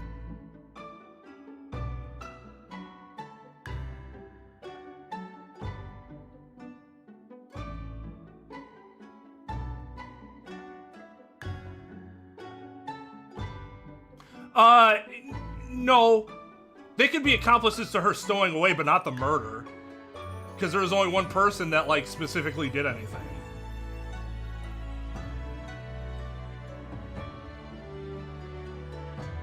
It does. It does sound more brutal. I've always thought that, ever since I was a kid. But yeah, it's actually much less so. It basically means, like, there wasn't any premeditation to the murder. It was something that just sort of happened.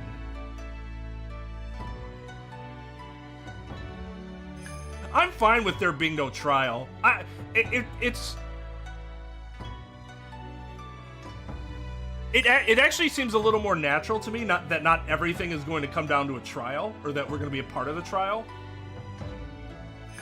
Especially when you're on a journey like this. It's a little different with Phoenix Wright, because you can just, like, wait until each event happens. He's not really going on a journey. So in a situation like this, there might be times where it's not going to be in a trial, right? It's just going to be an investigation. And then you can combine investigations and the normal Ace Attorney games and create this. So I don't really have a problem with that. There are just some frustrating moments in this case where I'm like, this is padding. This is ridiculous padding.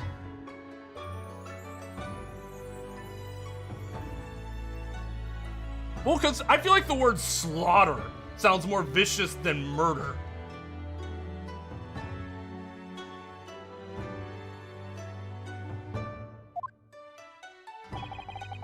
What will happen to Miss Padua now, then? Once we reach Great Britain, she'll be handed over to the British police at Scotland Yard. Okay, so Britain's going to take care of it. What about the fact that she ran away from Russia? Won't the Russians try to...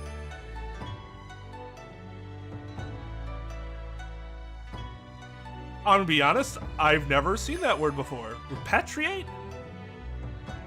I mean, I get what it means, but... Repatriate her? Apparently the English detective can speak to the immigration office and sort all that out. Mr. Sholmes can do that? So she wouldn't be going back to Russia then? No, I don't think so. Even if she wanted to return in the future, I doubt she would be able to. She ran away, so now she's in exile for life. Yeah, but sometimes they're like, yeah, we'll take her back, and then they make her life miserable in their own way. Yeah. But I don't know. Maybe Russia wasn't really like that at this point in time. He did heal really fast.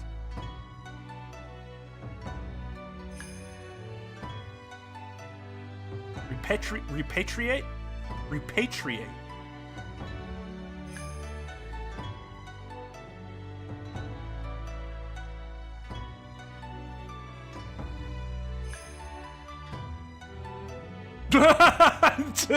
Maxim. Oh, well, I mean, the Empire is going to collapse in 15 years, but at this point anyway, so... They have other shit they need to worry about.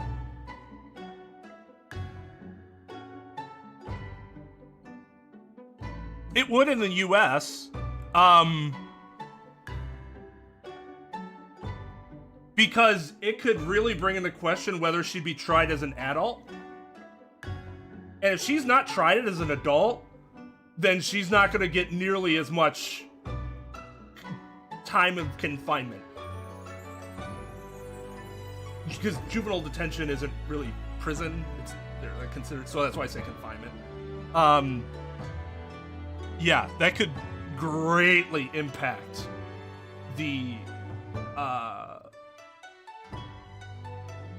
length of the punishment. But I don't know how things were in Britain at this time. I would be surprised if there were a difference between adults and juvenile court by this point. That seems like maybe kind of a more recent thing.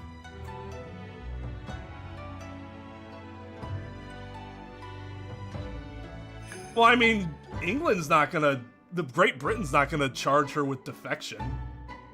That's something Russia would do, but that's even, he's making it seem like they wouldn't even bother. They just be like, gotta stay away.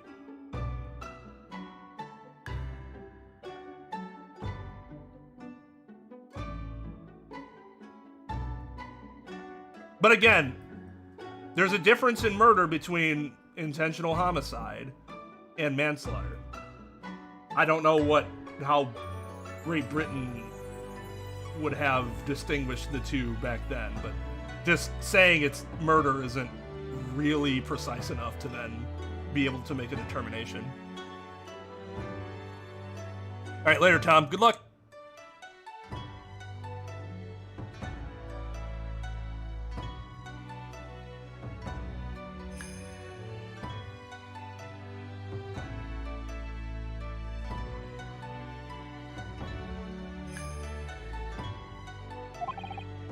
I see. I'm sorry. Seaman Stroganoff? I wanted to help our angel no matter what, but I didn't think about you, about how you lost your good friend. I will go with Nina. I will give myself to British police. That's kind of you. In the meantime, thank you for letting me go free again. Cosmo's death feels like such a waste, but narratively it does. Well, do what you can for Miss Pavlova, won't you? Duh.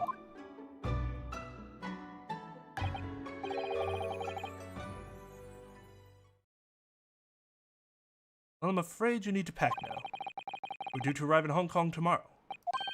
As much, I'm going to hand you over to the council to arrange a passage back to Japan. Yes. I did stow away, after all. I couldn't really expect any different. So, you should get back to your cabin now.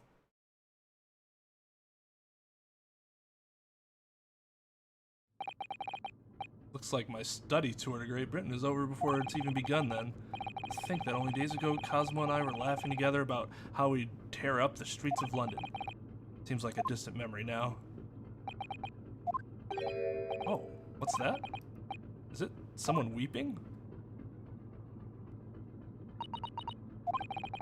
Sato-san? Naruto-san, I didn't know you had returned. Oh, well, I haven't been back long. Inspector Hosonaga just told me I should pack, you know, ready to leave the ship tomorrow and all that.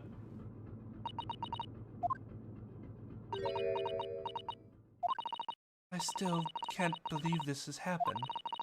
I can't believe someone's life can be over just like that. Sato-san.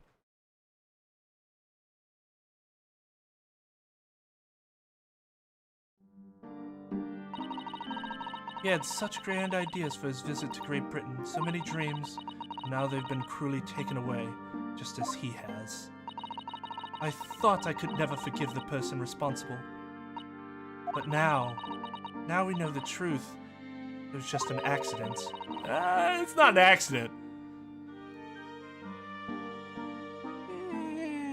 It wasn't like an oops. She meant to stop him. In that case. Just a silly series of mishaps. It's too much, Naruhodo-san. It's just too much. Yes, I know. Wish there was something I could say. Inspector! My duty was to see Asogi-san safely to Great Britain, but I failed. It caused his two closest friends great pain and suffering as a result. I've let everyone down. And I would do anything to make up for my terrible blunder. Nobody blames you, Inspector. I'm free again now. Whoa! Surprise, Mr. Naruhodo! What is the meaning of this? Oh, a trifling matter. Simply that in my head I think I shall always picture you wearing those shackles. Without them, the balance seems all wrong. It's distracting. Sorry? So I decided to restore them. For old time's sake, shall we say? You are a stowaway, after all. Thinks this is funny?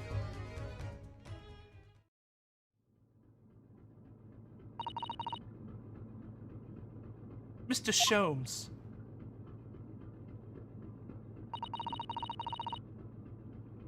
We do appreciate all your assistance. I'd like to thank you from the bottom of my heart. Not at all, not at all. And though it's a little late, may I offer my sincere condolences. The loss of your companion is truly heart-rending. I hope that you will be able to fulfill some of his aspirations in his honor. Just like his friend died.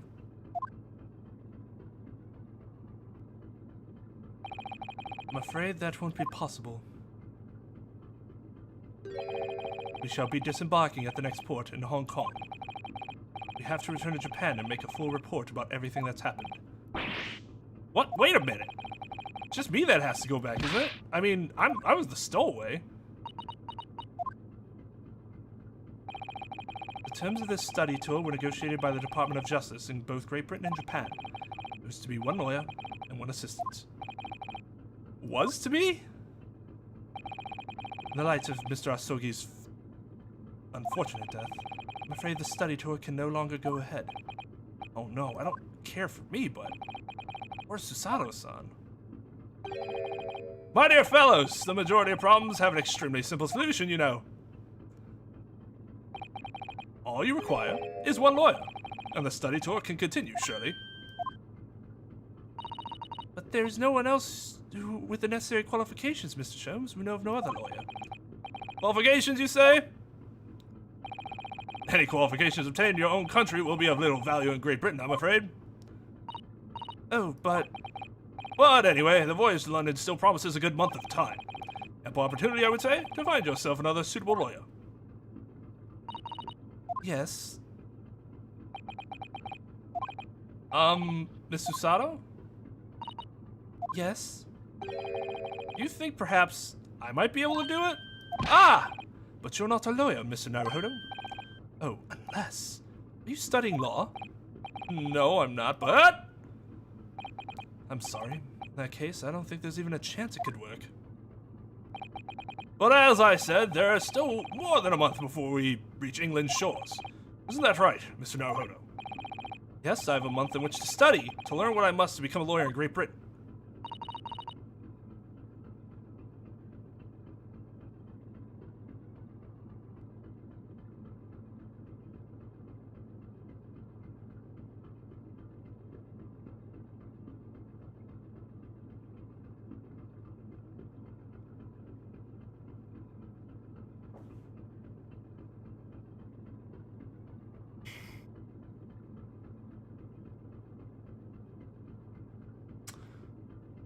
Sure would have saved me some on that 150,000 plus worth of student loan.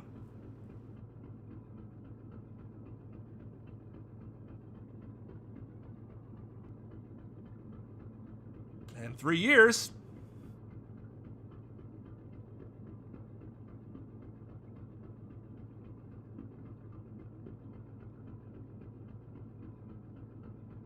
Must be nice.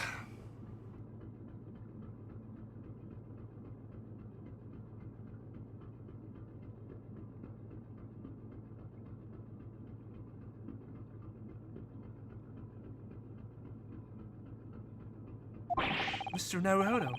That's ridiculous. Thank you. Are you seriously suggesting anybody could learn all that in just 40 days? There's only one way to find out. I would work my fingers to the bone, Inspector, every single day. Will you let me try? You know, I could say that shit too, and it's still not gonna fucking happen. This isn't one of those where there's a will, there's a way type of things. And if, by the time we reach Great Britain, I haven't learned enough to be recognized as a lawyer, which you surely would not, I'll take whatever punishment is deemed appropriate. But why put yourself in such a difficult position, Impossible position, Cosmo. He said that there was something he had to do in Great Britain, and that he would sacrifice anything to make it happen. He's passionate about it, and I can't let all that passion just come to nothing. And anyway, it's for my own benefit too. Lord knows I don't have any direction in life otherwise. Twain, his best friend died. Surely that means he'd be able to learn and become qualified to be a lawyer in Great Britain in 40 days. That's gotta mean something, right?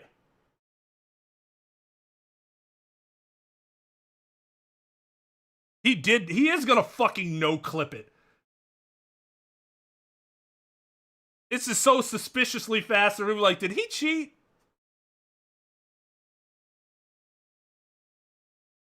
Oh, yes, Lynch. We have many student loans because our country is ass when it comes to education. Absolute ass. Unless you have tons of money, of course. We are not the same, apparently.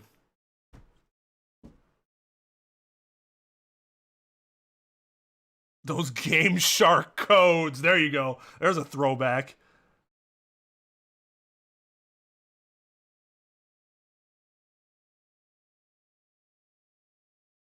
I will become a lawyer. I have to. The plot demands it. What do you say, Miss Sato? You're fucking stupid. But you're a lovable idiot. I think it's a wonderful idea. Thank you. So, what does our respectable inspector friend say? Are you serious? One lawyer and one assistant. Numbers are indisputable. No, it's madness. Yet fascinating, wouldn't you agree? Fascinating? Yeah, why not just say thank you out loud instead of thinking it?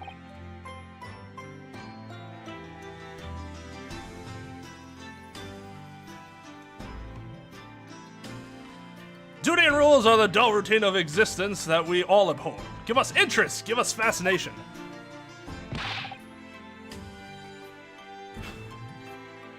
The exact opposite of the point of law. But I also kind of agree with him.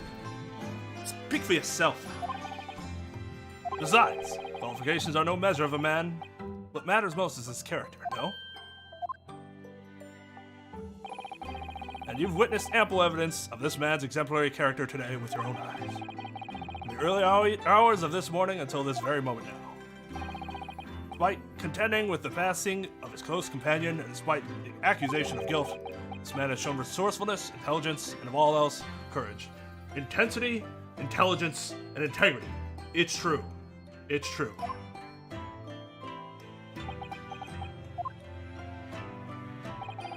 Very well. I'll think of a clever way to word my report to the Department of Justice. Inspector! After all, I did just make a promise, didn't I? I said that I'd do anything at all to make up for my shortcomings here. Oh, thank you, Inspector. That's true. She can just read his mind anyway. If you excuse me, I must pay a visit to the captain's quarters, I think. We need to discuss what to do next and how best to make my report.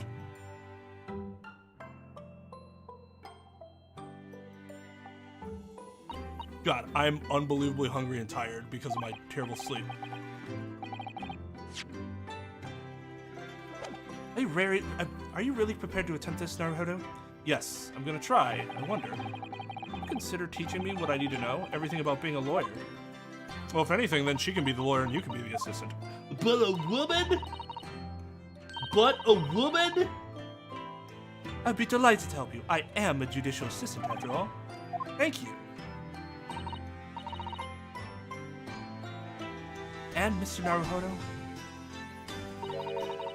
I'd like you to take charge of this. What, me? Are you sure? I'm sure it's what Kazuma-sama would have wanted. Dude, Spirit's like, no! Not him! He's gonna kill himself with it! Its name is Karuma. It's a great sword. It's been in the Asogi clan for generations. Very well. I accept. I'll treasure it, always. Till then, Mr. Sato, it seems we'll be working together for some time to come, yet. It would be an honor, Mr. Naruhodo. For the next 40 days, I shan't grant you a single minute of freedom. You shall fill every spare moment with study. Yes, that's exactly what I need. But, before we begin, I have an earnest favor to ask of you too. Goodness, what padding is it that we need for the rest of this chapter? Please throw me to the ground. 3 times. That's actually really funny. What? I should never have doubted you. You were Kazuma-sama's closest friend. Of course, you would never have done anything to hurt him. It should have been obvious to me from the start. But I allowed suspicion to get the better of me. No matter how upset I was feeling, it was completely unforgivable behavior. No, you were in shock. No! Do it! Fucking do it! Please, do it! Do it, you little bitch! Do it! Fucking throw me! No, I don't even know how. I'd never throw anyone in my life. Stop being a little bitch, Mr. Naruhodo. I'm just kidding. Very wise. Isn't skill one acquires without considerable training. Oh, Mr. Sholmes. I've judged your throwing technique several times with great interest. I confess I was most impressed. I can see that. I presume that would be a form of Japanese wrestling?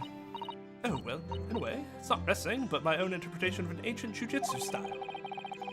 Apparently it's called the Susato Takedown. Leaves your head swimming, believe me. I mean, really. What we got? I'm a practitioner of the combative arts myself. I'm a somewhat accomplished boxer. Here he goes, dancing around again. And if you'd be so kind as to instruct me on the technique of your wrestling throw. Yes, I'd be honored. And let us not dally. Demonstrate, my dear madam. Oh, of course. What? No!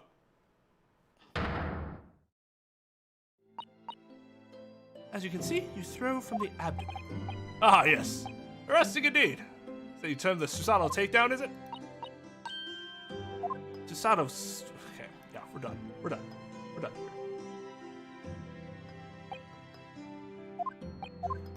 I got fucked up, and then I studied. Now I got this sword. It's got his soul in it. My bro.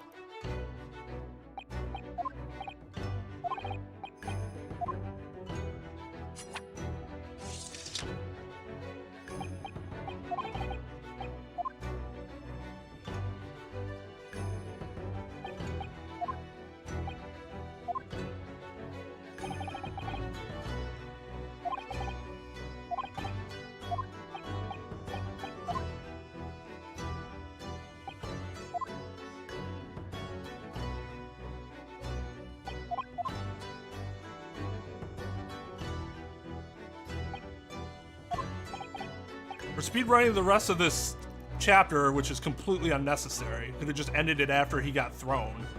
Like, that'd have been perfect. But no, we gotta add all this extra shit that we already get. Because we already know the importance of the sword. We don't need you to repeat it to us again.